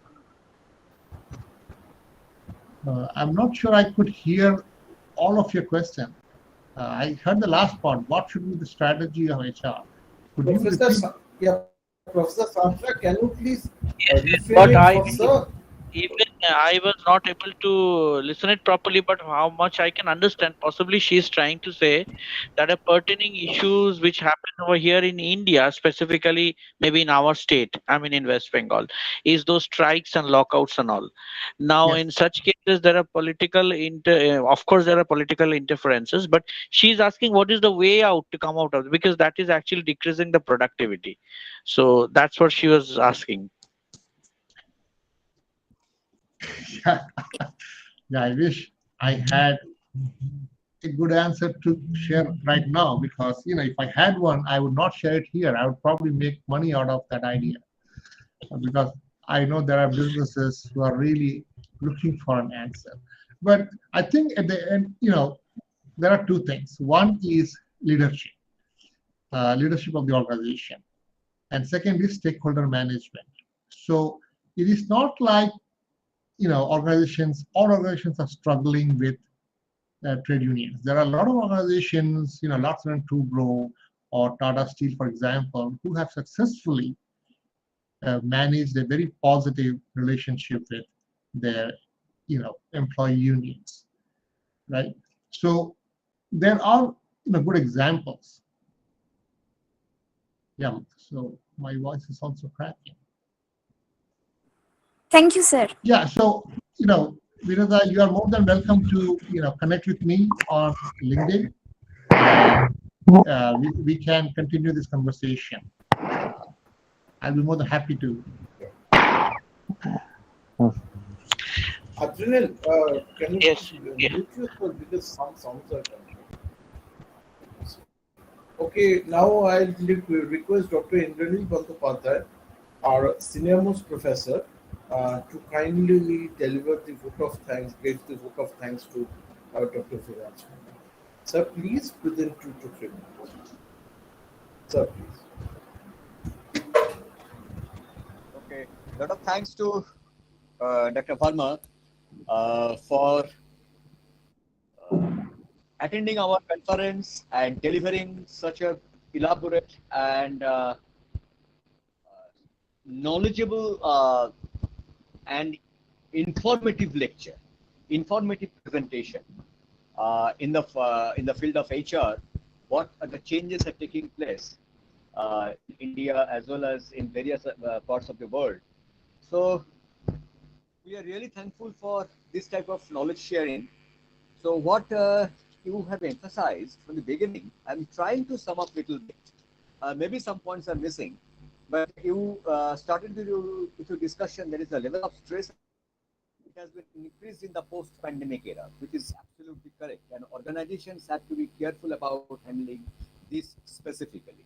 Then technological advancements, which the organizations cannot avoid, specifically in the post-pandemic era, it may not be understandable or acceptable to many people, specifically those who are not very much interested about change. But companies must think of this side also. That's how to bring the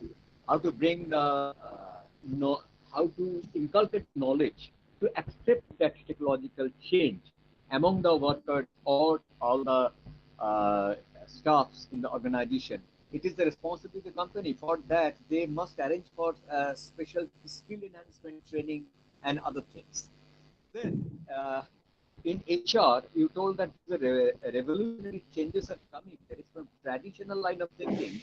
They are basically switching to some other parts, like say sometimes the HRs are also involved in thinking that how to bring back the customers who were their customers in the pre-pandemic era, but somehow detachment has taken place. So how to bring back? What are the areas? One very interesting fact you have focused, that is companies must focus on consumers other than very few organizations like motor vehicles who know that all has to abide by their rules and regulations, so they are the masters and all the consumers are their servants basically. So that is the attitude. That is the motor vehicles department. But apart from those type of departments, all the companies must adhere to change and they must think of new strategies, business strategies.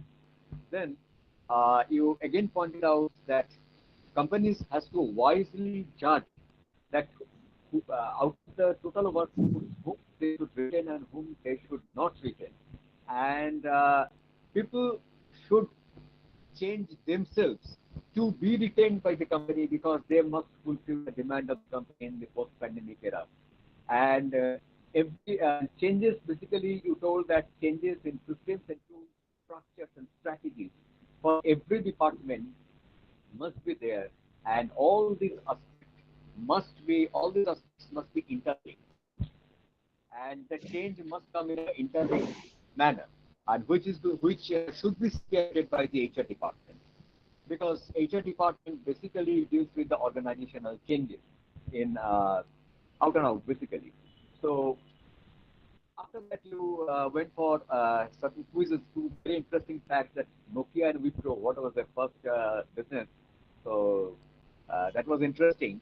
And one very important fact you have mentioned here, that an individual employee needs to change himself or herself. Then only the organizational change will take place. Otherwise, whatever effort organization gives, just by changing the GitHub, just by changing the chairs and tables and furniture, the organization culture cannot be changed. And it's difficult for the organization to survive in this competitive world. Then some traditional aspects like decision making and other things, say HR has to come out of that. Then they have to take part actively in strategy making. And as I told earlier, that is they must act as an advisory. They must play the advisory role, and they must think of all the stakeholders' requirements, not only the employees, but it is the additional responsibility of HR there, what they're looking for. That is to take care of all the requirements of all the stakeholders, along with other departments. And HR has HR is utilizing the automation application widely. Like for example, artificial intelligence-based interviews HR is now conducting, and basically it was looked as a soft skill area HR traditionally. Now the hard skill functions are also HR. They're coming under HR functions. Uh, we usually know that the offline mode of working, there the gesture, posture, there is non-verbal communication takes place, which can be understood very clearly, the eye movement, all these things. Now, through online mode, also applying the special software and other things through artificial intelligence, it can be easily observed in the online mode also. And last, what you have stressed on, that is the change management.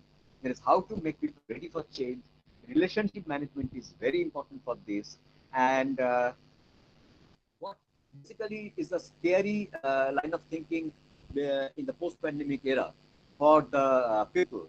That is the job change, which will bring environment change, which will bring location change, and all these multiple changes. But they have to cope up with all these things, and change in salary pattern, change in structure, especially for employees who are working from who are doing work from home.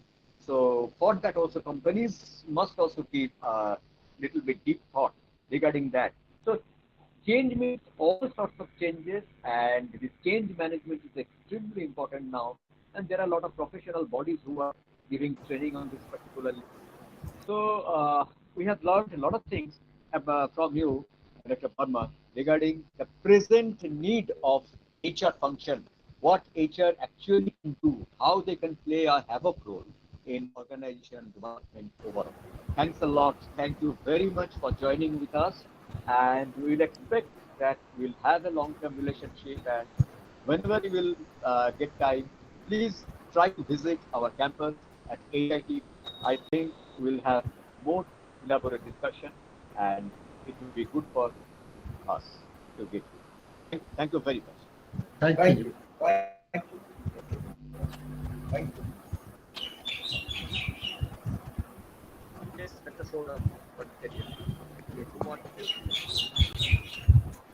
Uh, the thing is that students, our next session, so that was a great session, students, by Dr. Viraj Verma from IIM Ranchi.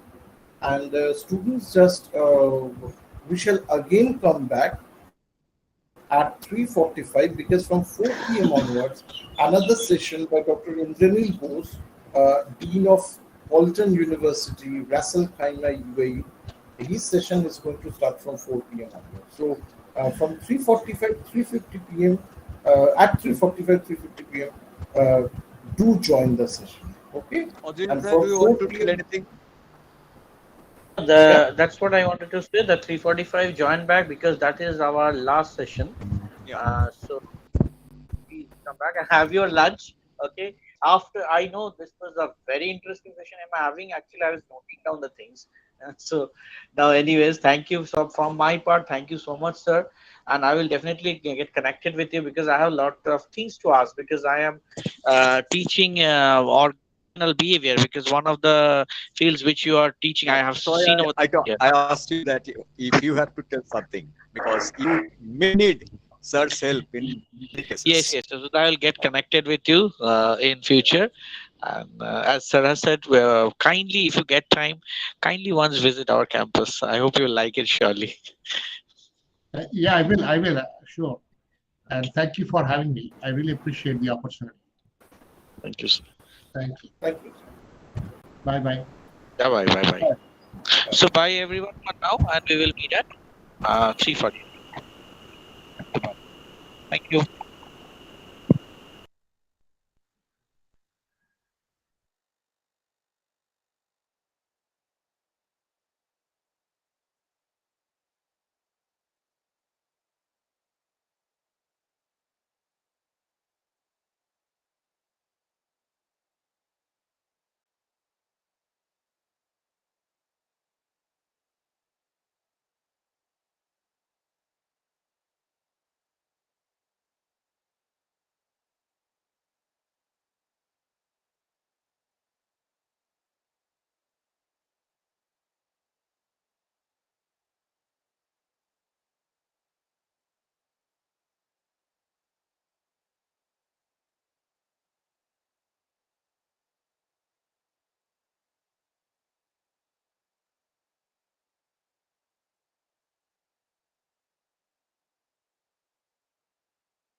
Okay, where are the others? Shomo sir, you are there?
No, ইন্দ্রদা হ্যাঁ আস্তে join করে নিন 3:50 বাজে চলবে স্পিকারও join করে যাচ্ছে হ্যাঁ রাখছি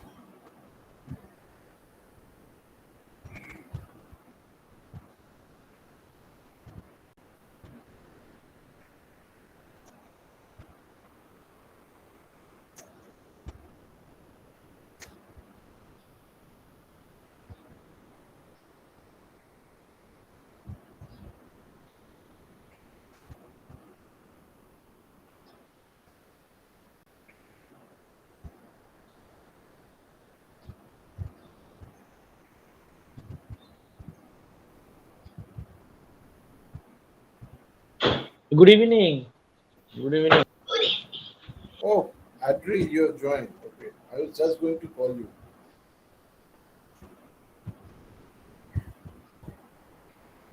Adri, good evening.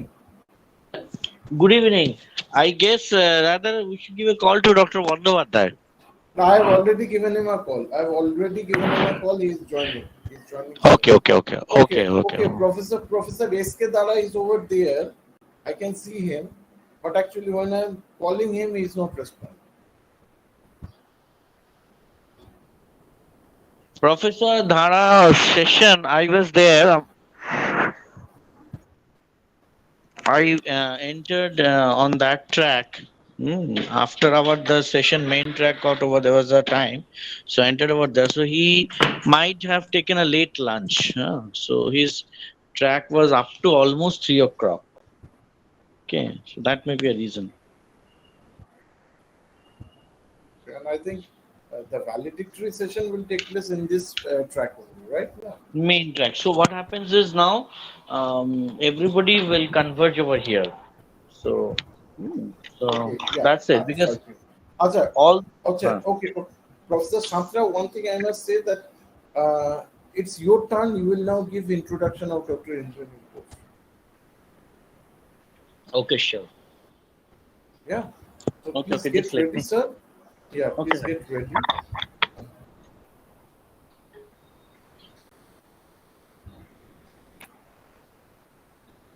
Hey, recording has started. What has happened? Anonna. Yes, sir. What has happened with the recording? Has it stopped? Yes, sir. It stopped. It stopped. Then you'll have to switch it on, dear. Because another session is going to Sir, I'm doing. right? Yes. Has started recording. Okay. Till now, recordings have been going on, right or not? I don't think there have been any problem, right? No, sir. Okay. So let me speak in pure Bengali. সবকটা recording হয়েছে তো এখনো পর্যন্ত কোনো সমস্যা তো হয়নি sir technical এতক্ষণ পর্যন্ত চলছিল, এখন স্যার জাস্ট স্টপ করেছিলেন স্যার, আমি আবার অন করে দিয়েছি। আচ্ছা করে দিয়েছো, তার কারণ হচ্ছে 4টে থেকে আবার শুরু হবে হ্যাঁ স্যার, আমি অন করে দিয়েছি। ঠিক আছে, যেটুকুনি এডিটিং করা সেটা না স্যার এডিটিং করে বাদ দিয়ে দেবো আমাদের Anupam sir, Rajiv sir. Doctor Bandyopadhyay, good evening. Good evening. শুনতে পেয়েছো? ইয়া শুনতে পেয়েছো? হ্যাঁ। Yeah. We are getting it. In the afternoon, there was even in Geo Fiber also I had faced some internet issues, and that's why I could not switch on the camera. But right now it's okay.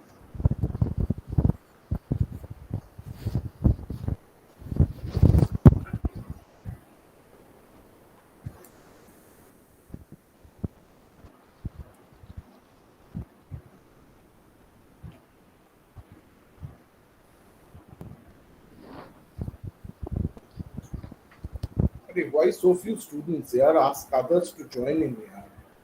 How much time? How many time will that take?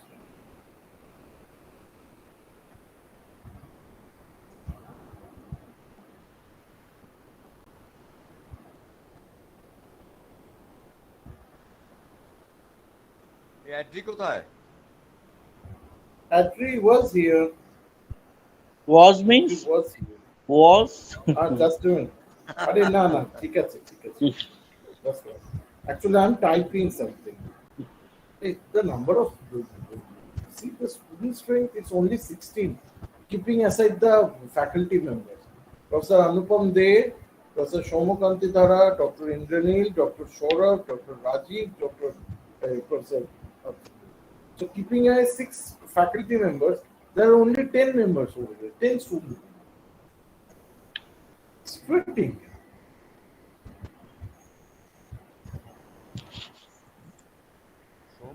No, still time is there. Wait for another 4-5 minutes. Yeah. কারো ইচ্ছা নেই নাকি ভাই, এত global এক্সপার্টদেরকে আনা হচ্ছে বসে এবারে ইউএই তে যাব। এই তো স্থিত this always very good. Good afternoon, sir. Good. Good afternoon. What is the result? Result is not yet. We have all just presented. We don't know the result yet. It will not be declared. It will be only declared by I guess by Professor Biswas during valedictory. I believe so. Yeah. Okay. Yeah. During valedictory session. Right. Okay.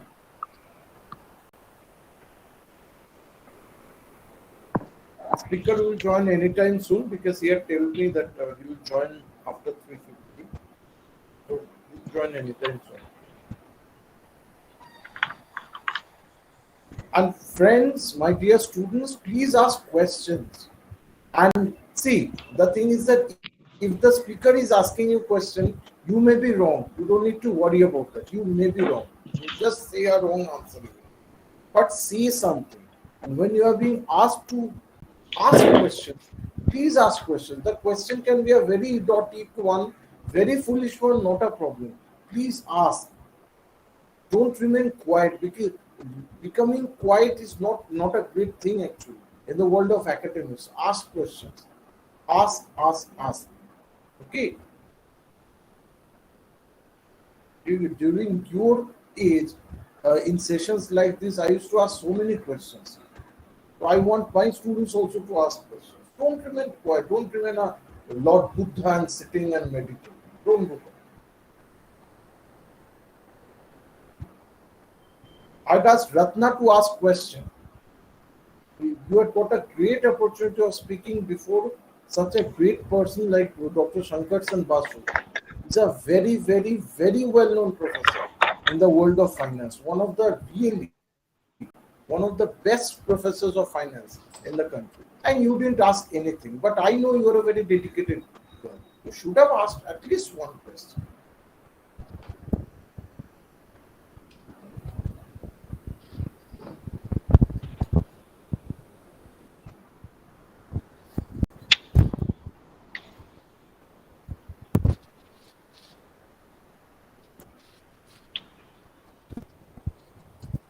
Dr. Bhattacharya, when our Yeah. speaker sir will join? Has he joined? Has he When joined? our speaker sir will join? Sir, after 3:50, yes, sir. Let me give a call to Dubai. Just a minute. Just a minute.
I'm also. Good afternoon, Dr. Indranil Bose. Sir, can you hear me? Yeah. So I am audible now? Yes. You are Good audible. You're audible. afternoon. Yes, you are. You're audible. Okay, sir, we are going to start within the next 3 or 4 minutes, sir. Okay, sure. Sir, how is the weather over there at Ras Al Khaimah? It's hot, but not so hot actually. It's 30, 37, 36 like that. 37, 38 in Middle East. Wow. Okay. And sir, where are you right now? Are you in your university right now? No, at home. Today is our holiday because President of UAE passed away last yesterday. Yes. Yes. Okay. Yeah. That's good. It is a flashing over here in news in India. Yesterday time. Yes, give us just 2 minutes, sir. We're going to start from 4.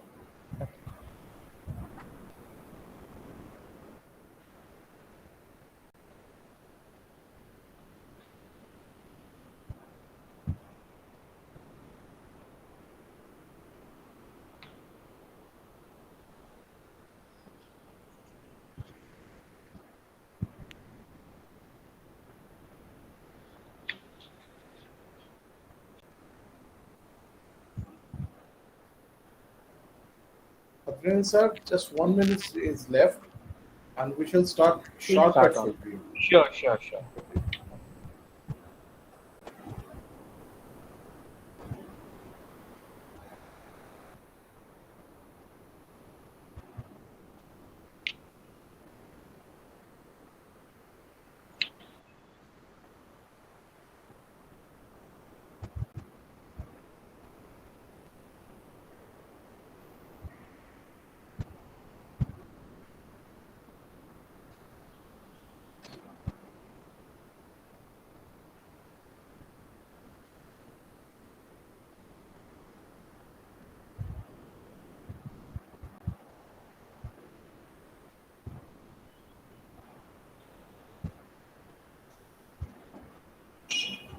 Professor Bhattacharya, we should start. Yeah, please start. And Dr. Bose has a great profile, so I'll request you in the introduction to give a brief about it. It's a great profile. Sir, please professor something. Am I audible? Yeah, you are very much audible. Okay. So, ladies and gentlemen, boys and girls, welcome here at the last session of these 2 days international conference organized by Management Department, Haldia Institute of Technology.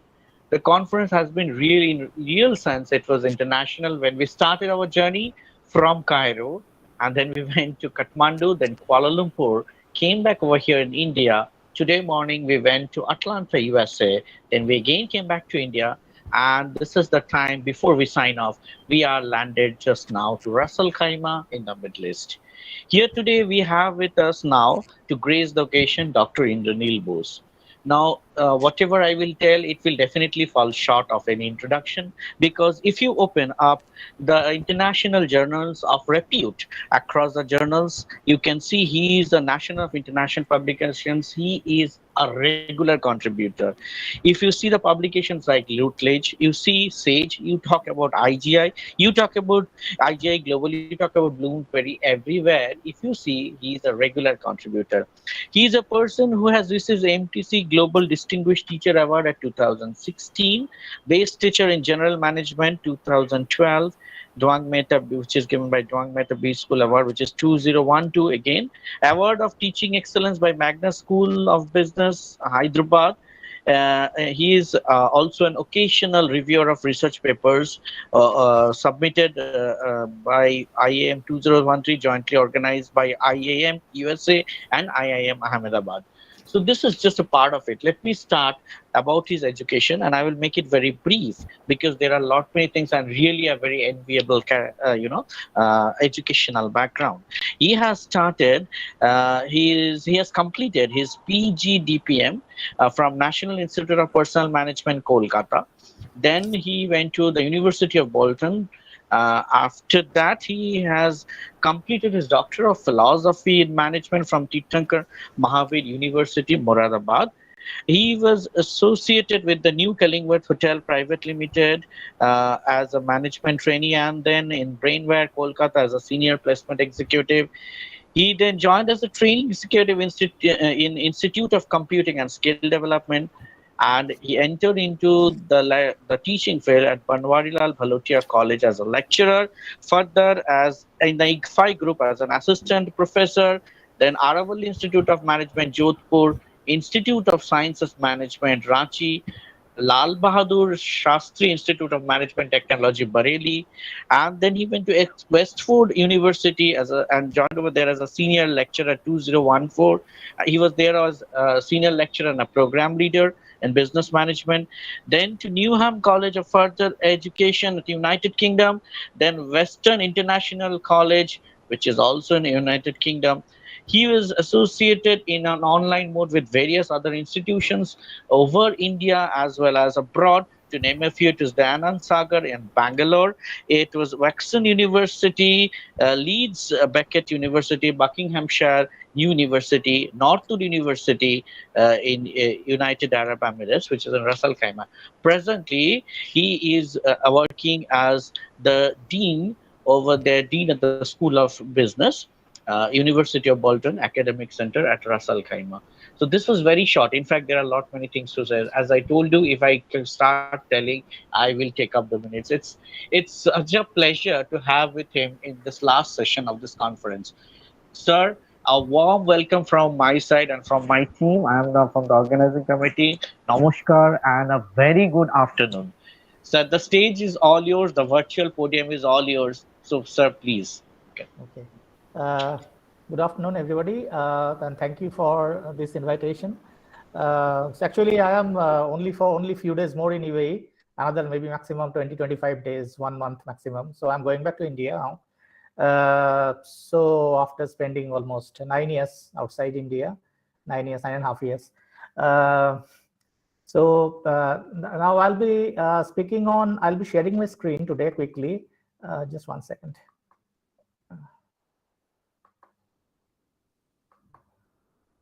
Yeah. Today's theme of the conference was Rethinking Global Business Strategies by Reshaping Business Perspectives in Present Business Environment. So I was thinking about on what particular area I should speak, actually. Okay, so there are a few areas which are very close to my heart. One area is definitely what I will be speaking today on, the global peripheralism and a workforce distribution. Another area I like to speak on very much, it is maybe in some other time, if I get the opportunity, I'll speak definitely. That is the technology enabled people management practices. that is very interesting area, and there are areas on which we'll be talking about, maybe say the international cultural practices in managing the organization workforce as well as organization performance. So there are so many areas I like. Okay, even the contemporary, because my area is basically HR, human resource management. And there are many other areas which are coming up in present time. Not true, I should not say the present time. It is coming, it has started maybe last 10-15 years back, but it's going on. That was actually, you see, the employee relations practices, which has taken a new twist in recent years because of the new developments, new challenges, okay, and all these things. So there are many areas we can speak on, okay, on the international management practices and strategy making.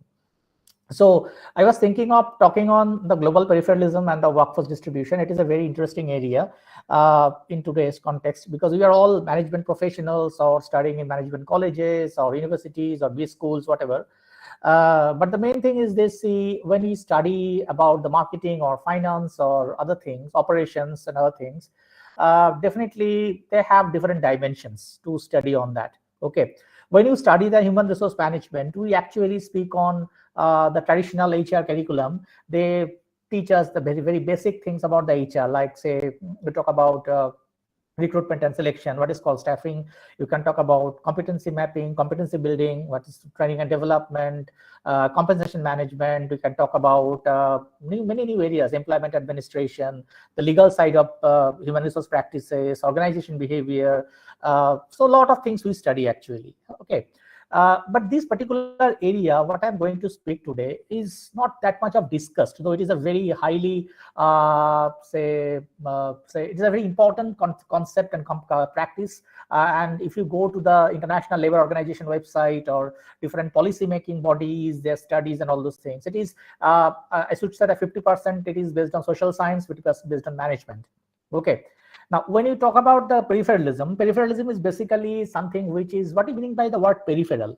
Peripheral is something which is not regular, which is something marginal, which is not the standard one, we can say like that. Okay.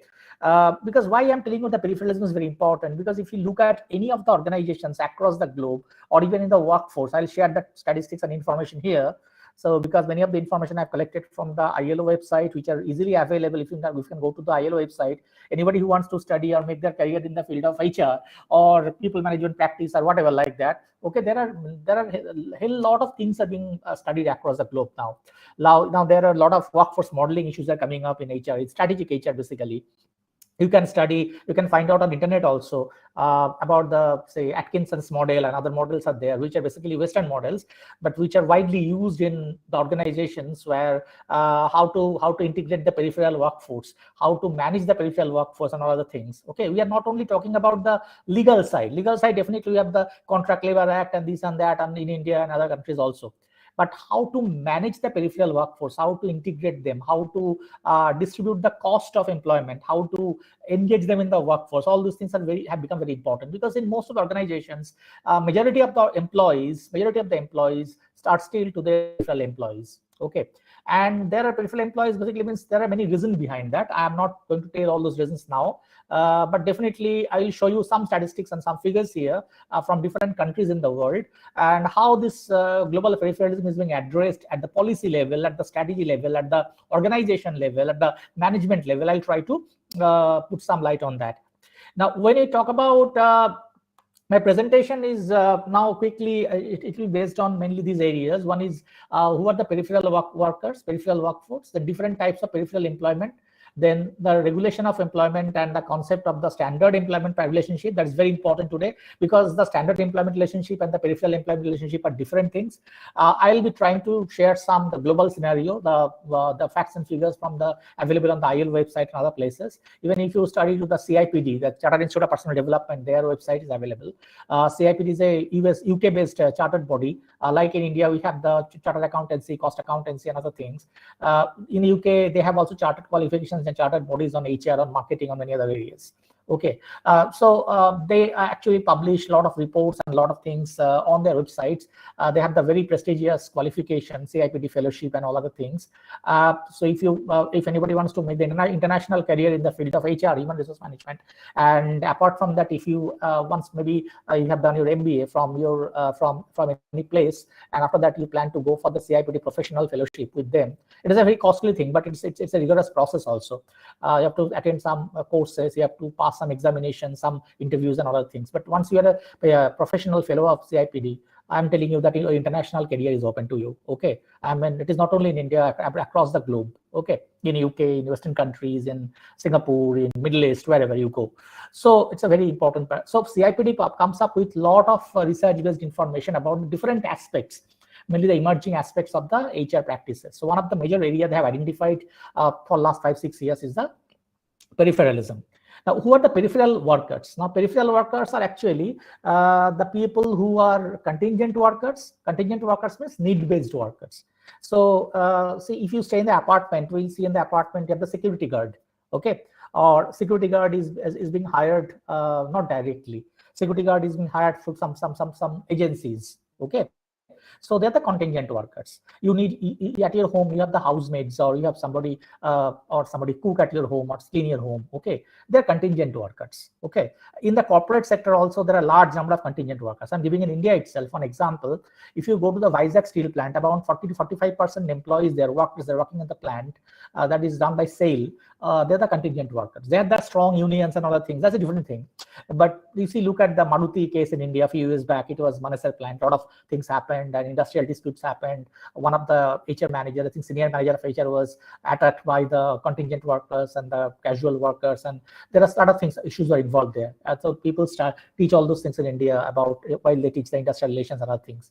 So it is a very common thing. Okay, so they're the contingent workers, need-based workers who are required. Why they are hired in the companies, organizations? Because in simple way, I should say the good side and the bad side, because sometimes this is the cost issue involved there. If you hire a regular employee or a regular worker or regular staff in the organizations, you have to be very much committed in terms of their salary, minimum wages act, payment of wages act, different social security, mainly that's the main important thing, quote unquote, social security benefits and all those things. Okay, regular increment and other things.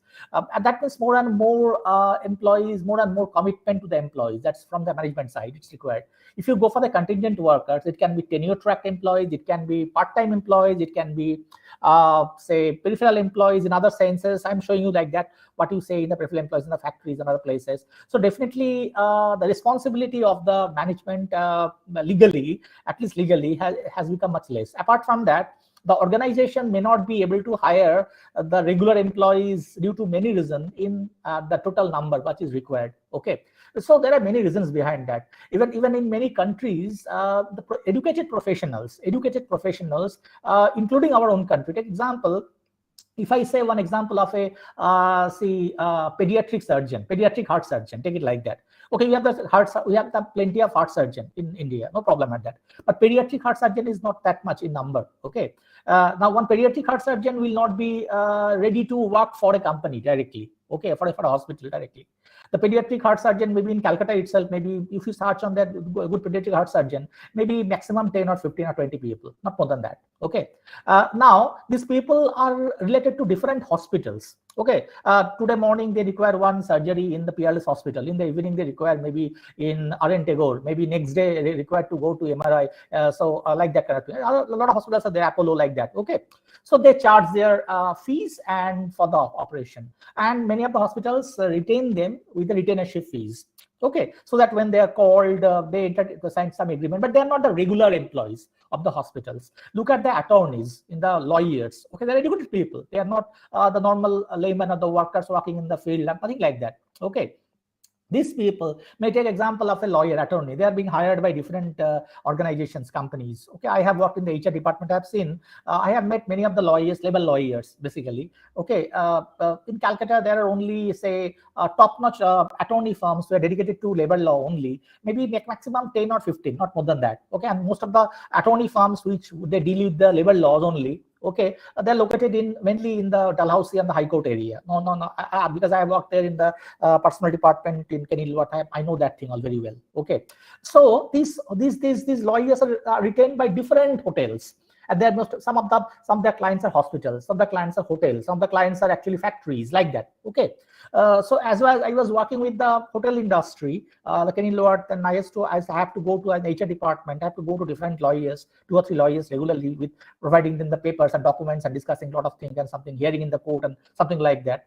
So I know these people have been retained by Taj Grove Hotels, because it's a long back, because now in Calcutta there are so many 5-star hotels. So when I worked there in Calcutta, it was not so much of 5-star hotels, maybe only HHI or PLC, or Taj Bengal or Grand, like that. Okay, so these people are retained by them. They are actually the peripheral employees. Employees means peripheral professionals. Okay, you can see like that. Take example, different professors in the universities in the Western countries, even in India also. Okay, they go to different places and they are paid on their classes, or even they have been asked to teach one particular subject or module in one semester. Or so this is the way the entire thing happens. So there are both the upper level and the lower level employees in the organizations. They look into that definitely part. Okay, and also that the part of the interns and temporary workers and all those things are there. So they are all peripheral employees from the legal side, from the legal angle, and as per the ILO definition also. Okay, now I'll be telling you different types of peripheral employment. You'll be having a fair idea. Now, the peripheral employment is something which is temporary employment, which is part-time on the on-call work. On-call work means, when till now I have talked about a lot of examples. On-call work, when you call a doctor to your hospital for a surgery, you make a phone call in the evening or in the morning, or maybe sometime like that in the 2 days before that. Okay, so today is, I think, 14th of May. Maybe on the 20th of May or 18th of May, there will be a hospital, there will be surgery. So can you please come and do it? Okay, like that. Okay, so on call, actually, even at your home also, a plumber fixes the pipeline and all those things. Okay, on call work. Okay, today morning you wake up and see that one basin is not working, so you call the person and fix it, like that. Okay, so there are different things. Now, multi-party employment relationship, that is also, I have given the example, multi-party, you are related to different organization, different employer. Okay, and this is temporary agency work, subcontracting labor. In the case of the labor, if you say that was the word labor, if you talk about the higher level propositions, then they are also like that. Disguised employment. Disguised employment is something called, you see, many of the organizations, one of the very good example of disguised employment is that, see, apprenticeship. Okay, so a lot of companies, they hire the apprentices and the trainees because these are supposed to be considered as the regular employment, but they're not regular employment. Okay, you see, apprentices are even legally also, because apprentices are not paid salaries. They're paid the that kind of financial support. The apprenticeship, so that's what a specific term is there. I forget the term. Okay, like that. Okay, if you go for the trainees are given some kind of stipend. Yes, stipend is given to apprentice also. Okay, so these kind of things actually happen, but they are given the feeling like they are working somewhere.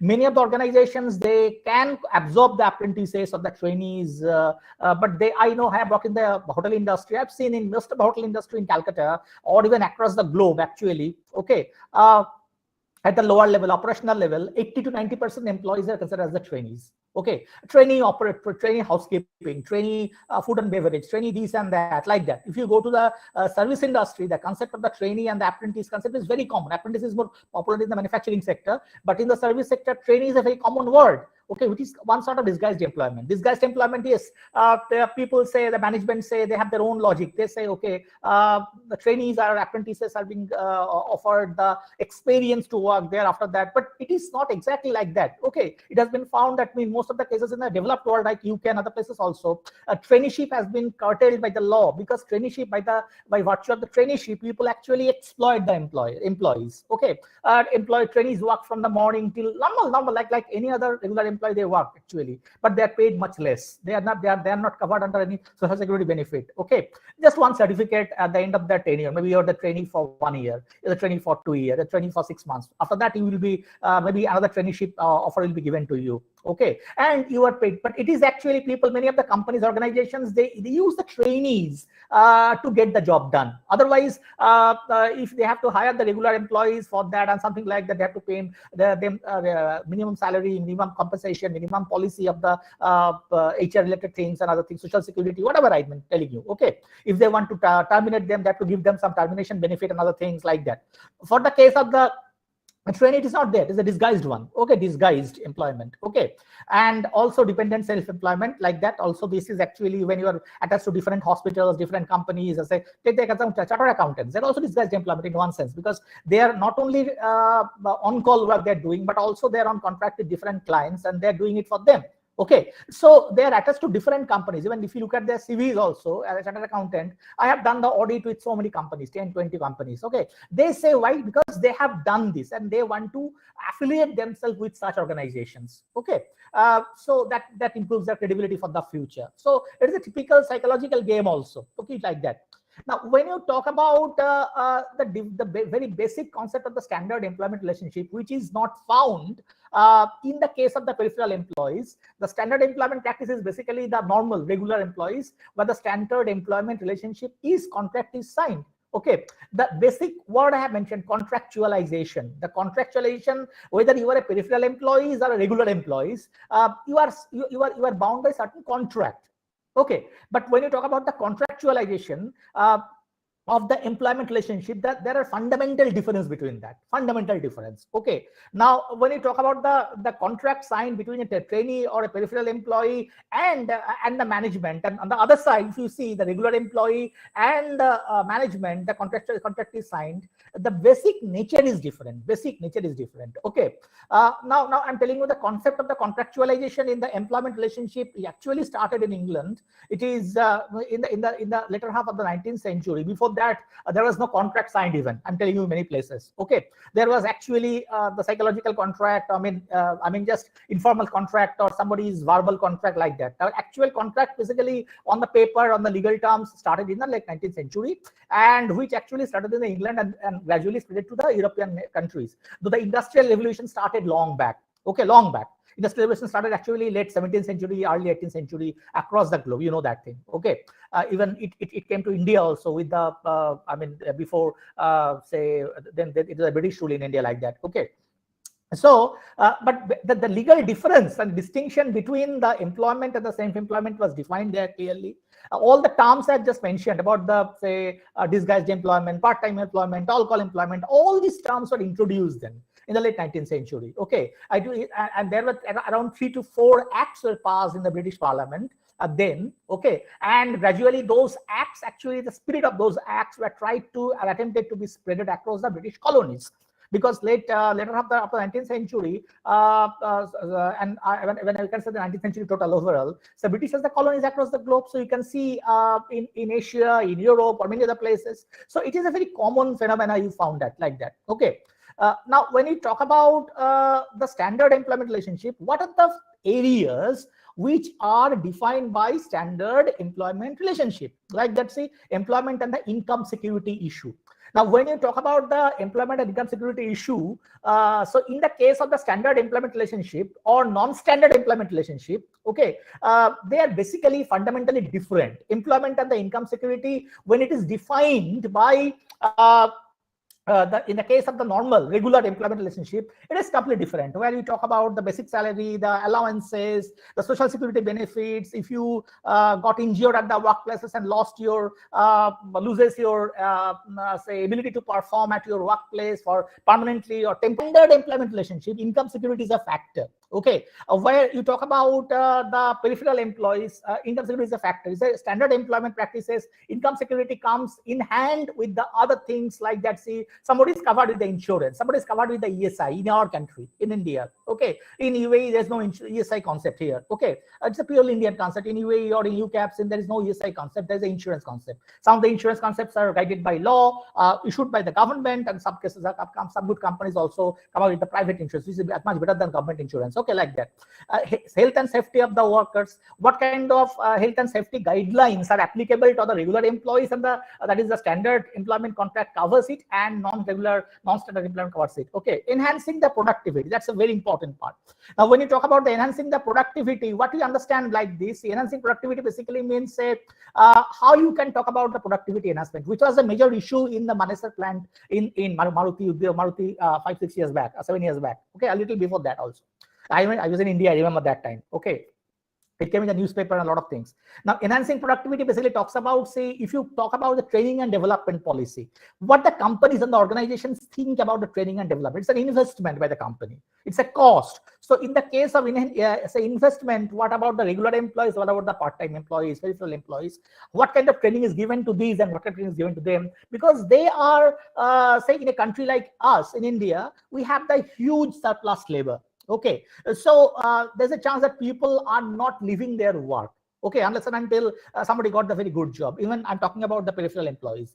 Getting a job with some company as the peripheral worker or something like that. It's a virtue. It's an achievement to many of the people in India. I've seen that thing. Okay, somebody is working in some company as a contractual employee. What is this about that? Okay, contractual employees means they are not covered by anything. Okay, just look at the education sector, okay, in the government colleges or places, universities now across India, even in our own state in West Bengal, okay, a lot of people are working there. They're not guided by any that kind of standard benefits which are being offered to the regular professors or assistant professors or associate professors, like pension, gratuity, and so many things. They're working there and they will not leave even. I know some people that are working with the government colleges and universities on contractual, years after years, they're getting the same salary, no increment, nothing. When they'll be leaving, they will not be getting any kind of benefits what the other people will be getting. So that's very important thing. So enhanced productivity, I mean the stable economy. Definitely in your case, this is an important thing. I mean, many people say peripheralism is a blessing in disguise. Many people say no, it is not. Okay, because they say if their logic is that if more and more people are getting job through the route of the peripheralism, actually the money is coming to the people. It will be circulated among economy will prosper. Okay, it's fine, maybe in some cases. But when you are seeing that people are not actually guided by any kind of social security benefits or any other thing or other kind of standard employment relationship contract, okay, what kind, if they are not guided or covered like that, what kind of other things are coming? What kind of other implications will be on their personal life at the micro level, at the macro level in the economy? Fair treatment is very important. Fair treatment is something how you treat your employees. So treat your employees means it's a regulated in the Western countries also. Fair treatment between the regular and the peripheral employees are not equal. Okay, definitely they are not treated equally. Even if it's the best possible situations like the countries like Germany or UK or US or many other countries. Okay, equality of access to many benefits. I just already told about these things. Benefits means training benefits, social security benefits, treatment benefits, another thing. Social protection is one important thing. Already all the points I've said. Now these actually are the fundamental points where the standard employment relationship differs from the non-standard employment benefits or practices in India or any part of the world. Okay. Now, there are different legal forms of non-standard employment which are popular in different parts of the world in different ways. Subcontracting, temporary agency work. Temporary agency work means you hire an agency for, like my own campus in UAE, we have the housekeeping department. We don't have the housekeeping staff of our own. Okay, we're around 20-25 people. They clean our campuses and everything, classrooms and everything. Okay, and after the COVID, so this thing actually have been made more rigorous. Earlier it was 10 to 15 people. Now 20-25 people. They regularly clean everything, toilets and other places. So they're not our own employees. The temporary agency work. Their companies, housekeeping companies are there, agencies are there. We hired the company services, and these people actually work for them. And they people live at my home also in flat, in apartment where I'm talking from. We have I have the contract with one housekeeping agency. They send one person every 3 days or 4 days a week to clean my apartment or something like that. Okay, so this is the way, because we have no other option. We don't have the option to hire the regular employees for housekeeping, something like that. Okay, because then there's a lot of provisions. I mean, there's a maid visa or housekeeper's visa, and a lot of things are involved there. Okay, so people avoid that route. Okay, in India, in the domestic sector, okay, still a lot of companies, I mean, all 100% companies are using that option. Okay, not only temporary agency work, even if you look at the senior level employment also, I know many of the HR companies are there, agencies are there. So many of my students in India, when I was teaching there, so they are working in such companies. Okay, take example Adecco. Okay, now in the Adecco, it's a big firm, it's a multinational firm. Okay, they actually, the temporary agency basically, they do a hell lot of say statutory work or compliance work, even training and development work, and all other things for other companies. Okay. Like I take example in, so this entire company stands on this kind of thing. Okay, they provide the part-time employees, even the educated people passing the MBAs and joining the genius consultant as the project manager. You see what the hell is. You see, look at the person. This person is working with maybe with some organization for some work for 6 months or 7 months or 1 year, 2 years, like that. Even Adecco sends the people to abroad for the body shopping and other things actually. Okay, so because it's a multinational company, they have the business across. They send the people to UAE, they send the people to Singapore, other places. They work for Adecco in those places. You understand that? Okay, so like that thing. There are certain professions that fixed term work. Fixed term work means basically the contractual work, tenure track work. What do you say? For 2 months, 6 months, 3 months, 6 months, 1 year, like that. Okay, casual work. Casual work means there are certain type of work which are casual in nature. Okay, which are not required every time. Casual in nature. That is need based purely. Okay. I example say you require some accountant or some accounting expert or some professions are there which are coming up as the casual work basically, but they're highly paid, like say forensic accountants. Okay, so if the company is facing some difficulty or some kind of thing is being detected there, they hired the companies, they hired the temporary agencies, big agencies, companies like PwC and something like that, and PwC sends some forensic accountant or forensic financial experts there to identify where the fault lies, like that. Okay, if you see any companies facing the accidents at the plant and they have the safety policy and everything in place, but still it is happening, people are not being able to prevent the accident and prevent the loss. So these people are hired. I mean, they hired the experts from other companies, which are actually the agencies, big companies. They're also multinational companies. These multinational companies hire these people, and these people are being maybe on temporary basis. I'm hiring you for maybe 6 months or 1 year, 2 years. By that time, this contract signed that okay, I'll be sending you to these 3 or 2 places. So wherever I'll be sending you with short notice, you have to go there.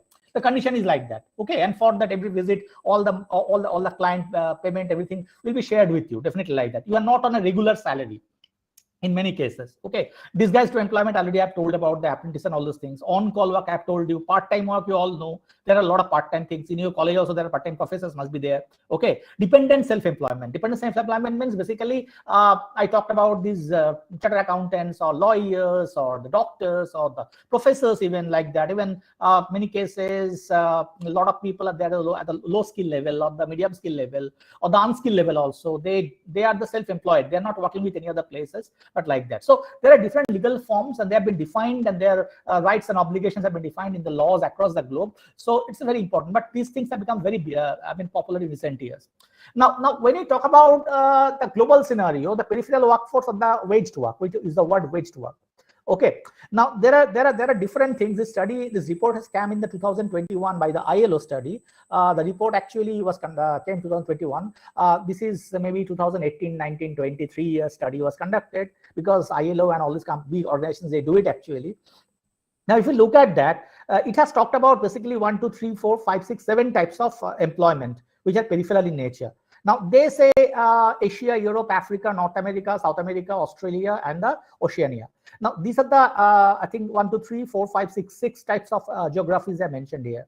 Now, when they are talking about these geographies, now they have said, see, if you look at that, about the subcontracting type of work, it's mostly in Asia, 13%, or I mean, they have studied. Okay, and I'll be sharing some statistics after that. Actually, I'll be speaking maybe 10, 15 minutes, 20 minutes more maximum at most, and then I'll be sharing the data with you. Now, in Europe, 6% employees, I mean, the peripheral employees are working under the subcontracting category. In Africa, 9%, North America, 11%, South America, 16%, Australia, Oceania, 10%, like that. If you go for the temporary agency work, which is very popular among all, okay, so you will see in Asia, 27%. Asia is a big continent, okay, and Asian economy is divided into different nature and different standards. If you look at a country like India, we're a developing economy.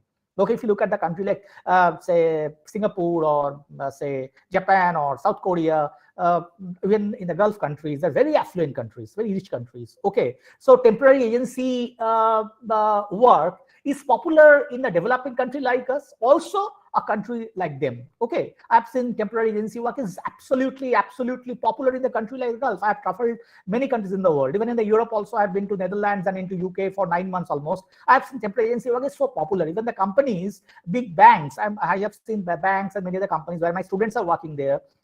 Okay, their organizations hire the transport service. Okay, transport service companies hire the typical business model. You can study on that. Okay, and they don't hire the drivers on regular basis. Okay, so they hire the drivers for temporary basis, on call. Okay, they may if you go to the transport company office, we'll see maybe there are 10, 20, 30, 40 cars are there, parked there. Okay, or maybe they don't have the parking space also, they keep it with the owner. Actually, maybe I have a car, I'm giving it to you, and like that. Okay, in some cases I may drive, or the company may hire on temporary basis, on call basis, certain taxi drivers. When if the company requires regularly to pick up somebody from some place or something, some airport, or send it to somewhere or like that, or they call the driver and driver will do it. Okay, and for that, whatever money is earned by the company, that is shared with the taxi driver also. Okay, so it is very popular in the country like UK and other places. Okay, if you go to US also, even in UAE you also have seen that kind of thing. Here the funny thing is that here the taxis are available freely. Okay, if you go to a taxi service providing company, and you can buy it and you can drive it also, if it's a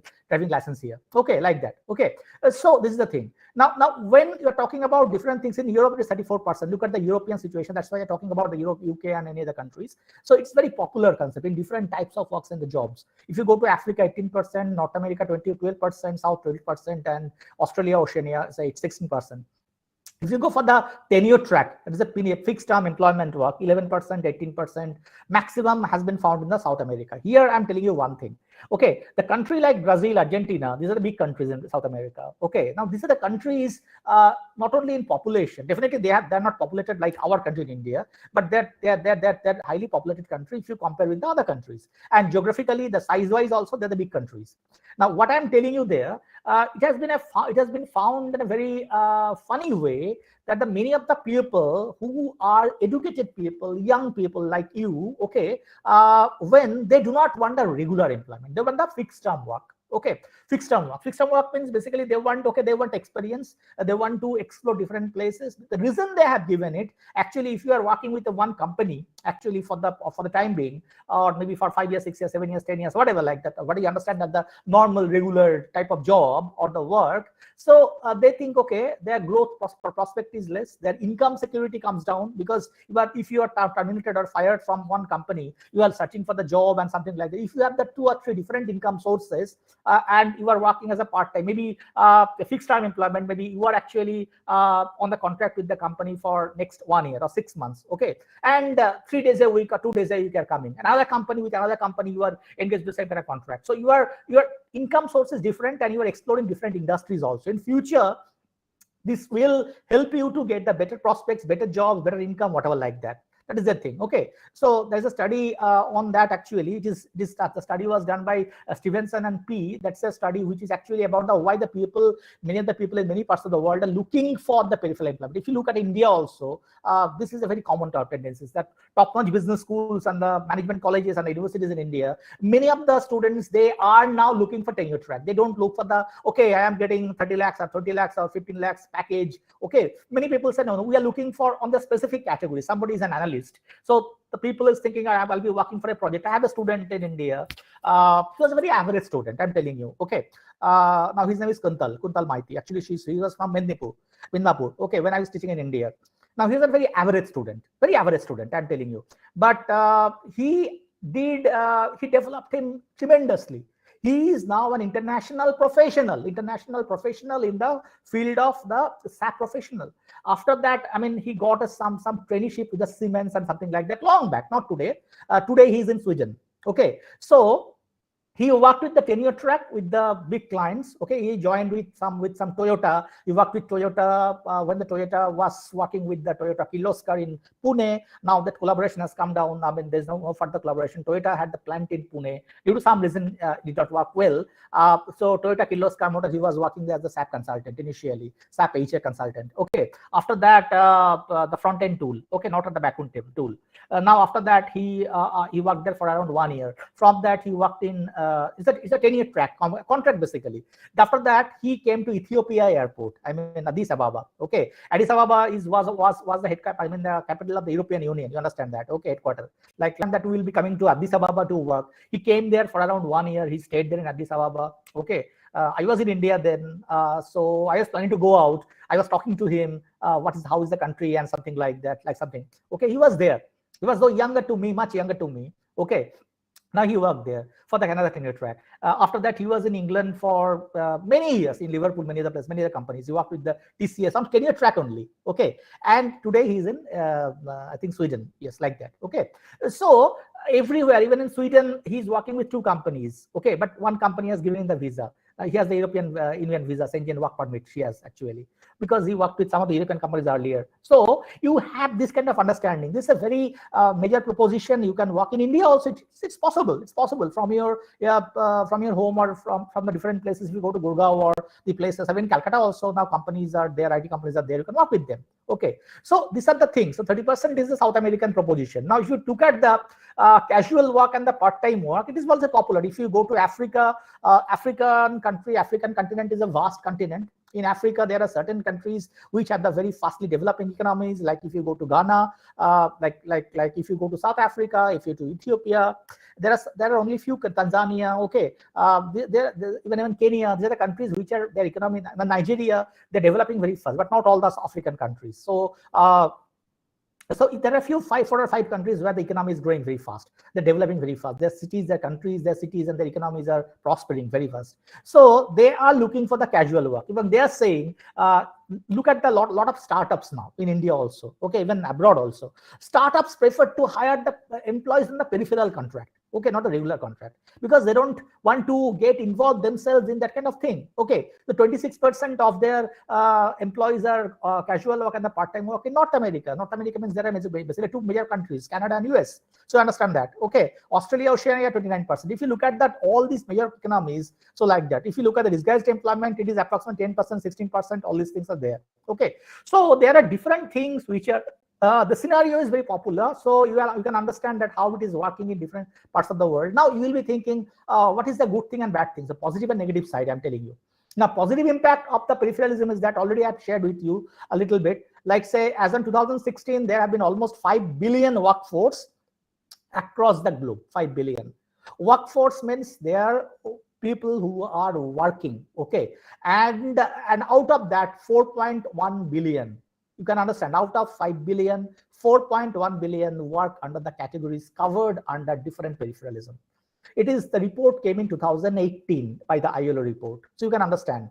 See, most of the employees. So when you are going to make your workforce modeling for the organization, when you are planning to, you cannot avoid this phenomena. You have to make your policy, your strategy in that way. If you use the normal thing like that, say you're talking about normal training and development, normal compensation practice, normal social security, normal employment administration, what are the traditional things we see?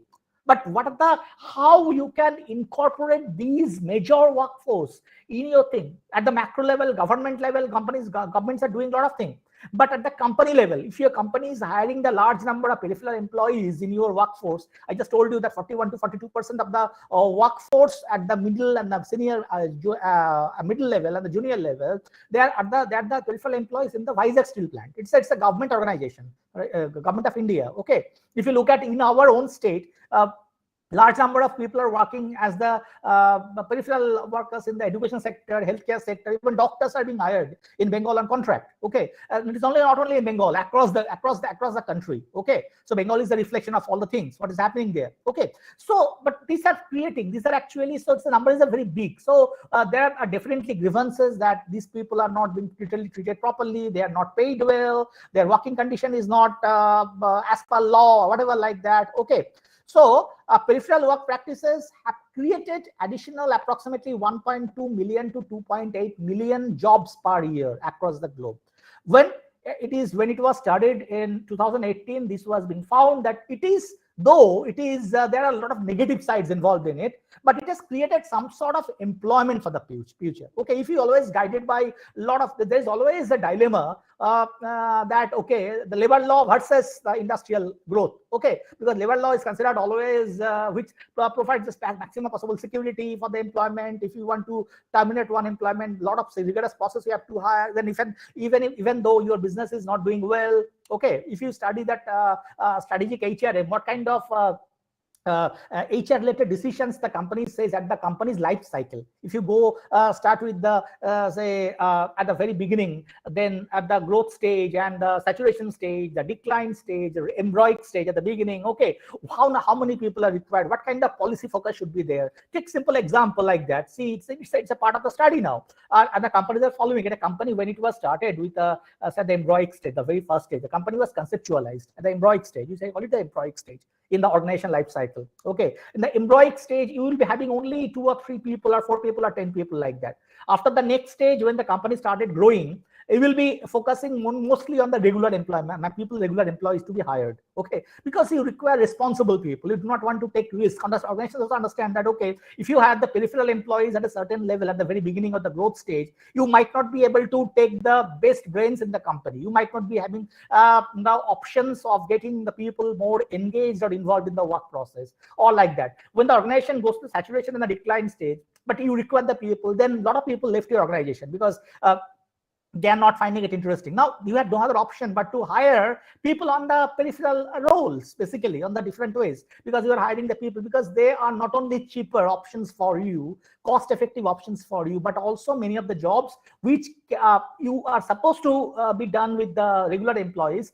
So this is not possible now because you are not being able to pay the high salary the demand in the industry. So you are hiring the people on the peripheral. You are approaching the agencies or whatever is possible like that. Okay, so this is the way different things are happening. So this is the way, if you look at this, when you talk about the workforce modeling, this Atkinson's model is applied, or Thomson-Yemen's model is applied in many cases, how it is being done. So it is done actually. It's the companies that do it actually. It's not a only theoretical thing on the textbook. Okay, so these are being widely used now. The another aspect is that the negative facts. Negative fact is something, say, what is the negative fact impact? Negative impact is that approximately 1.3 billion regular core jobs have been lost across the globe between 2000 and 2017. This is the report came in the ILO. So 1.3 billion is a big number. Okay, definitely in anywhere in the world. Now 1.3 billion regular jobs have been replaced. I mean, most of the jobs have been replaced by the peripheral employment because organizations either they are not being able to hire or retain that kind of regular employment for many reasons, or many of the cases it is actually I should say the word mischievous approach of the management. Okay, when they see that okay, at the cost effective way we are able to manage the entire thing by hiring the peripheral employees, why should we take the extra burden on us like that? Okay, by hiring a regular employee, this is not a correct approach, definitely. Okay, laws are there, everything is there, but it is definitely it is the world, today's world is the world of the investors. Okay, we use the word, maybe you know that in economics we teach it and the HR also teach it, that is the flight of the capital. If your one country does not comply with the requirement of the big multinationals or investors, they will leave your country and they will go to other country. Okay, simple. Okay, everybody is waiting for them. Okay, apart from that, there are a lot of cases like I forgot to mention that point also, why there are a lot of studies, a lot of things have been found that when big multinationals are outsourcing a lot of jobs, they are going for the licensing and the franchising, these kind of options. Okay, big multinationals like say in the periphery, in the sectors like say fashion industry, in the sectors like electronics industry, electronic processing industry, is very common. And these out-contracted jobs in other way, okay, are actually hiring the peripheral employees on the tenure track and something like that. Okay, as for the law of the land. Okay, the majority of the peripheral workforce, I'm telling you a simple example, Bangladesh. Okay, the world's biggest producer of ready-made garments. Okay, see, they supply that to the companies, brands like that. I'm staying in Dubai and many other places I've seen that. See, the big brands like Zara and all these things, okay, with the international brands, and they're selling their products at very high rate, and 90% products, t-shirts or whatever, okay, women garments or men garments, something like that, okay, normal so they're most of them are made in Bangladesh. Okay, look at the t-shirt, and price is maybe $250, 50 UAE dirham, or 300 UAE dirham, or 400 UAE dirham, okay, like that. Okay, but when you see made in Bangladesh, okay, and these are the companies, they actually source all these things. When go to Amazon, sorry, Walmart or other places also, we don't have the Walmart in UAE, you have the Carrefour here. Even the Carrefour is the world's third largest retail outlet after Walmart and Tesco, okay. So the Carrefour is here, the Carrefour goes to shop. So these are the things which are being manufactured by the textile companies, textile manufacturing places in Bangladesh. And these 99% employees are women, basically, you know that thing, okay. And these women are actually hired on daily wages or like that, okay. They are not given any kind of minimum facilities or the support.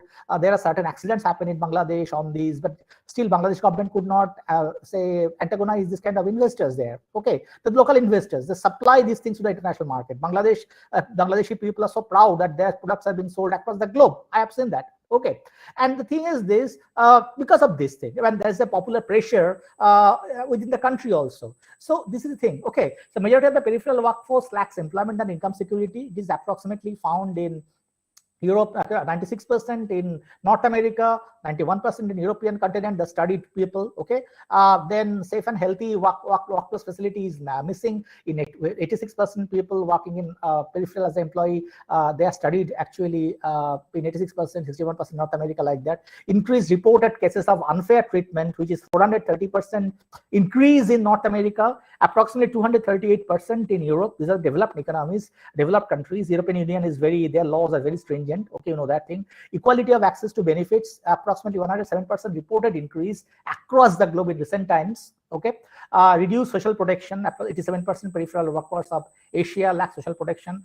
51% of peripheral workers of Europe lack social protection. So this report also came in the 2018. So these are the some snapshot I am telling you, some pictures I am telling you. Okay, so when you are studying the management, it is nothing about a political statement or nothing about that. Peripheralism is required. Okay, our economy cannot disguise this peripheralism, because our management cannot disguise peripheralism. But how to make it more incorporative, how to make it more inward oriented, how to use them in a most possible human way, at the same time to get the best of them from them. Okay, because peripheralism is to stay here and will be staying here for long and for the future also. Okay, maybe the economy, what is say nowadays that gig economy or something like that, it is basically from the peripheralism, basically, nothing else. Okay, but there are new terms are coming up, new concepts are coming up, and something like that. Okay, if you look at the videos on the YouTube, lot of thousands of videos on the YouTube about the gig economy in Canada and Europe and here and there. So how they're being exploited, how those things are being done. Okay, people are not and most of the people working as a peripheral, if they are the low end work, they are doing it, it's fine. But in the case of the high end work, even I have seen the people, drivers here, they are mostly Pakistani drivers. Okay, they are working as the peripheral driver, contractual driver, or tour-based driver. Okay, the companies that are these tour companies, the taxi companies hired them for say tourist taxi companies hired them for something. Okay, for 7 days you are hired. They pay at the peanuts level. Okay, though definitely they are paid much better than many of the developing countries, but still they have to work for 12 hours, 18 hours, 13 hours, 14 hours per day, like that thing. Okay, most of the people say the moment I'll get a better regular job, I'll join there. This is a normal tendency of regular people. Definitely not all the people think about Brazilians or Argentinians. Yes, they say, okay, sir, if I get a job in a regular taxi company as a driver, I'll work there. Or if I get a job in any university, college, office, whatever, as a driver, I'll be joining there immediately. I'll not do this kind of work. It's not about the security in your life. It's not about the security. So how to enhance this thing? A lot of companies, a lot of governments are doing a lot of things. Even in India, government of India is doing a lot of things about protecting this kind of marginalized workforce who are working as a peripheral employees. So this is a very common tendency. It's a very burning issue in today's concept. As the HR professionals, mainly the strategic HR professionals, you have to understand this perspective also in your salary wages administration, in your staffing practice, in your development practice, all these things. Okay, you have to understand that thing. Studies are already being done. Many of the countries, they're already working on that. Many of the countries have already passed different legislations to protect the interests and the rights of this kind of people. Okay, and many companies are the very progressive. The total number of peripheral employees comes from, it is around 25 to 40%, but they're taken extremely good care, even when their healthcare facilities and other things are there. Okay, their unions have been consulted before introducing something which is fundamentally affecting them in the future. So in many other places across the globe, it is being done. Okay, so I'm telling, so this is the way you are talking about. Okay, people are becoming more conscious. This is a major issue which can be one of the important area to think and understand and intervene in the future. So in terms of the future management challenges, practices, okay, we are talking about hybrid and other things now, because this is a very common thing, but definitely this part of human resource practice is also becoming very common and popular. Okay, so this is one of the major things we should think about. Okay, so definitely there are people who will be interested in strategic organization or organizational strategy or the strategic HRM. They look into it. So thank you so much. So I have tried to highlight some of the aspects which are very not so much discussed about in management discipline in today's context. So thank you so much. So anything anybody wants to ask me quickly, I can definitely reply. Thank you.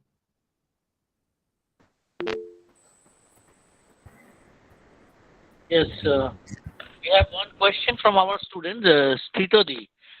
Stitodi, you can ask your question. Okay. Good afternoon, sir. First of all, thank you for spending your valuable time with us. It was wonderful listening to you.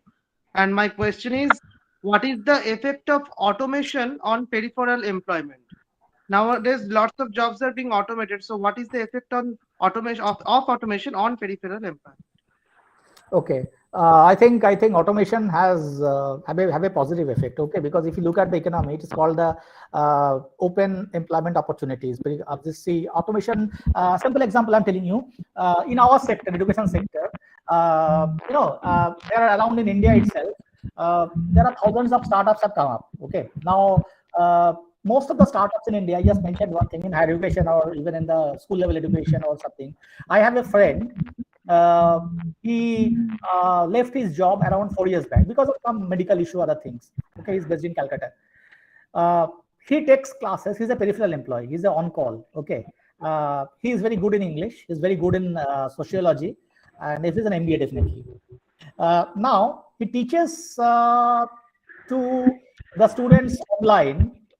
Teaches students online to almost 9 to 10 university programs under certain say startup ventures. The startup companies are actually hiring this kind of people. One example I'm giving. Having this kind of people who are educated people. He stays at his home in Jadavpur. He stays in Jadavpur. Okay, from there. 5 days or 4 days he is teaching, and he's paying, he's getting good salary, a good I mean not salary exactly, when this based on his payment and something like that. Now what I'm telling you here, peripheralism will get a boost with the automation, what I believe, because automation, bringing the automation and bringing the peripheralism behind that, the employers, the organizations, they have very common type of understanding, common type of interest for the why they're doing the automation. One reason is definitely is that minimizing the error, increasing the efficiency, as well as minimizing the burden, like that. If you look at the peripheralism means basically the burden. I mean the burden must be minimized, must be reduced. That's a very important thing. Now definitely people are coming up, people are doing popular outside also, in website also, you will find this kind of thing. I mean, one particular thing I just saw that was advertisement on the YouTube too much. That is, say, there is a car servicing company. Okay, that is started by 3 or 4 people. They are all passed out from IIM Bangalore. And car servicing company means in India, car servicing is a major problem in major cities. Okay, they started their first venture, and they are hiring. They have enrolled around 1,300 car mechanic overnight. Okay, in all the cities, even in Calcutta also, and they have set up certain law, that particular thing, what is called that call center sort of thing, where somebody just you have to install the app on the mobile, and if your car is facing some difficulty and something like that, and they have the target that they will be car covering the entire India in a rigorous way, approximately, because it's an open market for them. No other companies like that. Okay, peripheralism will definitely boost the employment opportunity, because your market will be more, your client will be more, will be having the more accessible to the large number of people, audience, geographies. So I think, to my opinion, it will be not bad for the peripheralism, but it will improve the chances of earning. That's the main thing. Thank you, Dr. sir. Thank you. Bose, yeah, Dr. Bose, I have a question. The question is that with regard to your presentation, it was very good, sir, to start with. Your speech, your presentation, it was very good, very interesting, very intriguing. I really liked your presentation. Now, my question is that, sir, that peripheral workers or peripheralism, this system of peripheralism, maybe that's my opinion I'm sharing with you, and I want your opinion inputs in this regard. That maybe, sir, peripheralism, maybe it's better in the Western world, because over there are several government and institutional protection for these peripheral workers. Don't you think over here it's good for the corporates over there? Over here also, in the Middle East, in India, in India and South Asia, it's good for the corporates, but mostly it's exploitative for the workers. What do you think, sir? Okay, there are certain things, like one is definitely the income security aspect. Okay, because peripheralism's biggest criticism comes, the income security means just steady income at a certain level, a reasonable level. Definitely that's very important. Okay, because not in India or either South Asian or developing countries also, there are a lot of things. I'm just telling simple example. Only around 17% of the workforce in India are covered by social security. Only 17%, 17 today's context. Okay, so remaining 83%. They are not covered, frankly. Okay, and the 17 out of 17%, there are around 9 to 8% that are working in the government sector, remaining are the private sectors. Okay, even in the private sectors, also social security is a dream for many people. Now, income security is important, and for the income security, how you can enhance the income security in a country through the peripheralism. For that, definitely, if you are your economy is related to economy only. Actually, what I believe, economy means your economy is prospering, your economy is booming. I'm telling you a simple example. See, the job of the plumber. Plumbers are basically on call. Plumbers are usually, very few cases they're working with some company on regular basis. Very few, maybe I don't know, 1 or 2% hardly. Okay. If you look at, I'm telling you a simple example. Plumbers are people working in this particular sector, construction sector. Okay. In India, plumbers, if you just go to, even in Calcutta now also, Calcutta is experiencing the real estate boom, okay, for last 5-6 years. If you go to many other places, people are buying the apartments, and even my area, where is my house actually, in IIM Joka side, okay, I mean, the lot of apartments are coming up, okay, in Gurgaon or Navi Mumbai or these kind of places, okay, this is happening. And now in UAE it is not happening, because in UAE the construction boom is happening, but most 90% these plumbers or all these people are coming from other countries. They are from India, they are from Pakistan, they are from African countries or like that. Okay, and they are coming. They are being hired by the companies there. Okay, companies hiring who are actually the plumbing companies, organized plumbing. How many organized plumbing companies are there in India? You do not say. No, nothing. Okay, so plumbers are hired based on their reputation, based on their contract. Say, take example, if you talk about Hitchandani Group. Now, Hitchandani Group is a famous construction group in India, based in Bombay. Now, they have certain impaneled 20, 30, 40, 50 plumber. So, plumbers are hired whenever there is a project going on. Okay. And maybe in Calcutta, they have these 5 or 10 plumbers or 20 plumbers. Otherwise, these plumbers are being paid hugely, goodly. I mean, they're telling you, okay, these plumbers come with their team. So, when the economy will prosper, definitely peripheralism will prosper, I'm telling you, because economy prospers based on this kind of thing, and income security is coming better and better. When you talk to this kind of people, like one example I'm giving you, if you talk to the security industry in India, okay, say earlier there are only, say, 5 or 6 or 10 major security companies. Now in India, there are approximately 230 companies. 230 companies are there. Okay, like that. For the major security companies, they're guiding your factories, your offices, your apartments. I mean, whatever. I mean, like that. So here you can see in UAE also. So these people are hired on project basis also. Okay, so this is a thing. Okay, now this will definitely increase the income of the people in future, and definitely if economic growth prospers, it depends on the economy completely. That is my opinion.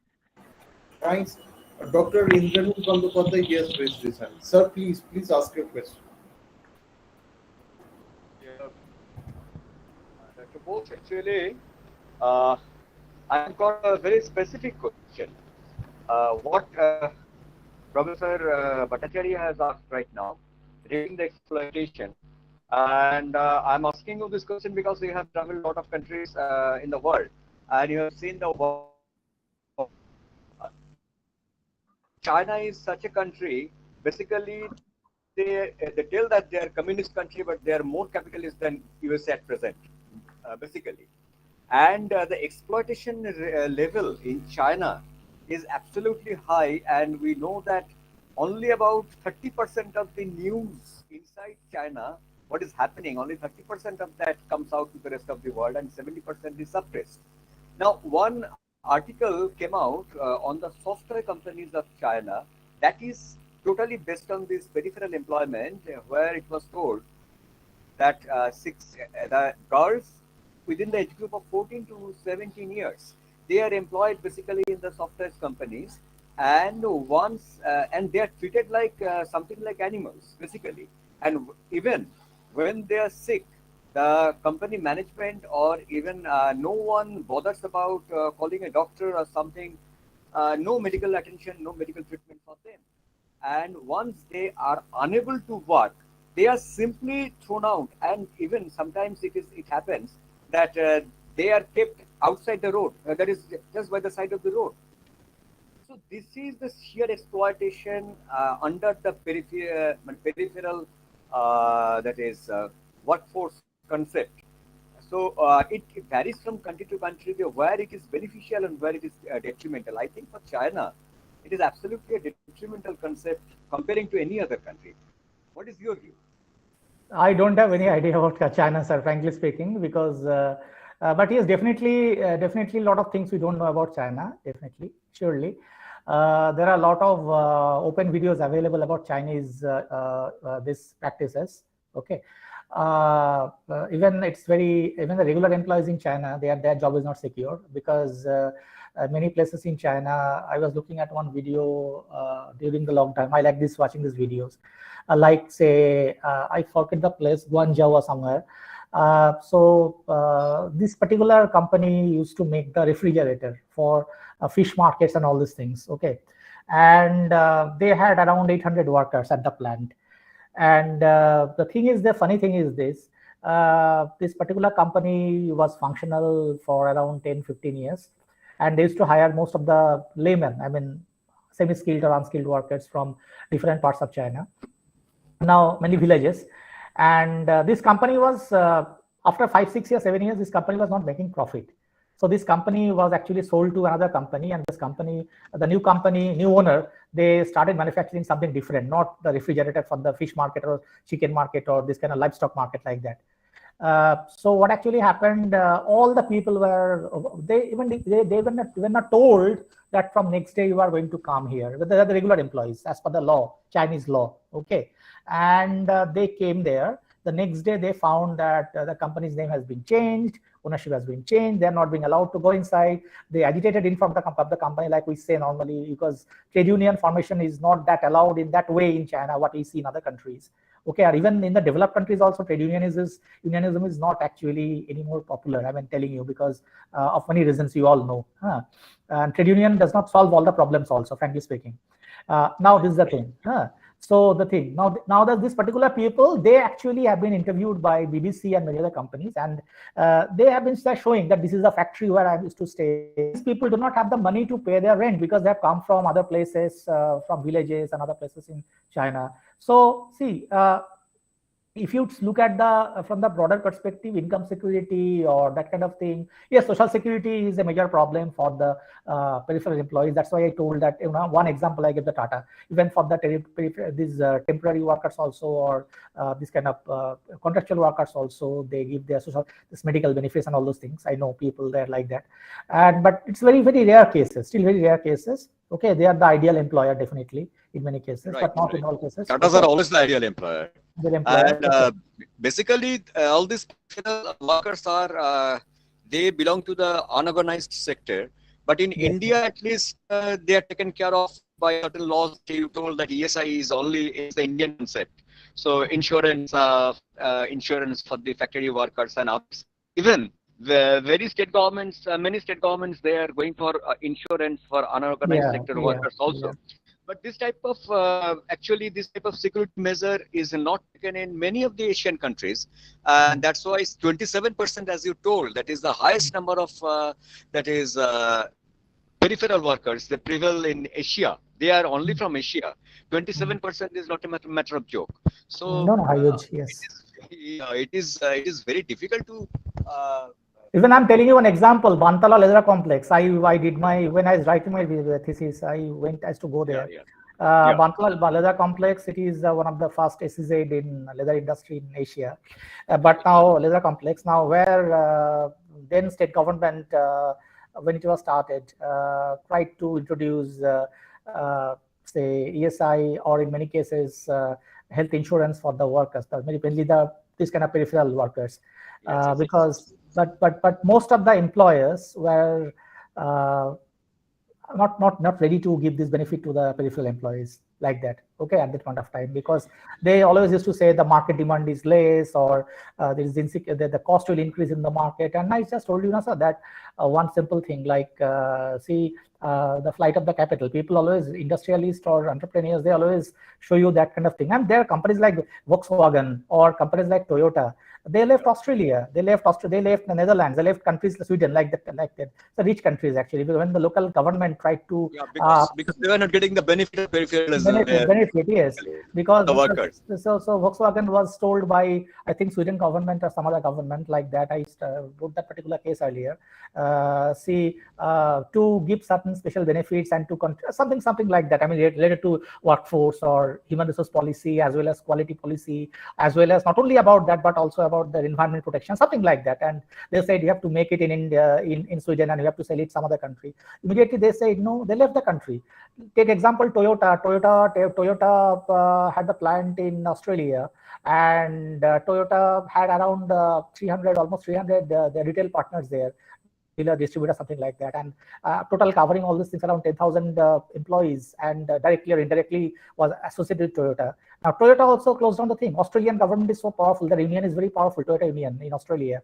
Even they approached it. Ultimately Toyota came to the negotiation table, but whatever they offered to the employees and the government, Australian government said, okay, we'll not be allowed to set up your own plant in Australia in future, or really blacklist or something like that. They did not simply care. Okay, Toyota said, okay, now they know the Australian government today is not allowed. In future, some new government will come. Australia also requires employment or something like that. Similar example, Toyota also plant in Turkey, where from all of the cars in Middle East, because in the Gulf region, 90% cars are Japanese cars. And out of that, maybe maximum is Toyota and Nissan. Okay.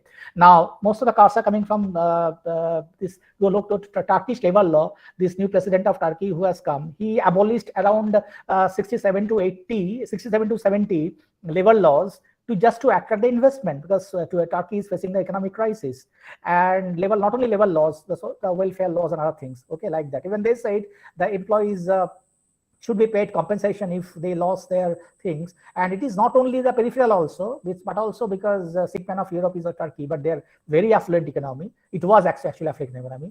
Okay, something like that. So it is a global phenomena. Peripheralism is a practice. It will be staying. Whatever we say, we love it or don't love it, but it will be there. Okay, and because flight of capital and other things are there, we have to retain them. We have to attract them. Something like that. Okay, last question, Dr. Bose. Dr. Bose, last question of this session from my side. How is the situation of peripheral workers in Africa? Like for example, it's my personal interest also to know, like in Ras Al Khaimah or in Dubai, Abu Dhabi, Sharjah, we hear more of Indian, Pakistanis, Bangladeshis, Sri Lankans. They are working over there. Uh, we have heard very less about African workers over there, and so that is the thing. So, how is the scenario over there in Africa and in the Middle East with regard to African peripheral work? Okay. No, here there are, because the largest expat community in UAE or the Gulf countries, they are definitely Indians. You know, there are around 60 lakh Indians stay in Gulf countries, 6 million. Okay. And followed by Pakistanis and definitely Bangladeshis, but there are around 100 people from 190 countries, they stay in UAE, 190 countries. Yes, and here peripheralism is African countries also, because in my campus also I teach students from around 80 countries, at 80 countries. Okay, they come from different countries, including Africa, definitely. So here the thing is this: here the nature of the peripheralism is something unique here.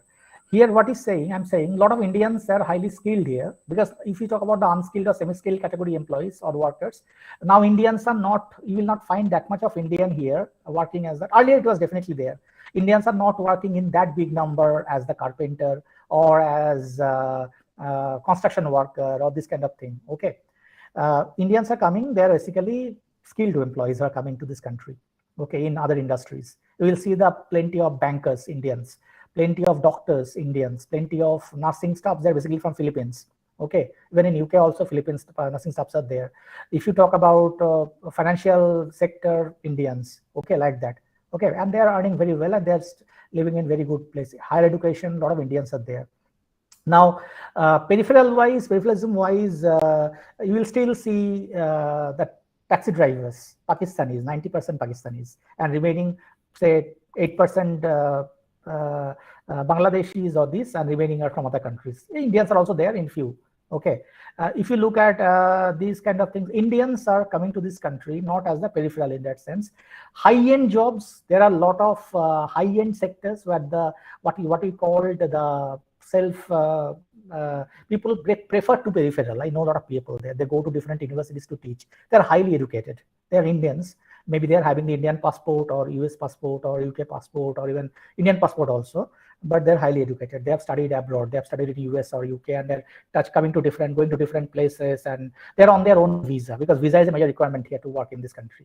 Okay, so they have their own visa. Now, government of UAE has opened up the visa concept because to attract more foreign work employees here, this skill category. They have started golden visa. Now, golden visa means if you're a PhD from world's top 200 universities, you are entitled for golden visa. If you are you have worked in this country for 10 years or 8 years, 9 years in top-notch places, you will get golden visa. Means you are working on your own visa. There is no sponsor required for you. Okay, and most of the people who are having the golden visa, I know some people like that, Indians also. They are high-profile people. They are the Fulbright scholars and this kind of thing, and they taught in Brown University or Princeton or this kind of thing, and they are in this country for 10 years. You can come, you can stay here, you can go out, whatever you want. Okay, and golden visa, you have to pay the fees, but your application will be assessed properly. Otherwise, they will not give you. A golden visa is like, which is being very popular in all the Gulf countries, even in the countries like Saudi Arab, countries like Oman and Bahrain. This kind of visa is being, because China has started this visa scheme. Okay, China is calling it welcome visa. So they're giving the 10 years visa on certain skill categories like bioscience, biotechnology, and microbiology, virology, computer science, artificial intelligence, like that. Okay, so they are also doing it in this country. Okay, like Europe and UK, that's called investors visa. If you pay money and invest in their property, people are coming here that they want to remain peripheral. Okay, they don't want to work in for a company. It is a very common tendency here. I've seen, because around 6,000, 7,000 people have been given the golden visa till now. And it's an achievement. If you go to African countries, African people who are coming here, you see the lot of Indians and most of the big companies. I mean, a lot of the big companies and the organizations are run by Indians here, owned by Indians here. Lulu, might not be knowing. Lulu is a company which is world's 6th largest retail chain in the world. It's run by Indian, Yusuf Ali. It's based in Kerala. And India's biggest shopping mall is in Kerala. Look at Kerala, like a shopping mall in Kerala, Trivandrum.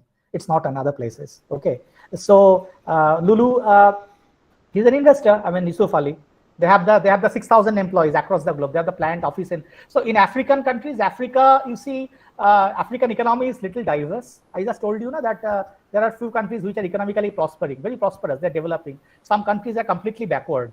Okay, so African countries, they're encouraging peripheralism because when your economy is growing, the concept like peripheralism, concept like their security, their all these things come up. Okay, otherwise it doesn't come up, no, like that. Okay, people are not aware about that. People are thinking like that. Okay, this is fine. I mean, we are getting some job, we are getting some work and earning our money for our bread and butter. That's fine.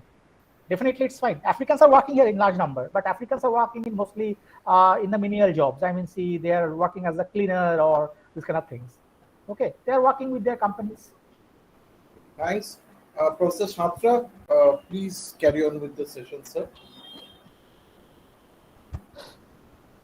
Okay, Dr. Bhattacharya, as it was a nice presentation from sir, and the things which were clarified, I got various questions. All the questions were not just the presentations, the questions were also very intriguing, and I like it very much. But as everything has to come to an end, I request now that my senior colleague, Dr. Indranil Bandyopadhyay, just to sum up the session, substantiate within a couple of minutes, so that we can start our valedictory session as fast as possible. Over to you, Dr. Bandyopadhyay. Yeah, thank you, Professor Khatra. And basically, we have come across an excellent view over the typical type, that is a special type of workforce, on which we got a lot of insights from Dr. Bose. And he started with the peripheral workforce and how to manage them and how to calculate the cost-benefit analysis from the company's point of view by appointing them, or from the employee's point of view. And then he went for, there is few examples like the cook at home and or the security guards who are on call basis, who can give you the service. Even in the high elite level professions like pediatric doctors, he had given the example, or law firms which deal in only with the labor laws, for example, they are called basically peripheral professionals, not the workers, peripheral professionals. And even in teaching also nowadays, we find the last example what he was giving, that is one faculty who even is a PhD holder. He is now working as a peripheral academician, basically, in Kolkata itself. Okay, so he has given certain characteristics of peripheral employment.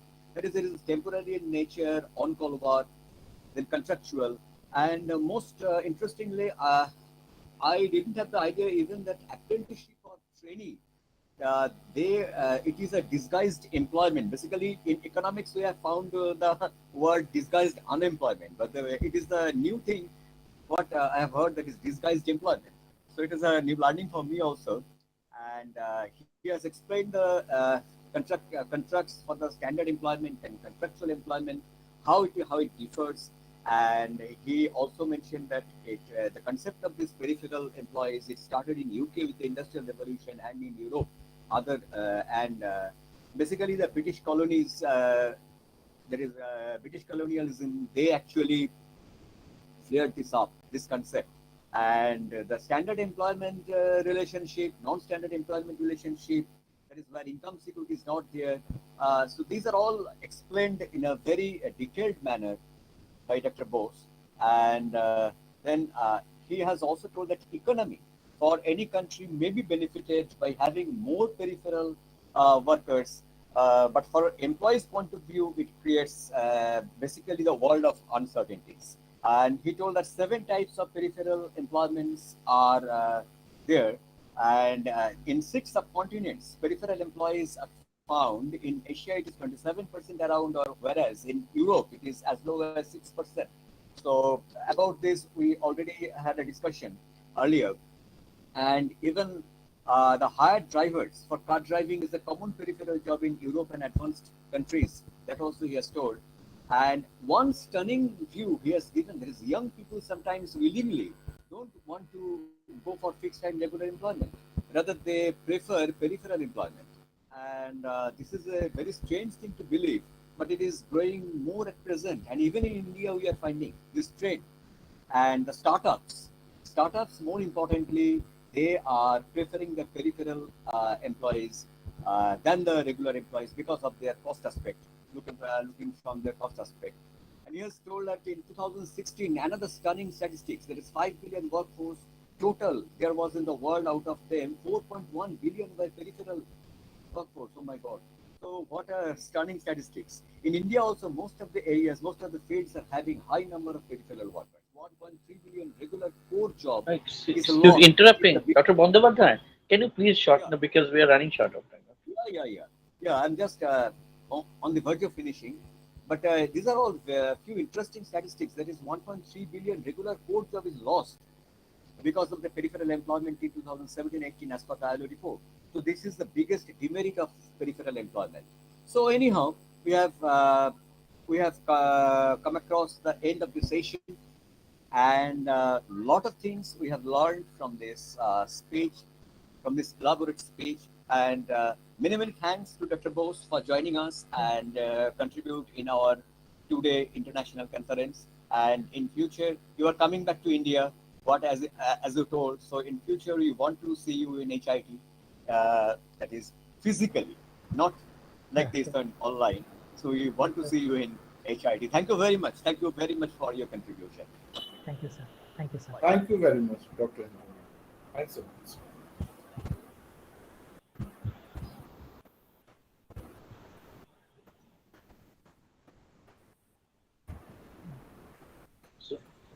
Okay, so with this, we come to the end of this 2 days international conference. I believe that all the paper presenters, those who are here, they have a very nice time while they have interacted and they have listened to the presentations of the co-presenters. Those who are here as speakers, they have delivered their wonderful lectures. And for those who have attended on the virtual side, those who are rather fortunate enough to be sitting on the virtual audience, I am sure that these are something they will remember a lot of time and the memories to cherish. So now it is time to call for the day, and before that, we should have the valedictory session. And for the valedictory session, I am now requesting my colleague, Professor Vendila Biswas, to please deliver her valedictory speech. Ladies and gentlemen, I am now handing over this virtual podium to my colleague, Professor Biswas. Over to you, Professor Biswas.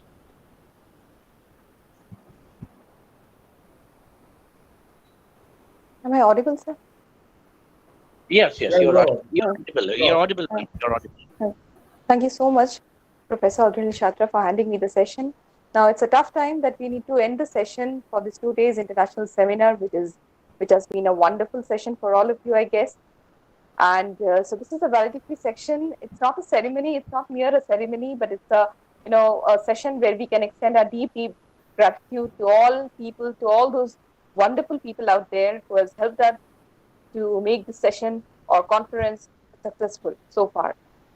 So over this last 2 days, we had deep insights into several business strategies as well as issues that can reshape the business perspectives that can trigger the workforce and workforce productivity, as the theme of the conference says, reshaping the business perspectives and the business strategies. So in these 2 days, to sum up, we have seen a lot of things about allocating resources, measuring management performance, forecasting profits, appraising new business proposals, and whatnot. So it's a high time that we need to end up the session, and thereby to extend our heartfelt thanks to all those people who are present there and who have made this even so glorious. We had some eminent personalities with us for these 2 days and who have shared their valuable perspectives to the related topic of the conference. So I extend my heartfelt thanks to Dr. Amit Ragal Ismail, Dr. Subhajit Chanal, Kavita Murthy, Mrinalini Pandey, Pradipta Banerjee, Shankar Shumbasu, Viraj Verma, and Indranil Bose. These people have done a wonderful sessions with us, and I think we have got a lot of insight from their ideas and their thoughts from this session. We also got the presence of Dr. Jagdish Enshet from Emory University, USA as a guest of honor, who have also showed us happening insights about business and economy today. We had 4 sessions in total. We have the finance session, we have the marketing sessions, we have the general management track sessions, and the HR sessions. So in these 4 sessions, we had 4 phenomenal chairpersons who have conducted the session. Professor Ajoy Bhaur, Professor Devashish Vishwash, Professor Pradipta Banerjee, and Professor Arup Bormon for different universities across West Bengal. And they also have done a wonderful job in the sessions. They have also given the valuable insight to all the presenters. And I also thank the presenters because they have been so patient with their presentations and all the technical problems, whatever we faced. But it was a wonderful session, I must say. Now, I, on behalf of the department, extend my gratitude and heartfelt thanks to personalities who have supported us all through. And without mentioning the name, I cannot end this session. We thank Dr. Shubhrata Mondol, Principal HIT, Dr. Ranjan Mishra, Registrar HIT, Dr. Ashit Kumar Shah, Dean Research HIT, for their prompt and unconditional support. I cordially thank all the Deans of HIT, Dr. Devashish Dash, Manager Administration HIT, and Mr. Shubhadita Basu, Manager Finance HIT, for their embracing support. These people have been helping us throughout the seminar, not from today, not from yesterday, but for the last 6 months. And more than that, I sincerely thank all the faculties of my Department of Management and Social Science, Professor Audrey Chhatra, Professor Shora Bhattacharya, and Professor Indranil Bandyopadhyay for being a wonderful co-host for all the session, from morning session, afternoon session, evening session. They have been doing a rigorous job, and they have so smoothly conducted all the sessions properly. I thank rapporteurs, Professor Monikri Bak, Professor Dipanita Chakraborty, and Professor Shomokanti Dhara for allowing the sessions on the side of the track to conduct so efficaciously. I thank Professor Urunangshu Giri, HOD, for guiding light in the entire journey for all these 8 months that we have been preparing for this session, for this conference, and all the staff members of the department too. Now it's the time to announce the Best Paper Award for all the 4 tracks that we had in this conference. I think most of the people, presenters, are present here. So it's a high time to announce it. And to mention first, before announcing the Best Paper Award, the presentations were marvelous for all the tracks, all the sessions. But as the thing goes on, we had to select some papers. And these are all the papers, all the best papers have been selected on the basis of the content, the presentation, and the insights and the implications by the chairperson of each and every session. So from the marketing session, marketing track, Professor Bonam Shivakumar and Kuppala Venugopal from Aditya Institute of Technology and Management has been awarded with the Best Paper Award, marketing track. From the HR track, Professor Shatakshi Chatterjee from Haldia Institute of Management has been awarded the Best Paper Award. From Finance and General Management, Professor Debraj Dotto from Sister Nivedita University has been awarded the Best Paper Award.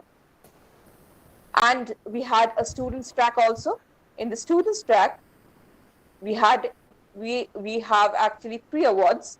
That means the first, second, and third award. The first award goes to Samuel Viswas for his paper on psychological safety. The second award goes to Nilanjan Acharya for recruitment trends. And the third paper award that goes to Prikam Mohapatra, Ananya Dey, and Sapurna Pal with the guidance of Professor Audrey Chhatra on online purchase behavior. So all these 3 papers have been wonderful. And so it has been recorded as paper 1, paper 2, paper 3 award in this way. I thank each and every awardee over here, and also all the presenters who have done a phenomenal job in presenting their outstanding research works.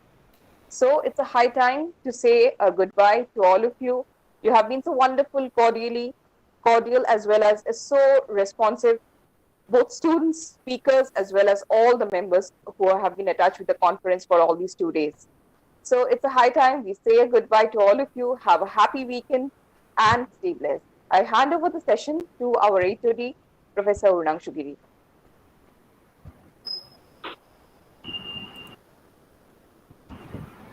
Thank you, everyone.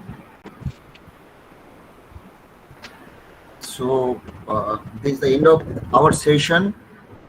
So with this, I'm declaring the end of this particular session of 2 days international conference. Thank you, everyone. Thank you, Dr. K. Thank you so much. Thank you, everyone. Thank you, everyone. Have a nice time. Have a nice time and a happy weekend. Thank you. Bye-bye. Thanks to everyone. Thank you, sir. all the Thanks to my participants and faculty everyone. members. Thanks to the students. Thanks to the paper presenters. Thanks, sir. And of course, thanks to the speakers. Those who have been really, the coordination was marvelous because we are virtually present. We're talking And about, the yes, sort of. Yes. Thank you so much, Professor Bhattacharya and Professor Mandavadaya. It was an excellent job, excellent coordination. Thank And you. of course to you, Professor Adrinil Sathya, definitely. Everyone done an excellent job in this. Yes. Everyone, all the faculty members. And my students. Yes, including all the students. I must mention about them. Okay. Right. Thank you, Professor Thank you. Giri. To sign off. So see you sir, on Yes, connection. Ari, we have forgotten these two great gentlemen, Dr. Rajiv Dubey and Dr. Anupam Dey. No. Sir, I've already said it. Without you all, it wouldn't have been possible, sir. Both of Possible. you, sir.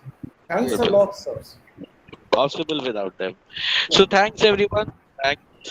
So we will meet physically now. In the next year, physically in the next week, Tuesday. Thank you, Anupam sir. Are you there? Anupam sir, are you there? Okay. Thank you, sir. Okay. Thank you. Okay. Okay, sir. Bye. Bye, sir. Sir, kindly close the recording, sir.